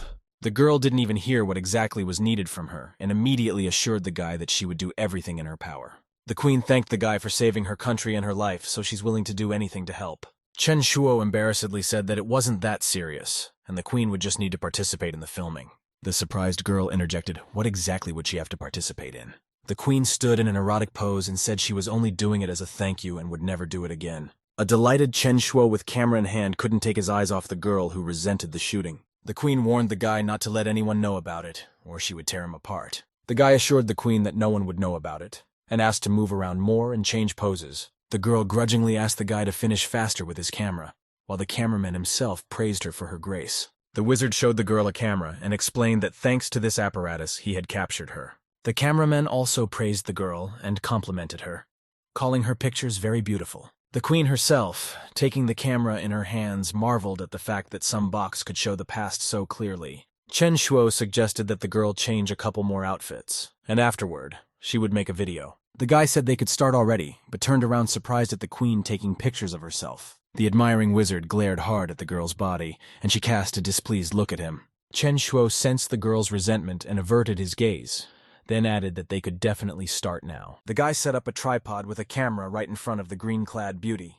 The guy counted down from 5 to 1 to get the girl ready, and the pair set to shooting. The queen's outfits changed very quickly, and in each of them she looked simply gorgeous. Chen Shuo, who was admiring the beauty of the queen, even had a nosebleed from excitement and feelings. The queen herself was also starting to enjoy the shoot and thought she didn't know what it was for yet, but was very happy to help. Already in the evening in his chambers, Chen Shuo was already reviewing his work, which had gained 500,000 likes in a day. The guy realized that this was still not the end, because many internet users like to look at beauties. Also, since the guy hadn't posted a video in a while, the site's moderation promoted it to trends. There were also comments there, most of them positive. But one user joked that the guy apparently has no money if he revealed the face of the hottie. Chen Shuo didn't like this criticism of himself, and he brought up the fact that he hasn't received any money from these videos yet. The system reminded the guy that he was making all these videos to earn more likes. Chen Shuo said that the system is right, but he unfortunately has no other choice. The wizard wanted to ask if his number of likes would be enough to recover the artifact, but the system said no. The system explained that the guy's level was too low right now and he wouldn't be able to do anything even if he drastically broke through. The boy guessed that there was a way to fix the necklace after all. He just wouldn't be able to do it. The queen passed near the lad's chambers and asked if he was in place and if she could come in. The girl asked the guy if he had found a way to recover the valuable artifact. Chen Shuo said with despair that he must have made a mistake when he thought it would be easy to repair. The queen suggested the guy show her the artifact. Maybe she herself knows something about it and can help. The guy pulled an artifact out of his pocket and held it out into the queen's hands and said it was just a necklace. It didn't take long for Mistress to examine the necklace, to recognize it as an artifact from the books. Chen Shuo asked what was wrong with the queen and did she realize what they were dealing with. The queen remembered reading about this artifact in one of the books. In that book, it said about the colored drawing on the wall of the cave of 1,000 clouds. It had this particular amulet drawn on it. Chen Shuo realized that the artifact the system had sent him for was in the cave of 1,000 clouds, which meant that there might be other clues for him there. The queen spoke of the cave of 1,000 clouds being filled with a lot of energy, and there is a soul recovery pond in front of the entrance. It is enough to contact the artifact with spiritual water, and it will restore all its original functions. Chen Shuo asked, "Does the soul recovery pond have heavenly energies?" The girl answered in the affirmative, but warned the guy that she had never been there and was just reading a book, so there was no way to be sure his artifact would recover. The wizard understood that it was necessary to go there anyway, for the amulet was depicted there for a reason, and there should definitely be other clues about the artifacts. The overjoyed mage grabbed the girl's hands and warned her that they would move out tomorrow morning. The girl didn't appreciate the guy's caresses and pushed him away with the necklace in her hands. The disgruntled queen noticed that the guy acts like this every time he gets really excited about something. Already in the real world, in the Qing family's house, the girl called out to Malva to look at her phone. She showed Chen Shuo's TikTok account, hinting that there were some interesting videos there. A surprised Malva looked at her sister and asked which account we were talking about. The girl explained that she watched the video in TikTok, then went to the author's channel and saw her sister there. This piqued Malva's interest, and she asked for the phone to be placed in her hands. The girl recognized the video and said that Chen Shuo filmed it a long time ago. The blonde asked if that could mean that the account belonged to Chen Shuo, and the sissy said yes. Malva put the phone back in the owner's hands and said there was nothing of interest there. The blonde noticed that the guy last night posted a video of a girl they had never seen before, also very beautiful. Malva started to get jealous and asked her sister in more detail, "What kind of girl are we talking about?" The sister showed the very video that Chen Shuo had made with the queen. Malva's mood changed drastically. She was outraged that the guy had tricked her. He told the girl that he was away on important business, and the student was not seen for half a month. And it turns out that he goes out with hotties. Angry Malva also pointed out that he didn't even take them along for the fun. The blonde asked Malva not to get angry, and offered to question the guy when he showed up. Malva calmed down and said it was a good idea to get information out of him about his secret affairs. Already in the world of the Land of Maidens, Chen Shuo started sneezing loudly while he was searching with the queen for that very cave. The partner asked the guy if it was because he slept without a blanket and caught a cold, but the wizard himself explained that it was most likely someone remembering or discussing him. The queen caught herself thinking that she had known Chen Shuo for a long time, but knew nothing at all about his country. The mage pointed his hand toward the pond and said that there was some body of water similar to what the girl had described. The queen herself confirmed the lad's speculation and said that this was exactly the place she was talking about. Mistress suggested we go over to the pond and take a closer look at it. As he got closer, Chen Shuo saw the very same spiritual source that the system had told him about. Right in the middle of the lake was a huge and sturdy tree, which meant that it was a spiritual spring. The girl suggested the guy try to fix the amulet, and he took it out of his pocket. The wizard spoke a spell and lifted the water up so that it enveloped the amulet and repaired it with its power. The queen watched the mage try to fix the amulet and asked how the progress was going. The guy said nothing worked and the artifact didn't regain its magical properties. Chen Shuo realized that just using spiritual water to recover would not be enough and would have to look for other ways. The queen realized she was wrong about the book, so she thought of ways to help the guy too. The wizard realized that it looked like the amulet could only be repaired by the system's advice, which meant that he would have to look for experienced cultivators. The guy remembered that Malva, Chang'e, and the queen all had cultivation, but it would be difficult to get them together. Chen Shuo realized that it would be almost impossible, and it was better to forget about this idea forever. The pair were about to walk away from the lake before the head of a crocodile-like beast emerged from the water. A huge three-headed serpent swooped full length out of the water and greatly frightened the guests at the lake. The mage was surprised that there was a huge monster living in the spiritual source. Based on the legends, there shouldn't be such a thing. The queen surmised that from the look of the place, the monster had been living here for a very long time. But the huge serpents were not solitary. The mouth of one of the heads opened and there lurked a girl. The underwater resident left the mouth of the monster and told the couple that they were not welcome here and it was for nothing that they dared to trespass on her territory. Chen Shuo and the queen immediately told the girl that she looked disgusting and covered in the slime of a huge monster. The girl didn't continue to listen to the taunts and pulled the boys farther away and assured them that they didn't have long to live. The wizard said he had come to a good place and questioned whether the territory belonged to a nasty girl. Chen Shuo asked the villainess if she was holding the real owner of this place captive, considering it her territory. The girl called the guy a stupid bastard and promised that he would die right now. One of the serpent heads spat out a huge cloud of gray smoke from its mouth, which covered Chen Shuo and the queen. At first, the couple feared that this smoke could be poisonous and they had no cures left. But the wizard decided to do a little analysis, and after rasping the smoke on his fingers, he realized it was aluminum. The girl ordered with hand gestures to one of the snakes to attack the guy and his partner. Chen Shuo realized exactly what the villainess wanted to do, given that she had sprayed explosive gas. A violent explosion erupted at the place where the defender of the maiden country stood, following the order of the giant dragon lord. But the queen managed to put up a barrier in time. Chen Shuo was surprised that these monsters had such powerful abilities. The villainess scoffed at the wizard and said she expected more power from him. The dragon's mistress also added that the guy can only hide behind the queen's skirt, and he doesn't have the courage to come out for a fair fight. The queen suggested that the old plan would work, that Chen Shuo would quickly rip out the monster's heart, and then they would kill the girl herself. The guy used a golden pupil to find his opponent's heart. The surprised guy exclaimed that it wouldn't work, and the girl asked why that was. The guy's skills didn't find this monster's heart, which means it just isn't there, and they won't be able to kill it quickly. The pair hid behind a barrier, and the queen could not believe that the creature had no heart at all. The girl assumed that the monster's heart was separate from its body, and Chen Shuo confirmed it. The guy said that if they couldn't find any weakness in the monster, then fighting it would just be pointless. The villainess scoffed loudly at the unwanted guests and asked them what they could do. The Dragon Lord also asked the boys if they really believed they could find a weakness in her. The girl stood gracefully in front of her huge monster and said that apparently the wizard and the queen were joking about her. The guy tried to use the transformation technique to buy some more time, but to the wizard's great regret, it didn't take long for the spell to activate. While the guy was trying to find a way to distract his opponents, the dragon managed to unleash his attack. The queen managed to fend off the monster's strike, but the fumes from the attack were poisonous. The queen had already begun her transformation and said that she would have to use all her power to keep the offenders away. The girl put all her strength into the attack, although it succeeded in distracting the three-headed dragon, but the enemy didn't receive much damage. The villainess appreciated the queen's attempts and said that this girl apparently wasn't as easy as she seemed at first. The queen collapsed on the ground without strength, and Chen Shuo immediately ran to her to lift her to her feet. The guy was worried about the girl's condition and excitedly asked if she was okay. The exhausted queen suggested that the boy urgently run away from the scene of the battle. What scared the sorceress most was that the villainess could attack them again, and they wouldn't be able to withstand it. As the dragons prepared for the next attack, the queen once again reiterated to her partner that they should run away from here immediately.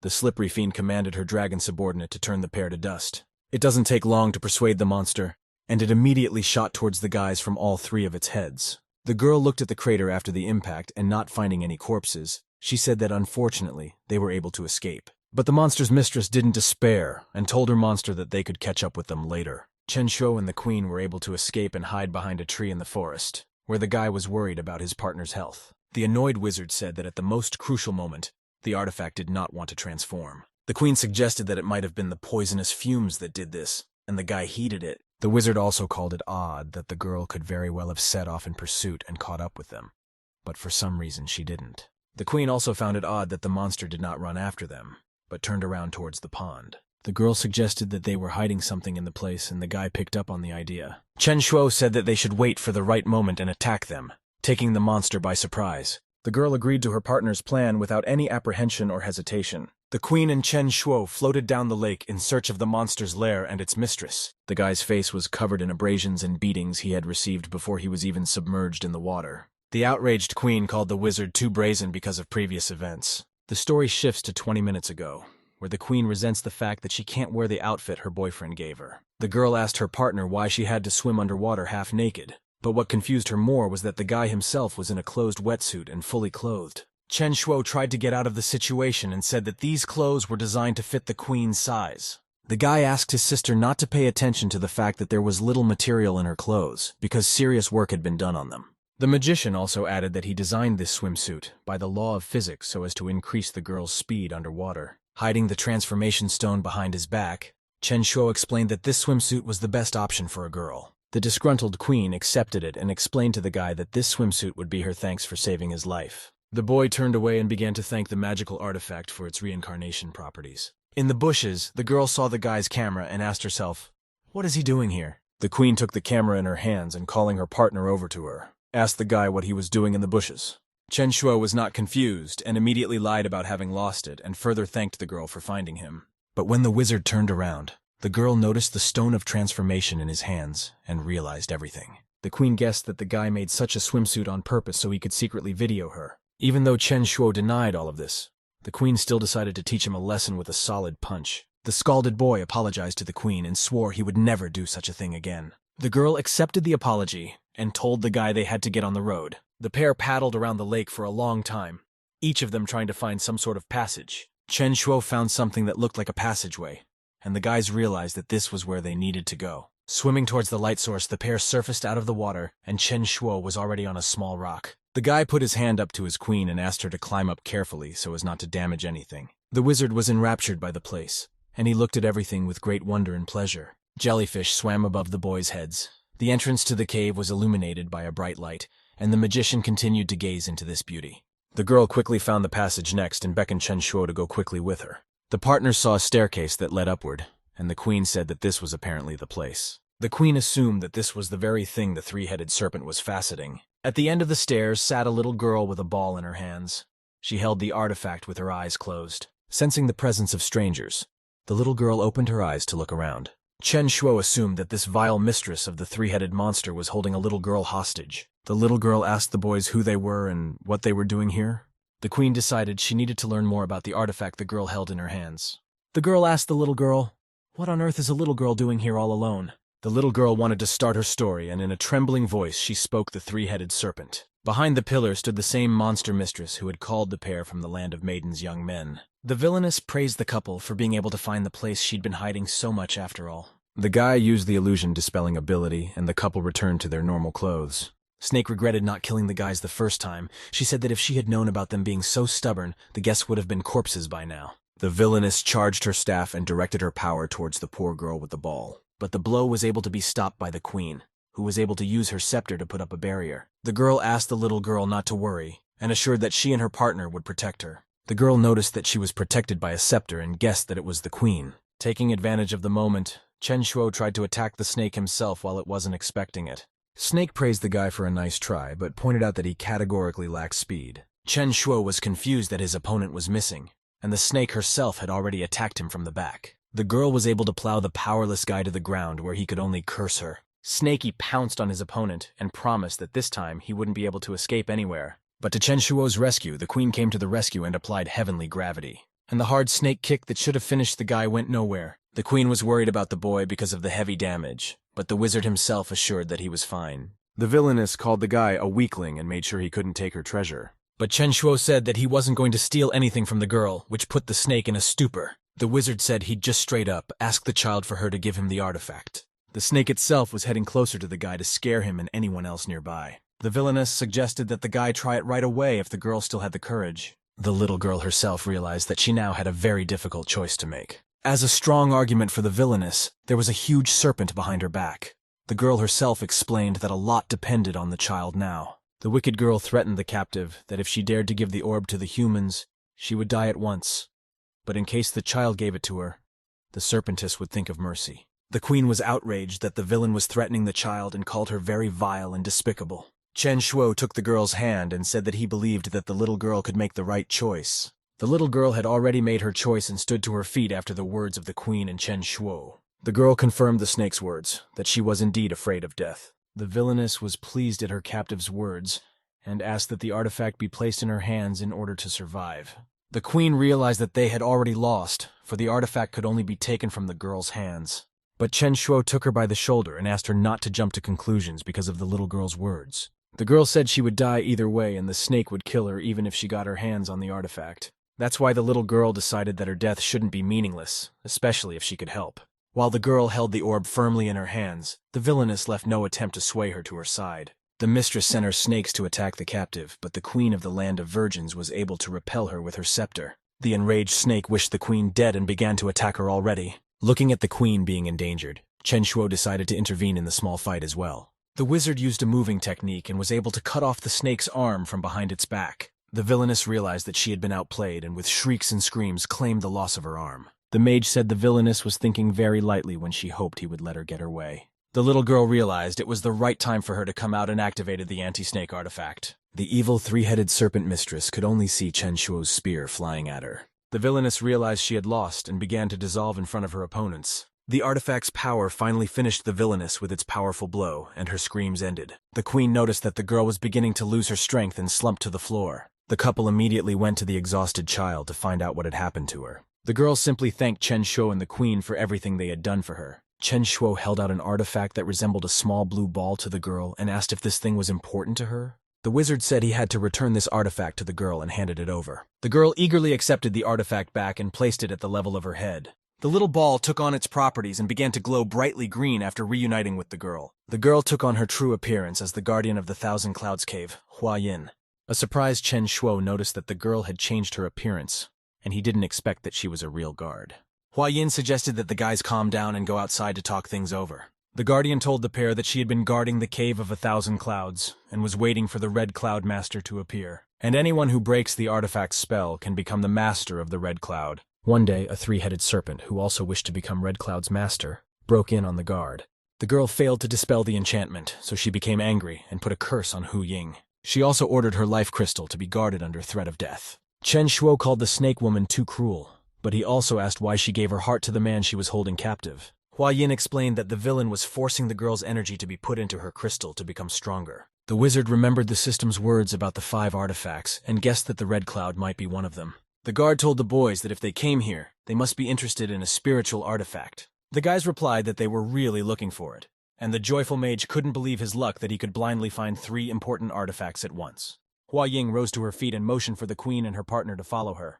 But the guardian warned the pair that they would only be able to obtain the artifact through their skills. The girl led her partners to a closed gate that led to a secret cave, and Chen Shuo remarked that this place looked very dangerous, and it was better to keep a close eye on it. Hua Ying opened the gate to the cave with a small movement of her hands and an incantation. After the gates were opened, torches were lit in the cave corridor to welcome visitors. The guardian warned the artifact hunters that they must pass through traps on their way to the Red Cloud. Chen Shuo looked around and said that they would have to take a risk for their goal. As the couple left, the wizard asked Hua Yin to wait for good news from them. The girl wished the departing couple good luck, which they would need on their journey to Red Cloud. The queen and Chen Shuo had already passed the initial corridor and entered a spacious cavern that resembled a mine. While the guy was admiring the expansive views, his partner noticed a strange sound from the front. The wizard confirmed the girl's fears and claimed to hear a strange sound as well. In front of the pair was a long but rather narrow bridge, at the end of which was a passage into the next tunnel. The sound came from that very hole, and was heard louder and louder with each passing second. The cause of the sound turned out to be a huge boulder that rolled toward the couple. Chen Shuo, all this reminded the events of the movies about the adventures of Indiana Jones, and it slightly amused the guy. The queen ordered her partner to duck and do nothing until she destroyed the huge rock. After making sure she wouldn't hurt anyone, the girl began to charge her magic scepter.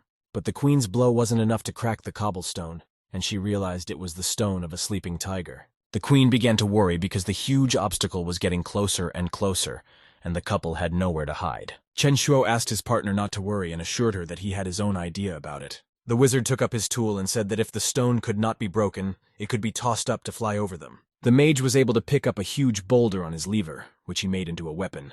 The boy shouted loudly and exerted all his strength to throw the rock aside. His partner's health was also starting to worry about the queen, who asked him to stop. But to the surprise of the girl, and Chen Shuo himself, he was able to move the stone to the other side. The queen praised the wizard for his clever decision and called him strong. But the triumphant man himself said that power had nothing to do with it, and he was just using his knowledge of physics and geometry. After praising the queen, Chen Shuo's eyes lit up and invited the girl to cross the bridge faster. The bold wizard who had just carried a huge boulder on his back was frightened by a small spider as the pair crossed to the other side. It also creeped the guy out how his queen was freely holding a snake in her arms. An excited Chen Shuo was glad that they had traveled the path where they had encountered snakes and spiders. The queen explained to the lad that Red Cloud should definitely be waiting for them ahead. The pair advanced further down the tunnel, and Chen Shuo saw a staircase in front of him that led upwards. Raising his head higher, the wizard saw the barrier and realized that Red Cloud was hiding behind it. The boy guessed that if he managed to pass through all the trials, he would be able to bypass Red Cloud's protective barrier. The queen noticed some writings on the stone and told the wizard that they might be clues. It was written on the stone that the deity of Red Cloud had left a relic here that could be obtained by the Chosen One, and to become Chosen One must pass all the tests. The guy saw the panel in front of him and realized that he was going to have to explore it now. Chen Shuo thought that he would have to step on squares that would be illuminated, and if he made a mistake, he would be roasted by fire. At first, the wizard found this task too easy, because he only had to step on the right squares. The guy saw 4 squares in front of him that were illuminated and realized that he needed to place his limbs there. After a short manipulation, Chen Shuo was able to fit all of his arms and legs in the right places. The wizard was glad that he only saw 4 squares, which meant that his limbs would suffice. But to a huge shock to the guy, a 5th square lit up under his belly. The mage himself couldn't put his mind to putting it on the 5th square so as not to touch the others. Chen Shuo also heard the countdown and realized that he had limited time for this trial. The guy was startled by the queen, who saw that he was failing and came to his rescue. Seeing his partner, the wizard calmed down a bit and realized it was his aid in this ordeal. In addition to the 5th square, a 6th square lit up above the guy's head. Chen Shuo asked for help from the queen. The girl saw the right square and immediately reached into it with her hand to close it. A few seconds and a couple more squares later, the girl was in an erotic pose on top of the guy. The guy glared in surprise at the girl's face, who asked him not to jump to conclusions. The queen said she was only doing this so they could pass the test. Chen Shuo was lying down with a highly satisfied face, and the girl asked him to remove the smile from his lips. Right next to the guy's head, another square lit up, to which the queen had to put her head. The guy wanted to point it out to her, but she interrupted him and said she knew what to do herself. The queen put her head to the lighted square and drew even closer to Chen Shuo. The boy was content to feel the queen's body and warmth so close to him. The time counter sped up even more and Chen Shuo became more agitated. More squares lit up, and the guy started protesting about needing so many people for this challenge. But the queen said 2 of them were enough and the test was over. The girl looked up the stairs and notified her partner that the barrier from the artifact was gone. The boy approached the blade and asked the queen if it was definitely Red Cloud. Chen Shuo walked even closer and dared to take the glowing weapons in his hands. The wizard realized that the artifact in this case was a divine tool. While the guy was just holding it in his hands, he could already feel a huge surge of power from the artifact. The ground behind the pair shook, and the queen and Chen Shuo began to look around, waiting for another trap. They were stone monsters that climbed out of the floor in huge groups. The boy was glad to have unexpected guests and said that he just wanted to try out the new sword in action. The stone warriors surrounded the guy who had kidnapped Red Cloud and prepared to attack him. Chen Shuo didn't run away from the monsters and attacked first. With his new sword, he was able to scatter his opponents like in training. The Red Cloud has 2 forms. The first form is called the Red Hilt. It is more accurate and vulnerable. In addition, this form stores energy in itself from each successful strike against an opponent. The guy was taking down his opponents very easily. The new sword gave him a real strength he had never felt before. After the fight, the guy landed on the ground and held a fully loaded sword in his hands. Chen Shuo called all these stone warriors too weak for him and his new sword. But this was not the last wave of the attack, for the wizard heard an earthquake that was much stronger than the previous one. It was already a new stone warrior that was much larger than the previous ones and looked truly terrifying. The energy in the sword itself was charged to maximum, and it could open his second form. Now, because of the maximum energy, the sword turned into a cloud axe. The guy with the new weapon prepared to fight the huge stone monster and adopted a fighting stance. After a brief battle of glances, the wizard pounced on his opponent, and in the course of a small brawl, he emerged victorious. Chen Shuo said that with the new weapon, he would no longer have to use the 100 Incarnation Stone in battle. The only thing the mage regretted was his small level, unable to fully unleash the full power of this weapon. The queen told the guy that if he got the weapon he wanted so badly, they could go back to the land of maidens, and the guy agreed. Chen and the queen hurried to the guardian of the cave, the Thousand Clouds, who was waiting for them at the gate, hoping they had survived. Suddenly the gate opened.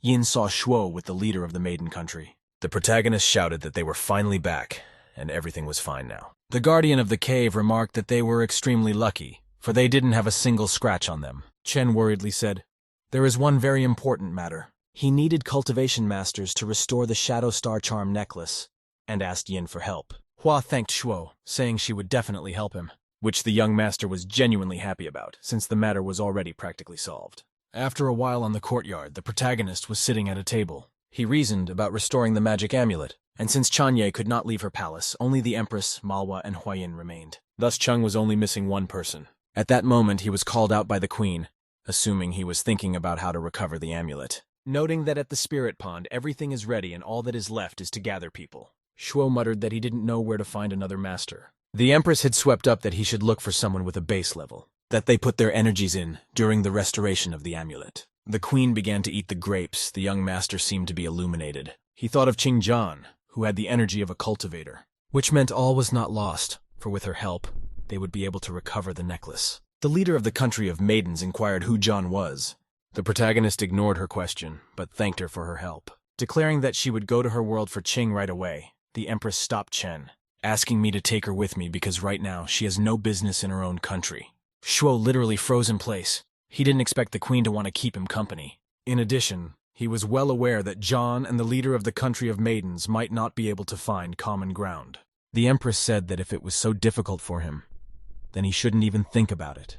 The young master still decided to take her with him, asking her to obey him in everything. The queen agreed, and the protagonist activated the portal. Afterward, he took her hand and pulled her into the magical teleporter. Chen asked Madame to follow, and hold on to him tightly. A moment later, they stepped into an interdimensional portal. As a result, Shuo and the Empress ended up at his house, where the young master, as always, assumed a horizontal position. The protagonist hurriedly got to his feet, and the queen apologized to him. Chen then took out his phone and got ready to call Qingjian. The inquisitive Empress watched intently what he was doing.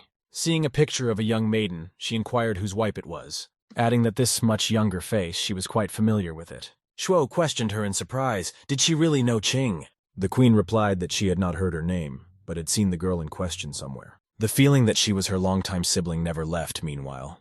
Chen got through to John. The protagonist was extremely surprised that she did pick up the phone. The master inquired if she was free for the next couple days. In response, Qing stated that he must have gotten a big kick in the head. Shuo didn't understand what she was talking about. John instantly corrected herself, saying that it wasn't addressed to him. In fact, Qing was playing a video game on a console with Malva, and it was during this time that she was on the phone with the main character, who in turn asked to meet with them tonight. After a while, they all went to the shopping street together, where they entered a cafe. John noted the pretty queen. Malva realized why Chen had been missing for a long time and smiled at him achidically. The young master urged the girls to talk about more important things. They sat around the table and discussed the current situation they found themselves in. After 20 minutes, Shuo was able to state the whole gist of what was happening. Malva said confidently enough that she agreed to help him, adding that unfortunately Qing is not from a parallel dimension. Jean in turn understood that Chen couldn't be lying, but it was also quite hard to believe. She raised her palm, in which a certain blob of energy glowed. Qing stated that this essence had been hindering her life since childhood, but if she could use it for Shuo's benefit, she would agree. The Empress, as if she suspected something amiss, and glared at Qing.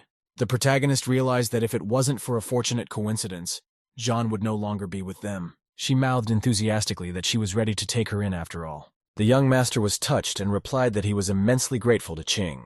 Jean declared that it was she who would be eternally grateful to him for his generosity. At that moment, the queen suddenly jerked up from her seat. The worried empress stared at Qing. She thought that there was something wrong with her face. The leader of the maidens stated that ever since she saw her wipe, one question had been plaguing her. Jean couldn't understand what portrait she was talking about. Chen said what she meant, her picture in her phone. The anxious queen asked if Qing knew the goddess of drawing, Danking. Jean in turn was shocked by such an unexpected question. The confident empress seemed to have no thought of taking her eyes off her. Manhwa said that the goddess of drawing has secluded herself in the Kunlun Mountains, and she cannot know her, because the goddess still hasn't come out of there and is unlikely to show up at all. However, Qing became visibly nervous, starting to clutch her dress more and more tightly. After which she asked if they were speaking for Zhang Danking. Manhwa asked in surprise if she knew her. Jean stated that it was her mother. Everyone was shocked by this answer. Manhwa literally froze in place. The protagonist also couldn't believe what was happening, interrogated her. It was indeed hard to believe, but still Qing didn't lie. Chen began to remember that the system had once told him that their worlds were connected. The Virgin Queen asked John to tell her where her mother was now, saying that she was an old acquaintance of hers. Qing asked to talk about it later as they were busy with Shuo's problem right now. The master asked her not to pester her with questions, because maybe she didn't want to remember her family. The empress was convinced of her assumptions, for two different people could not be so much alike. The protagonist asked if Malva's body had recovered. The girl stated cheerfully enough that she was perfectly fine. Chen similarly asked John as well to tell him if she felt uncomfortable. The girl graciously agreed, whereupon Shuo activated the portal, calling everyone to get ready, because in a moment they will be going to that world. And in the next second, they walked into a magical teleporter. However, something didn't go according to plan as they appeared in the sky, resulting in flying down to the ground from a great height. The main character literally started panicking and saying they were about to crash. At this moment, Chen felt someone grabbing him by his clothes. Turning around, he turned his attention to the maiden queen who hurriedly put her skills to use. In the aftermath, they landed quite successfully, which Shuo didn't see, as he closed his eyes and thought he was finished. Then, feeling the ground beneath his feet, he fearfully opened his eyes and found for himself the pleasant news that he was safe and sound, to which he was extremely grateful, the brave empress. The queen stated that everything was already fine, and he could take it easy like that. Meanwhile, Malva flew in with a frightened Qing in her arms. The protagonist, assuming a victorious posture, proudly mouthed that nothing would happen to them as long as he lived. His bragging, naturally no one appreciated. Suddenly Malva remembered one thing. After all, they never deigned to pay at the cafe where they had lunch before going to the other world. At that moment, in the cafe, an anxious waiter came to the table where they were sitting, and realized that the young men had simply run away without paying. The young master said that they should hurry to the lake. John asked them to go slower. She scrutinized her surroundings, and marveled at the beauty of the local nature. Noticing the large spiritual stalks, Qing dared to approach them. Malva urged her not to get so close, as the dragons would leave their excrement on them, for fertilizer. After a while, they still came to the lake where Chen greeted Hua, who said she was ready to start any time, even now. Shuo noted the fairly clear water in the lake, and wondered if it was her doing. The smiling Huayin replied that it was her duty and she should keep it clean. Afterward, the main character introduced her to her friends, Malva and Zhan. Yin greeted them politely, saying that she was protecting the lake in question. Malva remembered Qing's energy and asked if she could release it here. Zhan pitifully replied that she had used it all up last time. Caring Malva said she could feel the energy flowing through her, and urged her to concentrate it in her hand. Adding that the most important thing in this matter was to take her time, Qing began to try to manifest energy. The small glowing ball of light in her palms began to increase in size dramatically. Zhan, in turn, tried extremely hard to concentrate as much energy as possible. As a result, a stream of endless power literally rushed from her hands. It sent a huge beam straight into the heavens. Everyone was amazed at its capabilities. Then the stream turned back into a small glowing ball. Qing wondered if she was doing everything right. Everyone was still puzzled. Chen's implication was that next time she should reduce her power by half. Jean in turn smiled sweetly and replied that she understood. After which they headed to the center of the lake where they began to cultivate. Shuo asked the Qing sitting behind him, twirling the energy in her hands if she was ready. John smilingly replied positively, then began to concentrate her power. The energy ball gradually increased, and the queen began to form her power after her. Malva similarly began to cultivate, creating a sparkling orb. Finally, Huayin too began to concentrate her energy. The main character created a stream of endless spiritual power, channeling it into the amulet. Afterward, they gradually rose into the air, forming a magic circle. As a result, a kind of maelstrom formed, which grew larger and larger. Toward the cultivators elevated to the sky, streams of water rushed out as well. They were literally pulling out of the lake and headed for the necklace. The amulet in turn vibrated, and some sort of reaction ensued. It shone with a magical sunlight which everyone noticed. Young Master Chen understood what they were getting at as the amulet reacted. Shuo immediately asked Qing, giving him more of his energy. Zhan extremely diligently began to increase the flow of power, which headed through the powerful wave of the protagonist in the necklace. Thus, an unimaginable might, an energy beam, was created. However, at this moment, everything around shimmered, literally blinding the cultivators. The source of this resonance was precisely the magic amulet. Qing worriedly asked Chen what was going on. The others similarly became nervous, not realizing what had served to cause the necklace to react this way. After a few seconds, it was over, and in the middle of the lake, only a small glowing ball remained. Zhan assumed she had messed up and asked Shuo about it. The young master enthusiastically hastened to persuade her otherwise, claiming that they had succeeded. Meanwhile, the recovered necklace hovered in the air. Everyone stared at the amulet within the sparkling sphere. At this time, Qing visibly weakened and seemed like she was about to lose consciousness. Concerned Malva instantly picked up the exhausted Zhan. The protagonist expressed his gratitude to everyone for their help. Malva said that he had helped her once, hence she repaid him in kind. Chen noticed that Qing had expended too much energy and offered to walk her home. Zhan tried to reassure Shuo, saying that he shouldn't be so worried about her since she was already fine, adding that she is honored to help him as this is her mother's hometown. The queen suggested that she celebrate the Day of Butchery, which would soon take place in the Land of Maidens. Malva was thrilled at the idea, and happily agreed. Qing asked what kind of holiday it was. The Empress replied that it was a momentous day for them, and all her people were looking forward to it. Yin remarked that she had heard a lot about this feast, and asked to keep her company. The queen naturally agreed. Chen assumed that in the Land of Maidens, they would definitely be safe, saying that since the Empress was inviting them, they would stay for a couple days, which the ever-satisfied Malva was only too happy to do, anticipating a good time. After a certain period of time, they all went to the colorful Land of Maidens. Where the festive morning came, Shuo became reluctant to wake up. Being in a half-asleep state, he headed to the balcony and admired the incredible view, catching himself thinking that he was originally worried about Malva in his world, but now he was worried about Qing in the parallel world. However, Chen had no idea how skillfully they could adapt to their new living conditions. But on the other hand, the Land of Maidens beckoned with its beauty, and most importantly was a safe place, where in the crowded streets the meat feast began. All the vendors smilingly beckoned people. The protagonist never ceased to be amazed by the good-natured environment. Walking through the lanes, Malwa, Qing, and Hua were really enjoying their time in the Land of Maidens.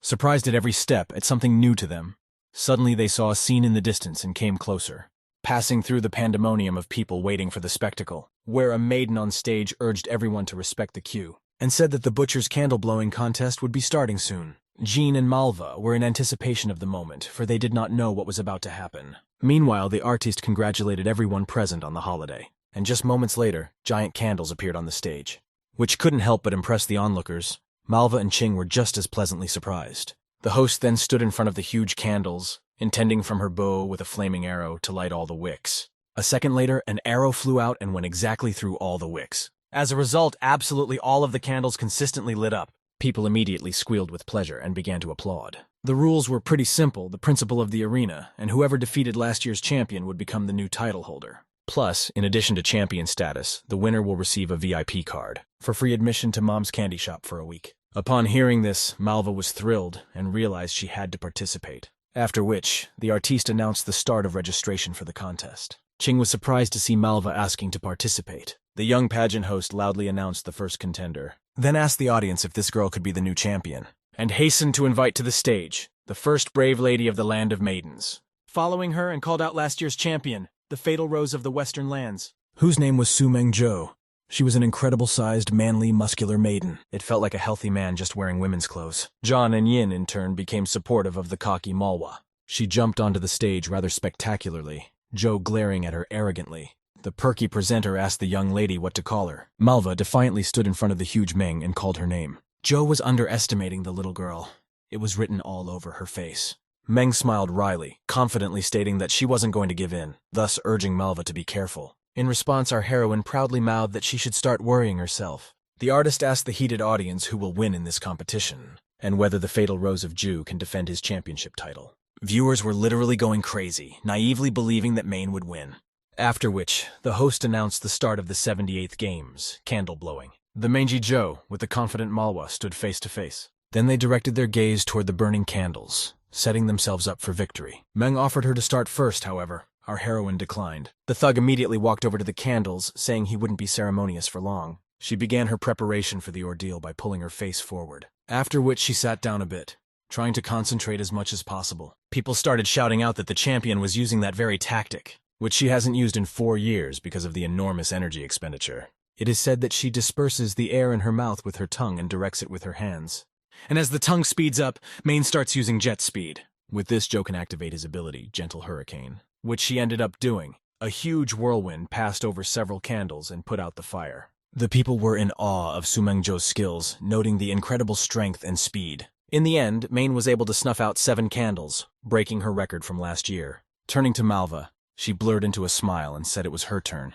The self-assured heroine glanced around the audience and then at Joe, after which she stated that as a human, she had performed quite well. Now, however, it was finally her turn. Malva headed for the candles, where she actively began to apply her abilities. People were excited for the moment, for they didn't know what to expect from her. A kind of magic shone around Malva.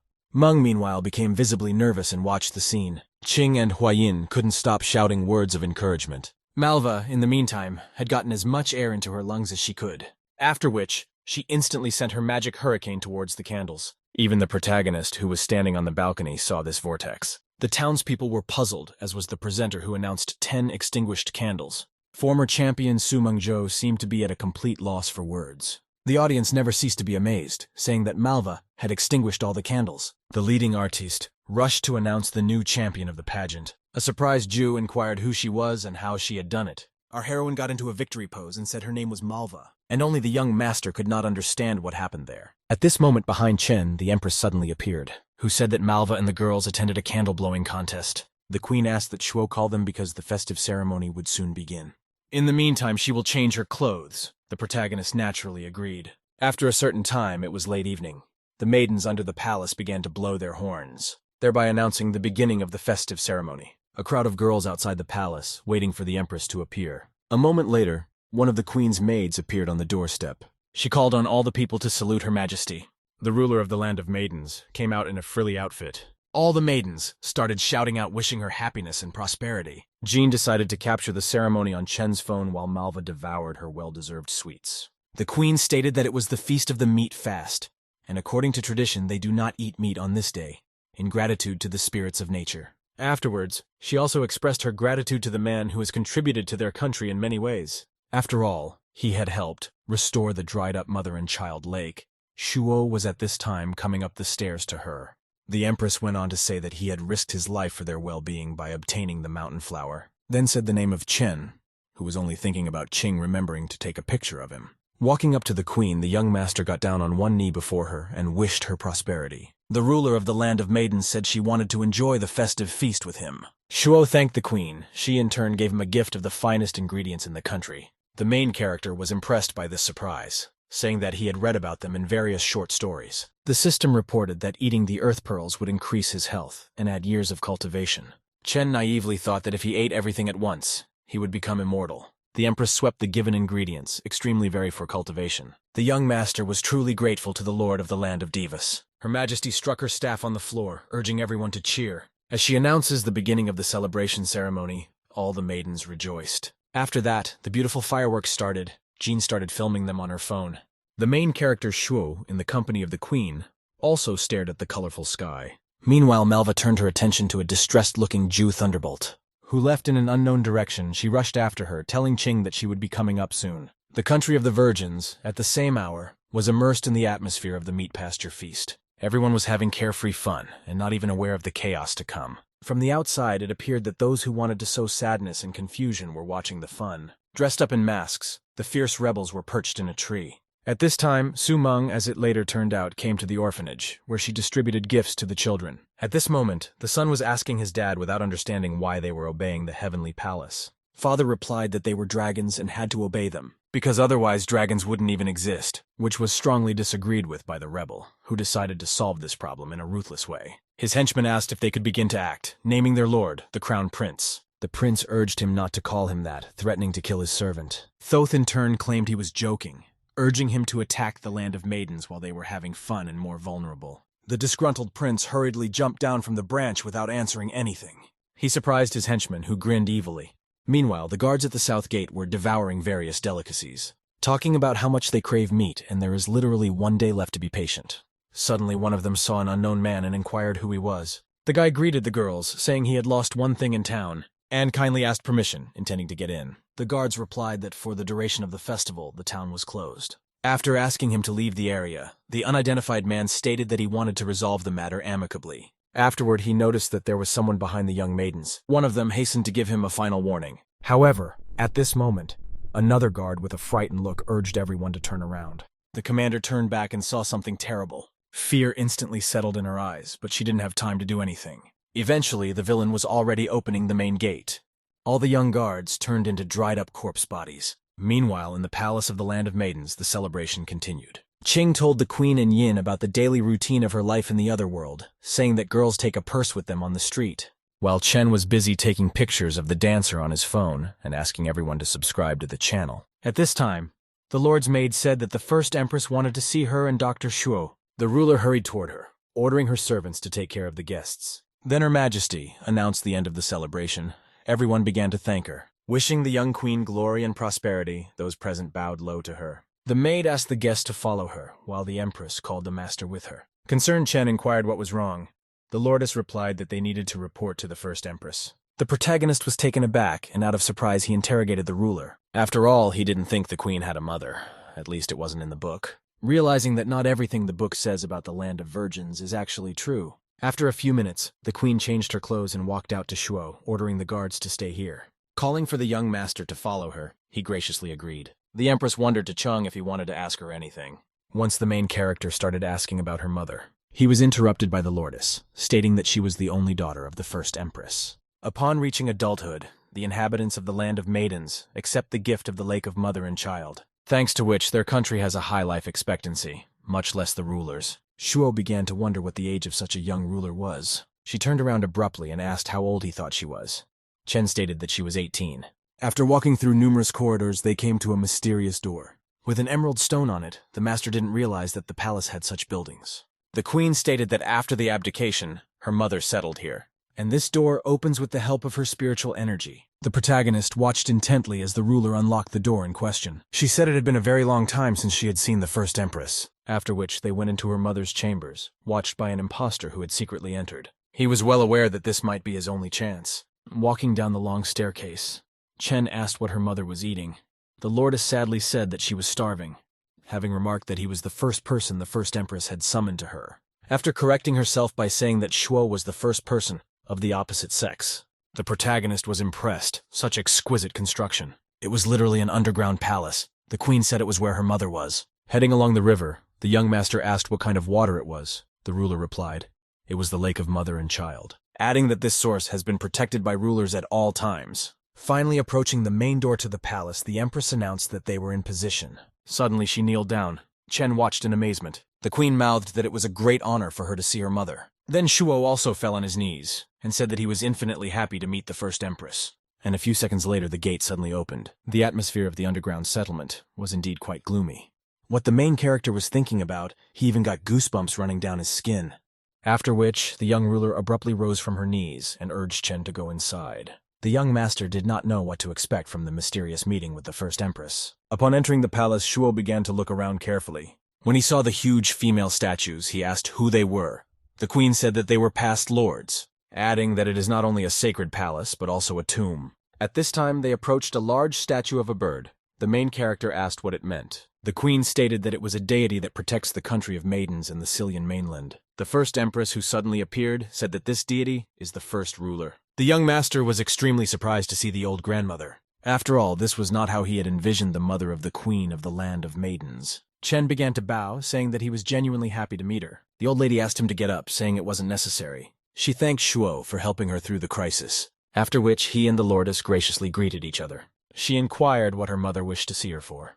The first empress began to admonish her on her appearance, saying that a woman is better with her hair gathered. The young master watched them with a smile, filming everything on his phone, which didn't please the queen, who gave him a disapproving glance. The elder ruler said she called them to tell them something important, asking her to follow her, as this was not the place for such serious talk. Then they went up to the hidden floor, the divine palace, where there was a colossal number of books. The queen's mother gushed that she loved to read here. The protagonist has made the observation that it would take forever to read such a large library. The old lady stated that she did not want to interfere with the younger generation, so she liked it here. The queen sadly pronounced that the child of the empress would inevitably follow in her mother's footsteps. Her mother began to remember her young daughter trying to sneak into the palace unnoticed, as a result of which she fell down the stairs and she was very worried. Chen smiled, noting that as a child the cold-blooded queen had been a naughty girl, who was always running away from the palace to play outside with the children, and the guards were always looking for her. The young queen asked her mother to talk about more serious things. Suddenly, the old woman called out to Shuo. He in turn was surprised. The elder empress inquired if he was from this world, adding that the main character is also not a person of this era. The old lady said she couldn't understand why he was helping them. Assuming he had an ulterior motive, the queen tried to stop her mother. But the first empress was aggressive, saying that Chen wanted to rob them. She pointed her staff in his direction, at which point he found himself bound by magical threads, hand and foot. As the noose around his neck tightened tighter and tighter, the old woman asked why he had gotten close to her daughter, threatening him, because if he didn't tell the truth, she'd kill him. The dumbfounded queen shouted out that in fact, Shuo had saved her life, and asked him to weaken his magic immediately because he might die. Her daughter sided with the young master, assuring her mother that the protagonist was a good man. However, the old lady was convinced otherwise, saying that he wanted to ruin Xiliang. Chen realized that he couldn't tell them the story of the system that had thrown him into this dimension. The young master had already begun to say goodbye to his life, thinking he was finished. Panting, he muttered that he had actually come to help them since Xiliang was in trouble. A couple seconds later, the magical threads disappeared from his body and he fell to the ground. Coughing Shuo, unable to understand what had happened, the worried queen ran up to him. Asked how he was feeling, the protagonist said he was fine. The puzzled old woman wondered whether he had told the truth or had deceived her. Chen had a bad feeling, for he uttered the first thing that came to mind. At that moment, the system offered him a hidden task to rescue Xiliang. Where the difficulty level was extremely high, Shuo realized that it wasn't going to be easy. He had no idea that saying that to save himself would turn out to be quite the task. The first empress hurriedly apologized to the young master, saying that as a mother she could not have reacted differently and was forced to take action. Chen stated that he understood her perfectly, as she was worried about her state and her daughter. The elder queen divined that he was a man of prophecy, for the threads of fate kill those who lie. And he in turn survived. Shuo was extremely surprised to hear about his fateful role in this world. The young queen was just as amazed, for she had never heard of this prophecy. The protagonist realized the disadvantage he was at. The old woman began to tell the story of the founding of the Land of Maidens, where Niuwa was fixing the firmament and the soul stones began to fall from above. One of the shards was filled with female yin energy. It fell into the settlement of one tribe, forming a crater, and soon a pond of souls. After that, the people started to drink that water. Eventually, they started to have only girls, but the power of the stone attracted the monsters. They constantly attacked the tribesmen, intending to get their treasure. The spirit bird Bifan flew to the defense of the people. It chased away all the evil, but began to take away the stone of souls from the settlement. Transformed into a woman, she lived with the tribe and founded the land of the maidens. Chen and the queen were impressed by this narrative, realizing what secrets this land held. The young empress inquired of her mother what this prophecy was. The old woman sighed heavily, then said that it all started with the king of the unclean, which was locked inside the seal but never destroyed. As she aged, Bifan began to gradually lose her power, leaving behind a prophecy to her descendants. If the unclean king is unleashed, he can only be defeated by a warrior from another dimension. Therefore, all the rulers eagerly waited for the appearance of that man from the prophecy. The protagonist asked why the king of the undead needed a soul stone. The old woman replied that the yin shard was a treasure of goddess Niuwa, capable of changing the lives of all beings. And if the king of the unclean does get it, he can destroy not only the land of Xiliang, but also its inhabitants. The inquisitive master showed interest again. If the king had not yet appeared, why exactly was Chen the man from the prophecy?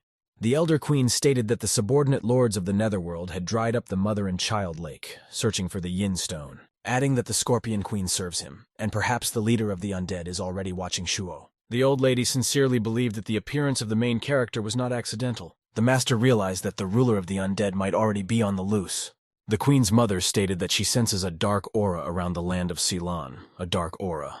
This has not happened for thousands of years, so we can assume that the Lord has returned. Chen wondered if he could have altered the cause and effect relationships in this way, or if it was all a coincidence. The first empress asked her daughter to approach her, after which she formed a spiritual power in her palm, then leaned her hand on the queen's head, saying that it would help her unlock new abilities, adding that she is no longer young, and the life of the land of Xiliang and the people is on her shoulders.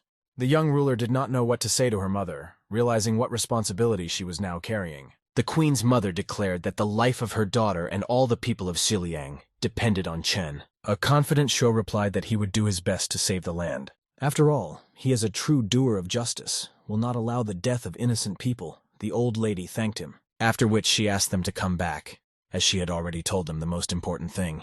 The protagonist once again fell on his knees before the elder empress. Her daughter likewise wished glory to the queen and bowed low. In response, she asked me not to honor her like that anymore because she was getting quite old. Then our majestic heroes headed back to the palace, reflecting on all that has happened and realizing the gravity of current realities. Suddenly the young queen turned around and looked pitifully at her mother. The first empress, in turn, wished to be kept by her ancestors, adding that Cillian will definitely be saved and will gain true freedom. The gate closed, and the old woman was alone again, with her thoughts. She had no way of knowing that she would live to see that very day. When prophecy is fulfilled, and the key to salvation will appear, the elder ruler began to pray for the sacred land of Cillian and its inhabitants, realizing that age had spared her and she would soon see her ancestors. She had missed them for so long.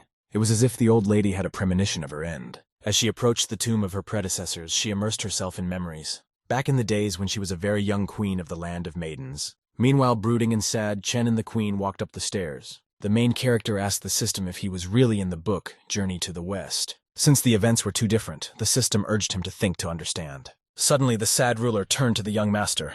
Concerned, Shuo wondered what had happened. The queen demanded that he tell no one what had happened, or she would kill him. The young master had no idea that the queen was so sweetly angry. She was well aware that being the ruler of the state, she was obliged to control her emotions. Afterwards, she took off the earrings and thought of her mother again. Examining the ornament in her hand, the empress was clearly aware that she would not have it easy in the coming future. Then suddenly turned to the pensive Chen Shuo to thank him for everything he's done for Cillian. The protagonist understood that it was difficult for her now, and tried in every way to support the queen.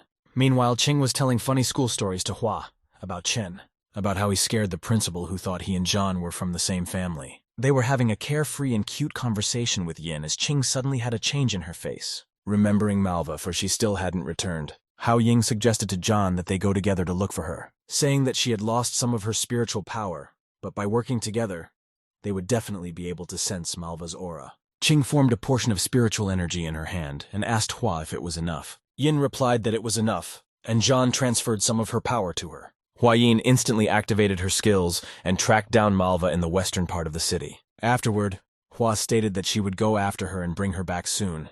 Concerned, Qing wondered if she had wings. Yin replied that she couldn't fly. However, she has someone who knows how to do that, and with his help, she will surely track down Malva. Hua Yin released her pet, which looked like a small spirit. John appreciated Hua's talents, saying that it was incredible. Qing started stroking Yin's cute spirit animal. His name was Dudu. Hua Yin asked him if he could take her to Manhwa. The spirit replied positively, then changed its shape so it could be ridden. John asked if she needed to fly with her. Hua stated that it was not necessary. Afterward, got on Dudu and they set off in search of Malva. At this time she was chatting with Mengzhou, who was surprised by the fact that Malva appeared to be a spirit. Suzhou stated that she could feel the kindness in her soul from her. Malva in turn asked why such a strong Meng was living in the land of maidens. Mengzhou told her the story of how she served in the border troops and kept Jiliang safe. But her compatriots began to die one by one, and eventually she was left alone. And earlier, they had agreed that whoever survived would protect the children of dead co-workers. And so, after completing her military service, Zhou got a job in an orphanage. Some of them have grown up and now help the orphanage themselves. Su Meng remembers those days with sadness, especially when she looks at the children, her dead girlfriends. However, her comrades cannot be brought back, which means she must do her duty. And raising all her friends' children is the only thing she can do. Otherwise, she wouldn't be able to look her co-workers in the eye when she was in the other world.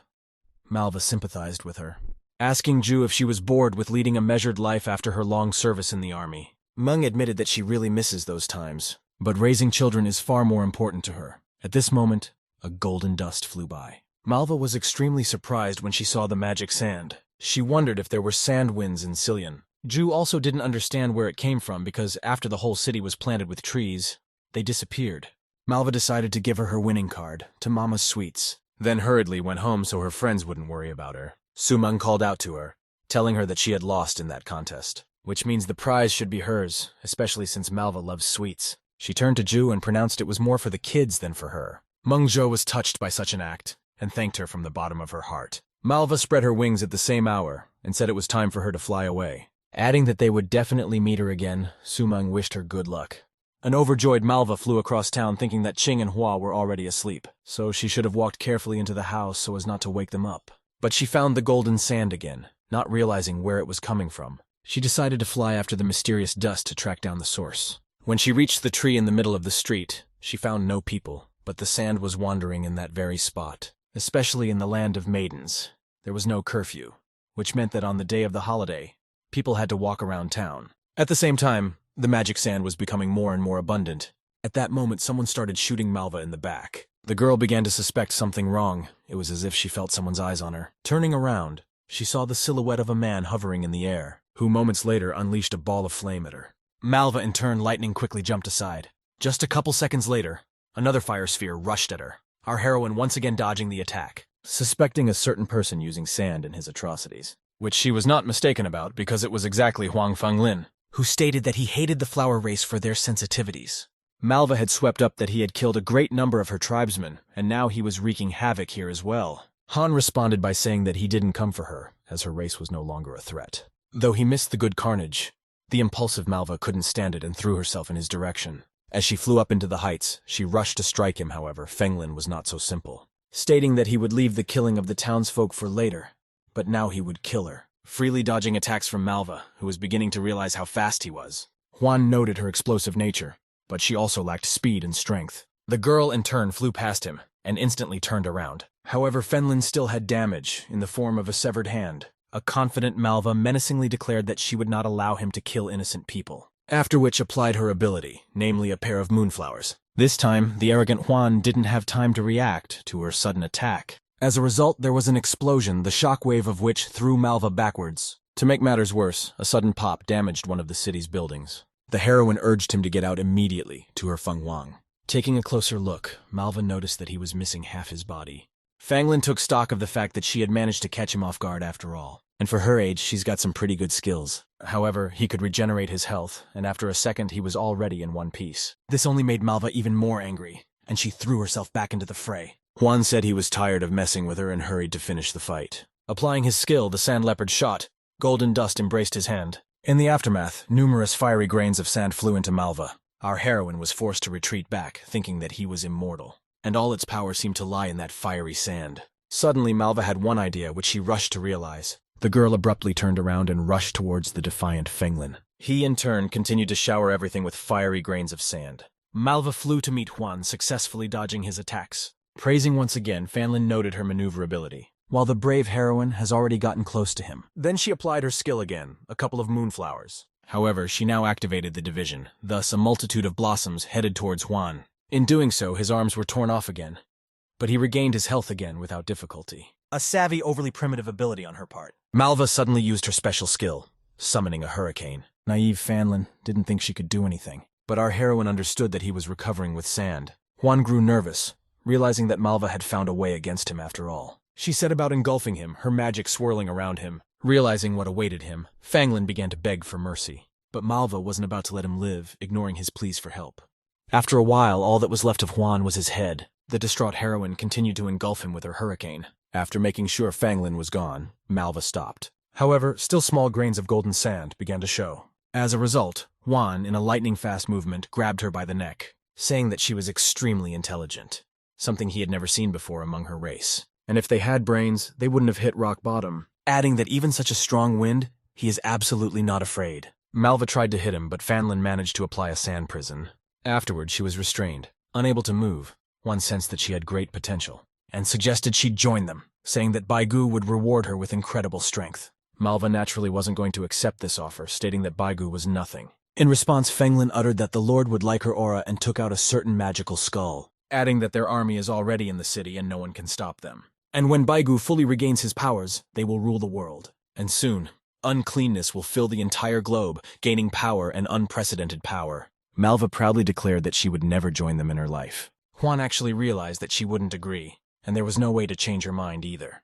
The girl said that her race didn't accept him in his time, and now he's gone crazy and started killing everyone. And people like him should die because people like him only want power. Fenlin listened carefully to Malva's unyielding stance, after which he sadly said that in that case, death awaited her. The monster's huge fiery maw suddenly began to close. Realizing she was about to die, Malva looked into Huan's eyes without fear, and when my jaw was about to close, a miracle happened. In the last few seconds, she suddenly disappeared from sight. Fenglin was perplexed.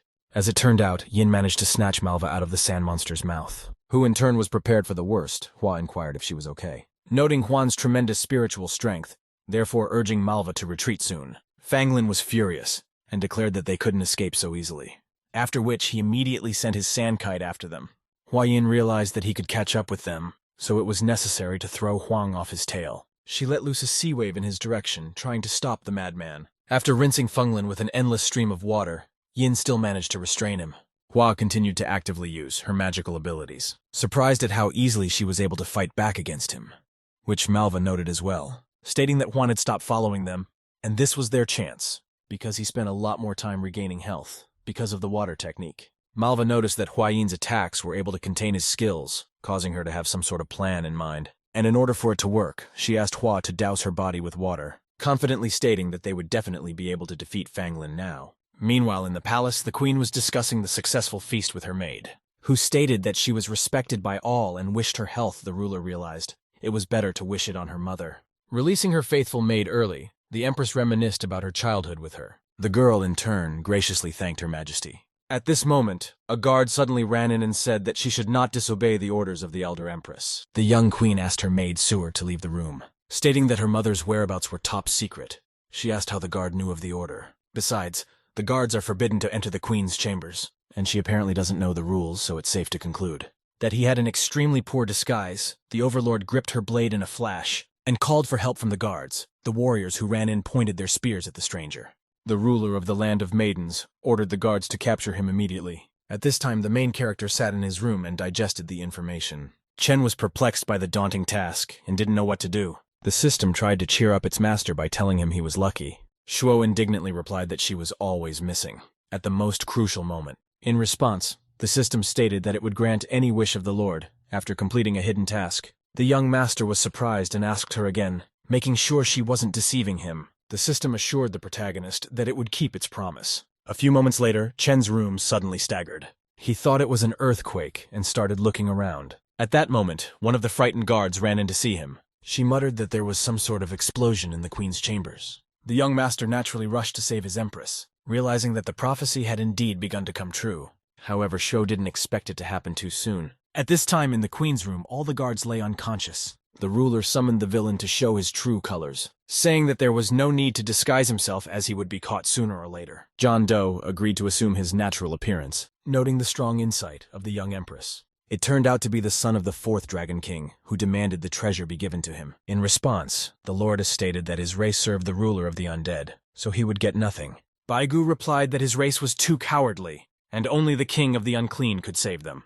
Afterward, he again demanded that Cillian's treasure be given to him, threatening to kill such a young ruler of the Land of Maidens. To which the queen laughed loudly. Baigu was puzzled. The queen uttered without fear in her eyes that she was not afraid of death. Otherwise, she wouldn't be the empress of her country. The son of the Dragon King didn't expect such boldness from her. She swept her eyes over Baigu's stooped servility to the Lord of the Unclean, for which he would soon be executed, which naturally, the dragon race representative doubted. The queen, lightning fast, began to use her abilities. Sharp daggers on chains swung towards the cocky Baigu, who in turn easily dodged her attacks. The son of dragons stated that he would kill her if she didn't want to cooperate with him, after which he hurriedly activated his dragon flame. As a result, large spheres of fire flew at the empress. The ruler at the same hour applied the seal of the four images. Suddenly, Xuan Wu came to the queen's rescue and covered her with a magical barrier. The queen didn't expect to see her, especially at a time like this. Following her, the rest of the elite warriors came running in, one of them instantly attacking the son of the Dragon Emperor. She actively used her sharp daggers that were called White Tiger Fangs. Baigu stated that these were rather childish techniques and she wouldn't be able to defeat him. He timely activated the dragon scale armor. In the aftermath, the Guardian was unable to do him proper damage. However, there was also Ju Qiwei behind him as well, coming to his aid. She aimed her restraining chains at the arrogant dragon. But Baigu was too strong, unlike the queen's elite troops. He stated that even by immobilizing him, there was nothing they could do to him. However, the warriors tried to change his mind about it by releasing a green dragon tooth, which in turn was capable of piercing the dragon's scales. A moment later, the spear pierced through the arrogant Baigu's body, thus causing him significant damage that he had in no way expected. The spear literally nailed him to the ground, with the dragon being restrained by Ju's chains, with the help of which Kaye was able to keep him on the floor. The queen remarked that her guards were elite fighters, and he had underestimated them for nothing. She wondered why the son of a dragon lord worshipping the Emperor of the Unclean. Baigu remained silent in response, and hurriedly disentangled himself from Ju's shackles. His body began to disintegrate into small grains of sand like gold dust. After a few seconds, he disappeared, leaving only chains on the floor. Everyone thought they killed him, noting the weak dragon race. However, the young ruler realized that he was not so easy to defeat. And this is another ploy. Once behind them, the dragon declared that the enemy really shouldn't be underestimated. And against him and his race, the wretched men can do nothing, because they are unable to recognize true power. The guards saw dragon scales on the floor and thought it was a clone. Xuan Wu rushed towards him, saying that no one had the right to threaten the queen. She attempted a series of attacks on him, using her huge shields. However, as it turned out, it didn't work. The dragon easily stopped Zuyan's fierce impulse.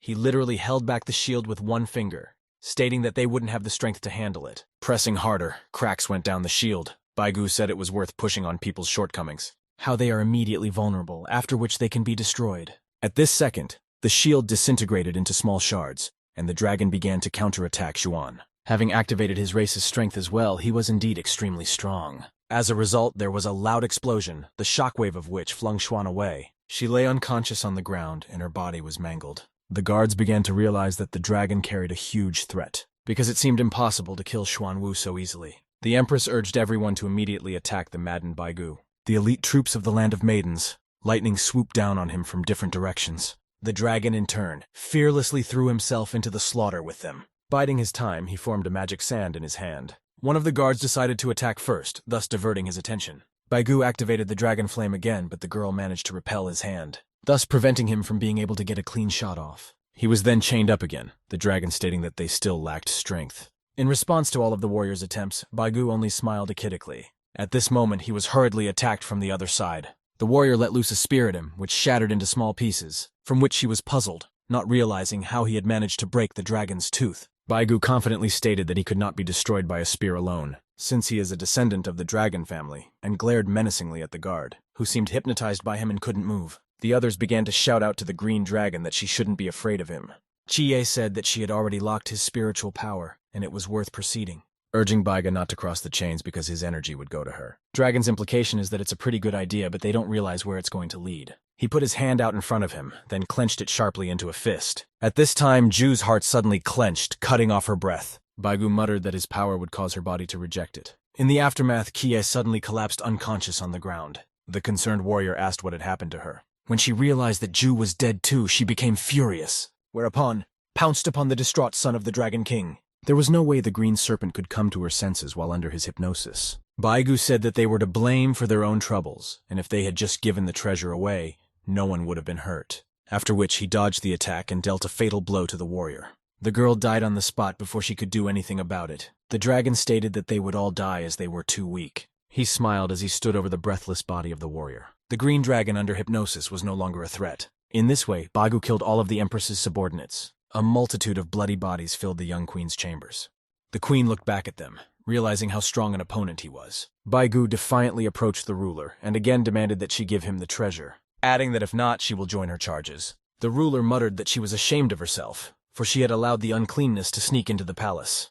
And even if she dies today, he still won't achieve his goal. She still tried to counteract the fourth son of the Dragon Emperor. Taking the staff in her hands, the lordess resorted to her ability to set up a protective barrier. A magical mist enveloped her at the same hour. Baigu in turn applied the dragon seal. As a result, a huge serpent met the sacred barrier of the state. The queen was under a large dome, a magical shield. The dragon embraced her orb and began to squeeze, trying to break the barrier. The Empress realized that she could not hold back his onslaught for long, because the dragon's power was beyond anything I could have imagined. All she had to do was hold out until the main character arrived. Baigu said that since she resisted and did not want to obey him, he would take away her spiritual power, after which activated the dragon gathering ability by clenching his palm into a fist. The huge serpent opened its mouth to devour the queen. The fearless ruler, however, had very different plans. She declared that he would not receive a drop of her spiritual energy, then hurriedly applied her ability, the Holy Maiden's Ban. At this moment, a sudden beam of fire pierced the dragon. Baigu couldn't understand what had happened, and started looking around.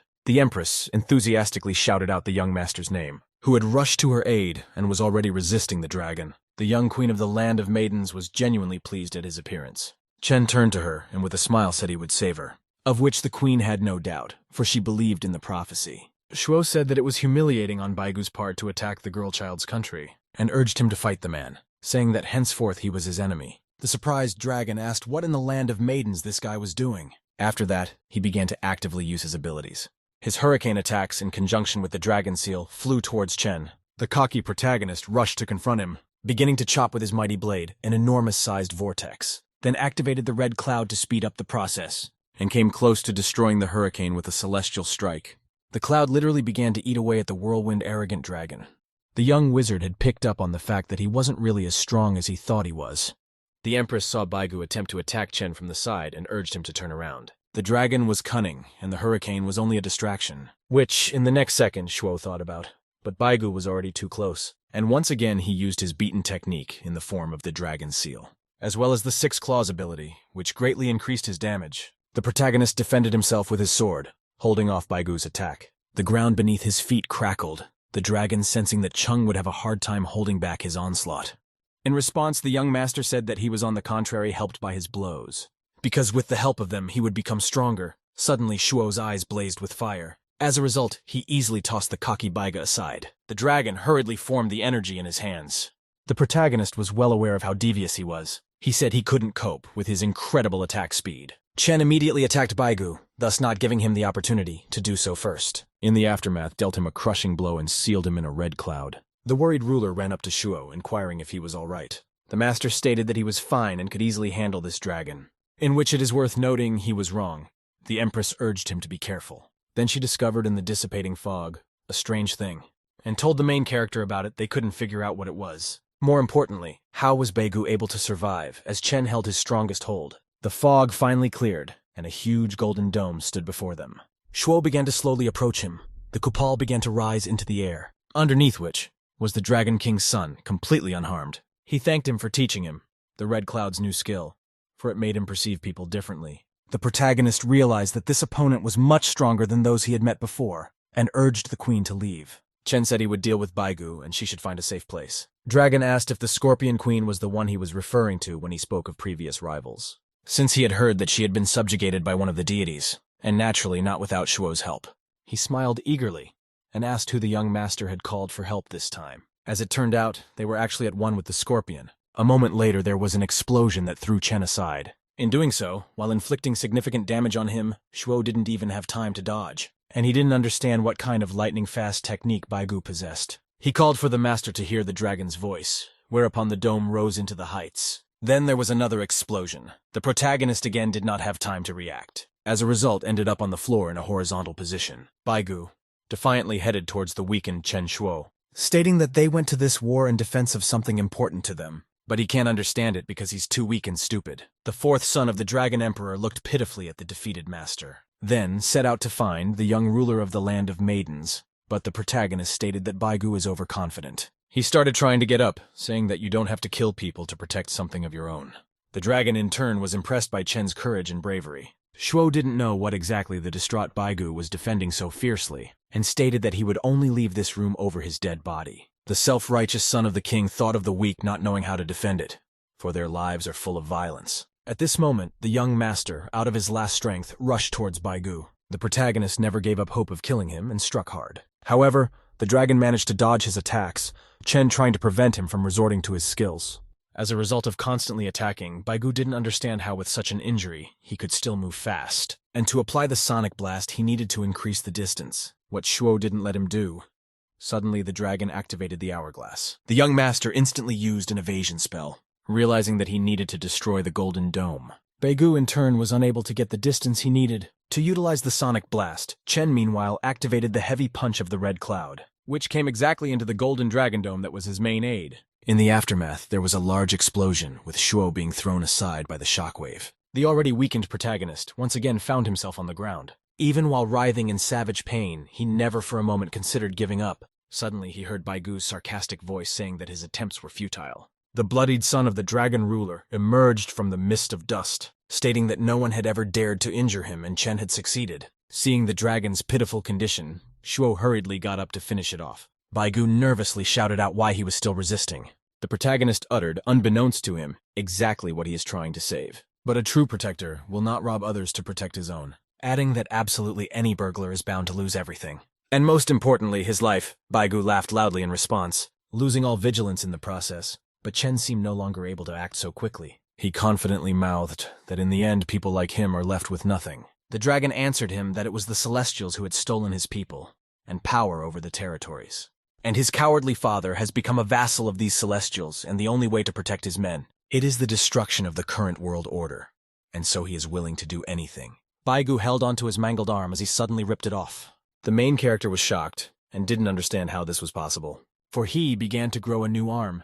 The dragon stated that the Lord of the Unclean had promised him to destroy the Celestials, while the dragons have grown weak, and he is glad for the awakening of the unholy, because the king has granted him incredible power with which he will achieve his goal. Baigu pointed out the extremely strong and stubborn Chen, saying that he should understand one thing, namely that for the moment it surpasses him in power and might. After that, he began to twist his golden dome in his hand again. Dragon said that he's driven mad by people like Shuo. He hurriedly showed the young stubborn master the real power, which the king of the unclean had bestowed upon him.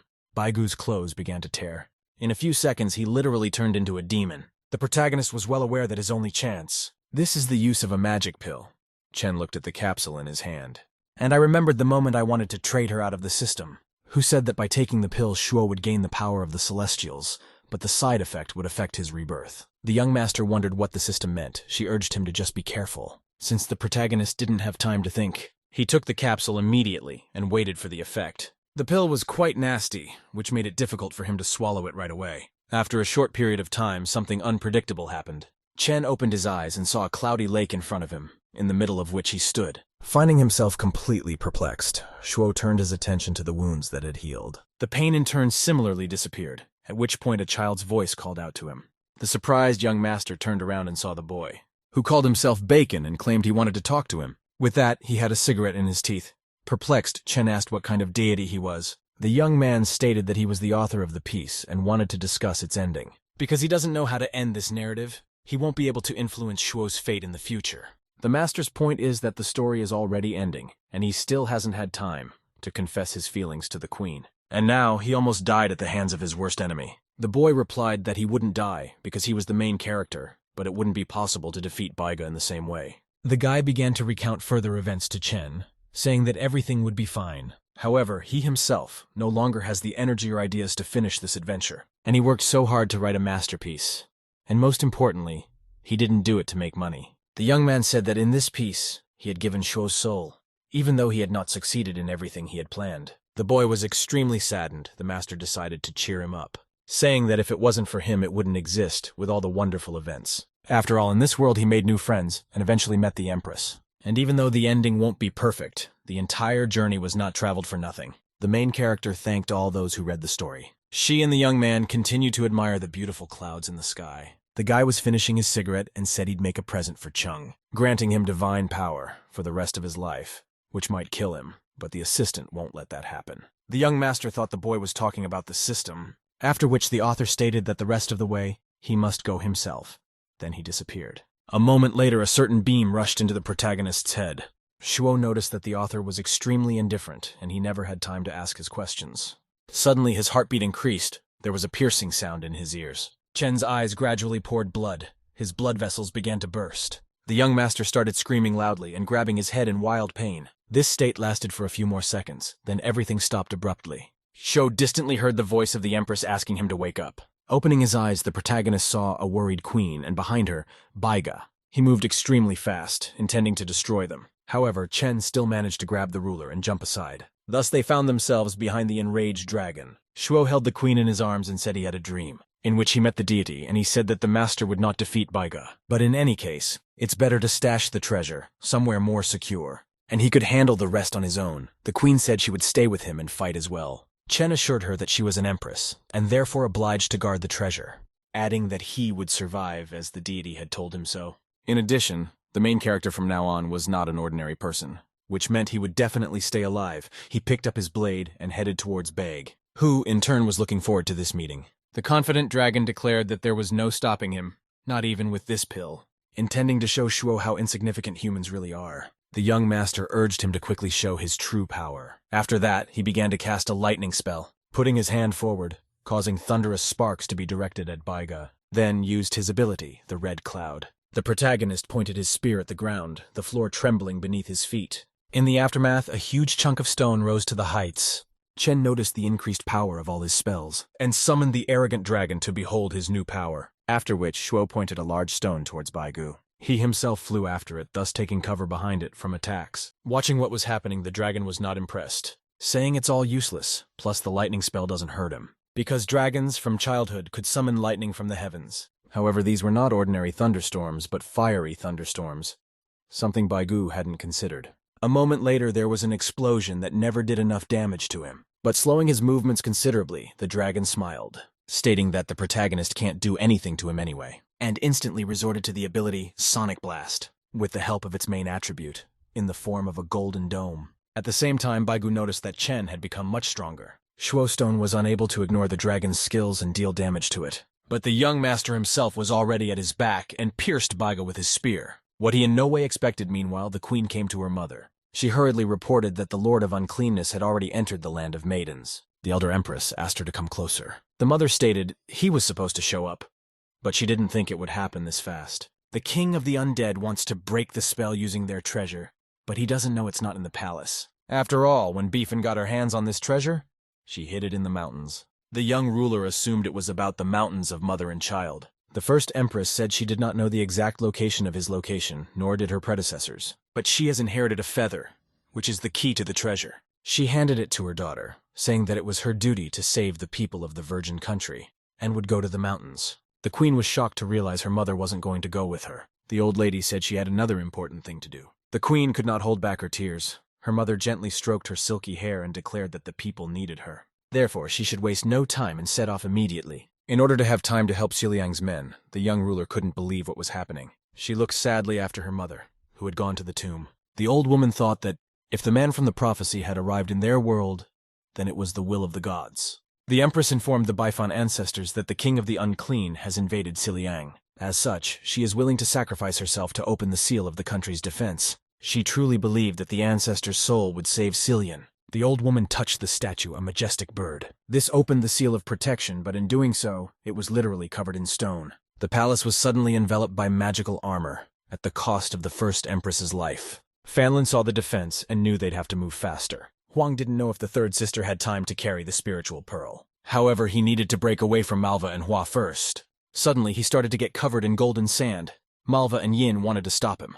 Fanlin decided to spend half of his mana to escape. Applying the sand bifurcation technique, Huang began to disappear. Malva asked Hua Yin activating the water ability. Wanting to use her hurricane herself, Hua resorted to the technique of applying water. In the aftermath, a water vortex headed towards Fenglin, which played to his advantage, since he was going to create a protective shell. Combining in the same way in Sand Beehive, a moment later, the hurricane struck Huang's shell. As a result of the explosion, a huge number of sand wasps flew out. Yin Lightning quickly activated the water barrier. This way the wasps couldn't harm them. Fenglin himself immediately went to the place his master had told him about. Turning into a wasp, Huang easily evaded Malva and Hua. This place happened to be a tree in the southwest part of town, so it was easy to find. Fenglin assumed his true appearance and walked closer to the tree. Looking around carefully, Huan made sure no one was following him. After that, he needed to place the spiritual pearl at the roots. He began to invoke the earth spirit, leaning his palm against the ground. Meanwhile, alarms were sounded throughout the city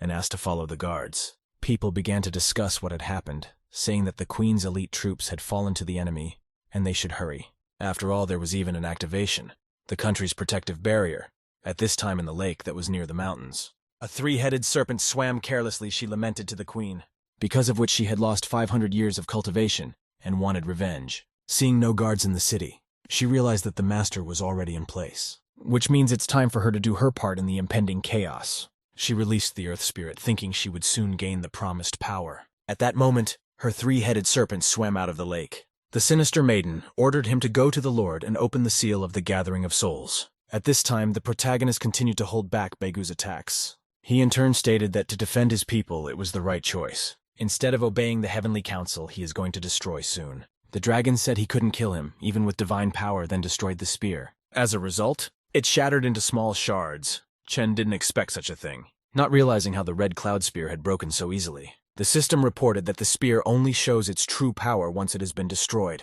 After noticing that Bacon had transferred quite a lot of spiritual energy to Shuo, while the protagonist was having a fascinating conversation with the system, he missed a punch from Baigu, who was outraged that the young master was underestimating him, after which he rushed at Chen again with a series of attacks, applying this time the claws of the ferocious dragon, which caused not a small amount of damage to him. Shuo once again assumed a horizontal position on the ground. He hurriedly informed the dragon that he had a system he would use to kill it. All this time she had been giving tasks to the young master, but now the opposite would happen.